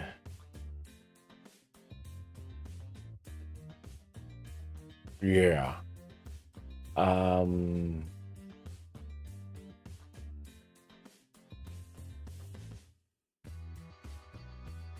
Why is it like that though? Stream info before. Oh, because it's the section, not the header. So we want to do stream info header before, and there we go. That's nice. Okay, now I can just like copy this over a couple times, and so I'll do schedule, and then I can put in the right thing here. We want this one. I'm not entirely sure what the thing is there. What about info?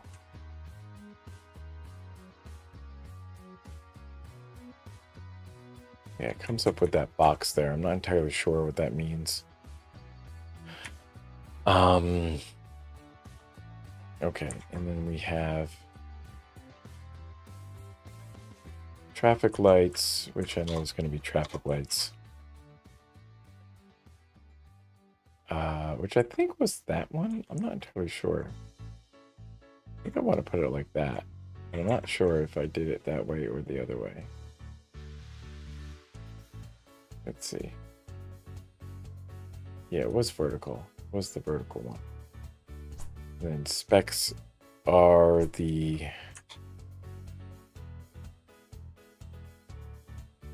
clipboard. Okay. And then shout outs is the megaphone. Okay. See what that looks like so far. That's pretty cool. Pretty cool.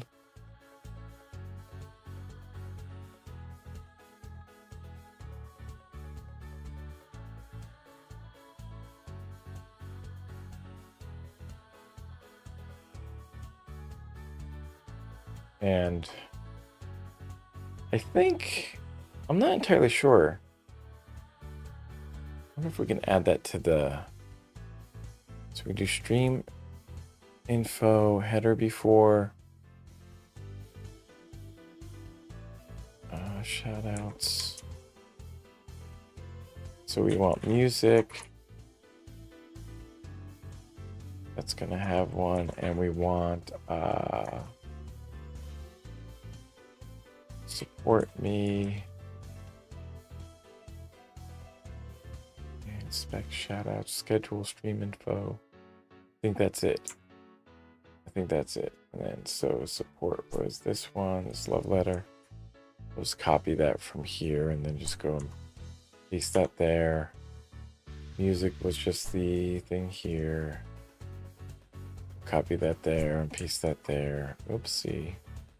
What did I do?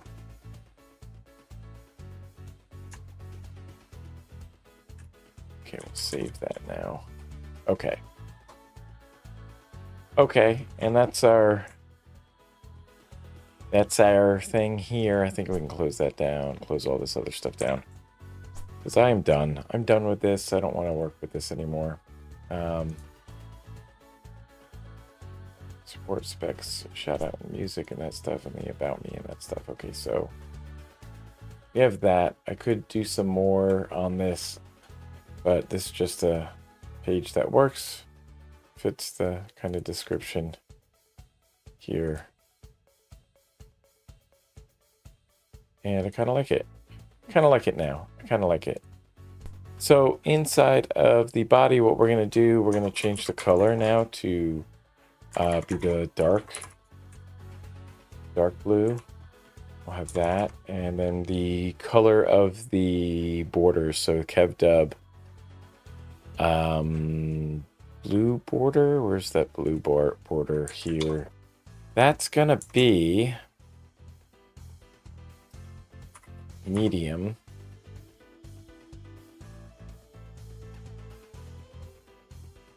And where was the other blue? Right here.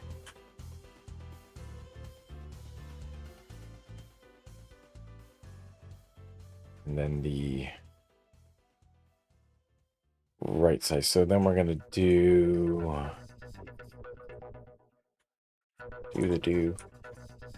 oops.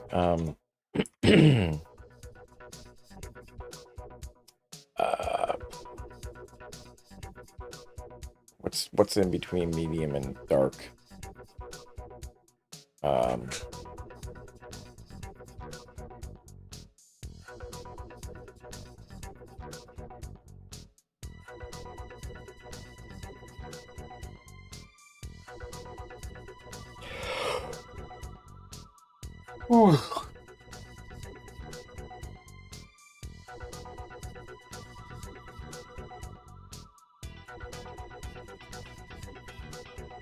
Mid-dark, maybe.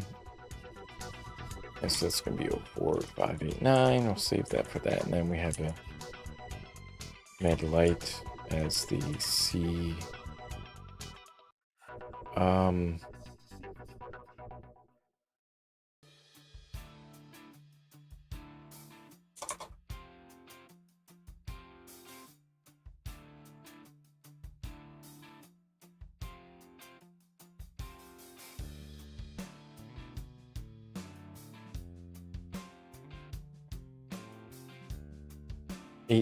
C4.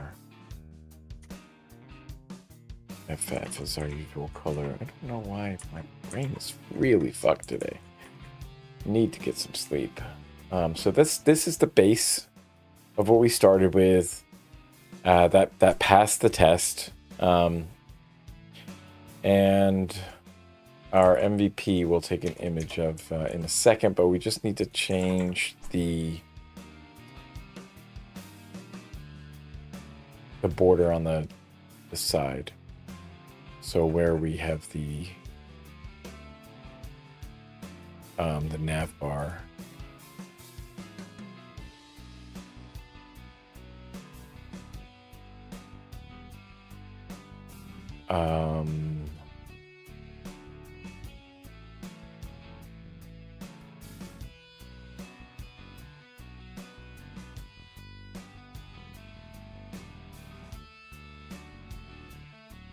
Oh, right here. Okay.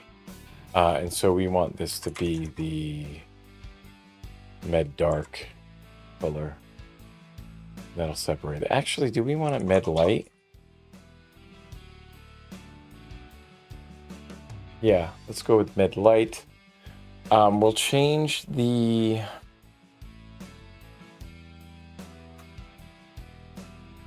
navbar header. We'll actually make that maybe a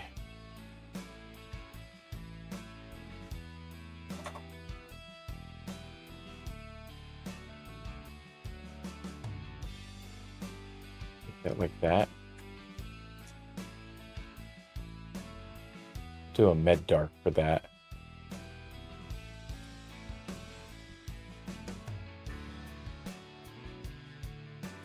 If we reload, if we do a hard refresh,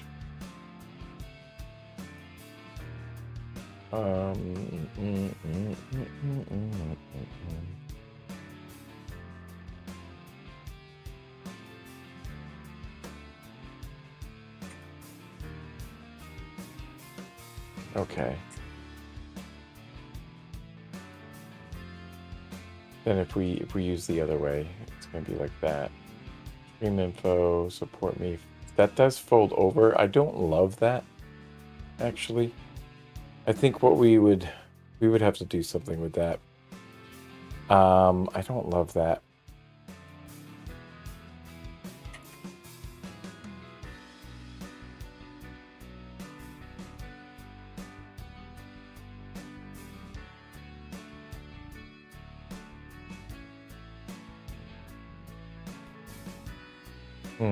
Yeah.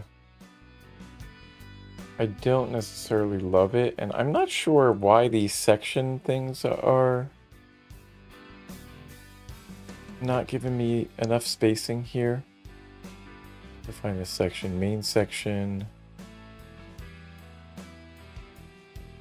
Section's gonna have padding on top.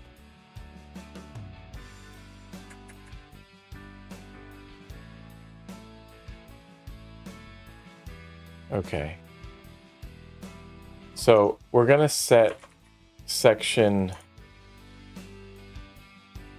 first of type to have no padding on top.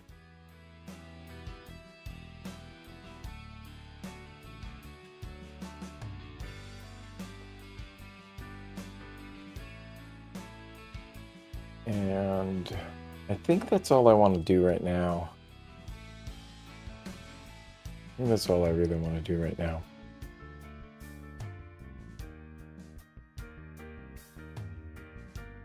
I think maybe we could add a little bit more border to the right, but that's okay.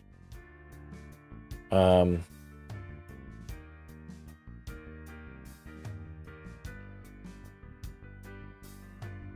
hesitant to say that I'm content with this, but I'm not happy. I'm not thrilled. I'm just not. I don't know. So inside the body, do we have margin auto? We have margin auto there. We have margin auto for the main dock. Padding 5% on the top. I think that's maybe what we're experiencing there, is that we don't want padding on the top. There we go. So for the padding on the top, we'll just do we'll do this. And then that looks good. That looks fine. Okay.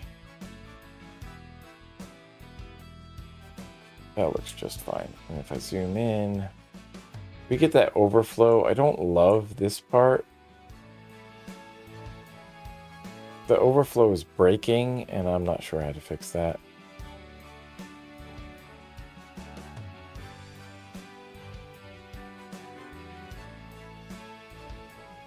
Yeah, I don't know.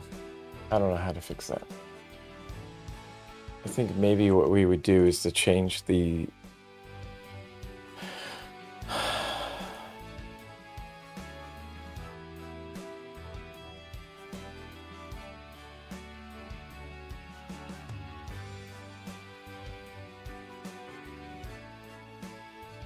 main section header and then the nav bar A.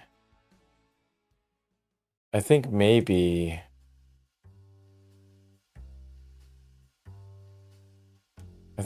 we want font size for main header to be something else. So we'll do this. So we know that main header and that is going to have the same thing here. Yeah, okay, that's a little better. I just want to change the navbar A font size to maybe be 1.5 rem. This should actually be off of the main thing, right? So we set a font size? I thought we did set a font size. I thought we set a font size here and improved everything. So 1.5 rem, and then everything becomes a little bit bigger. But that's not exactly what I wanted, is it? No, it's not. It's not at all. 1.1, maybe? And then I think that looks actually pretty good.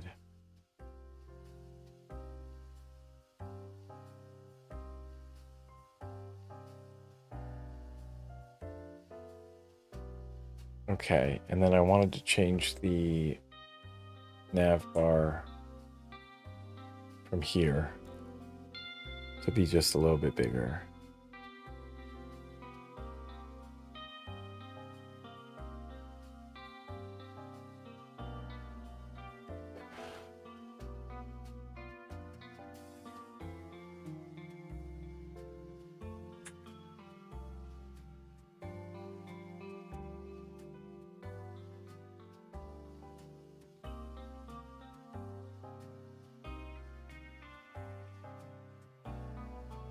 See? Oh, my loving, I belong to you. That's pretty cool. Oh, this means section header. What am I doing? 2M there? We want from here, right? 1.8 is too much. 1.6 maybe looks pretty good. And then what I wanted from this is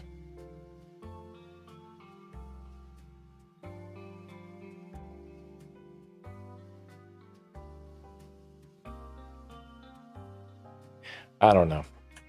My mind is kind of shot here today.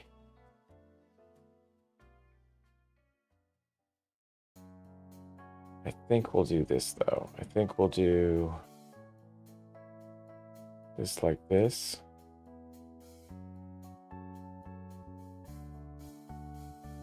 And we can take a screenshot here. Save the full page. Save the full page, and we can copy that. And we can bring that over to here. And we'll say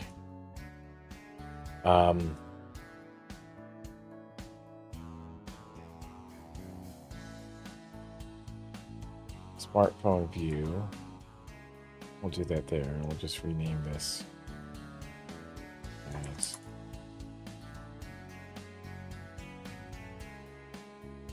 should just rename it so that it's lowercase.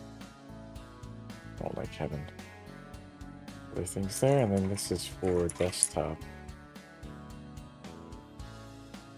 That's what we'll do for that, and then we'll do screenshot of the full page, copy it there, copy that, rename,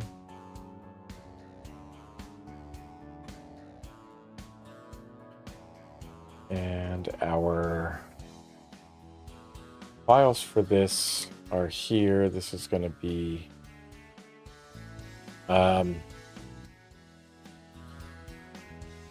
shoot.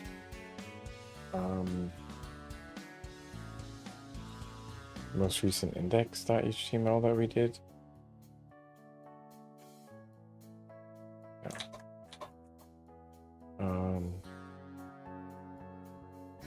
Oh, it's up in here. That one. And files. That's CSS.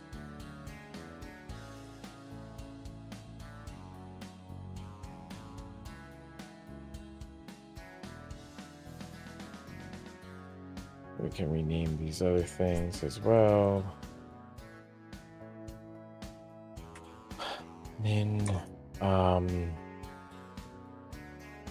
Actually, I don't even know what this is. What is this one? It's a smartphone view, and then this is the desktop. Okay.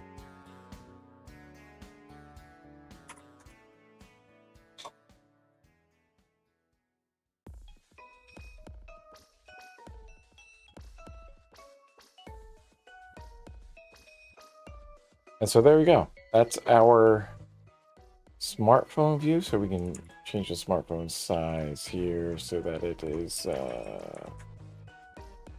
let's say 500. There we go. There's a smartphone view. And then here's our desktop view. It does scroll past, so that's kind of a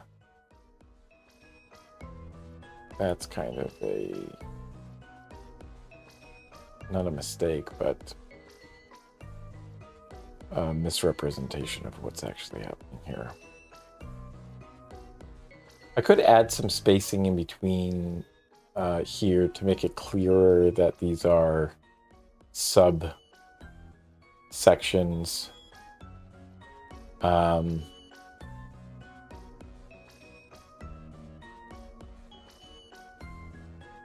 Other than that, that's like my about page for Twitch. So that's it for today. Let's go and did I see that right? Did I mess that up? Oh no, okay. All right. So that's gonna be it for today. I'm going to bring up this stuff here. So based off of what they had there, it's kind of, I don't know.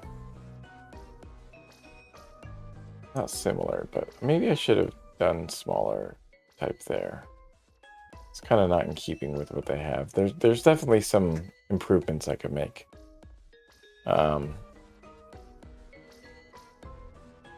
Definitely some improvements to make. Yeah. We could do lines in between and some spacing in between each of these items. Yeah.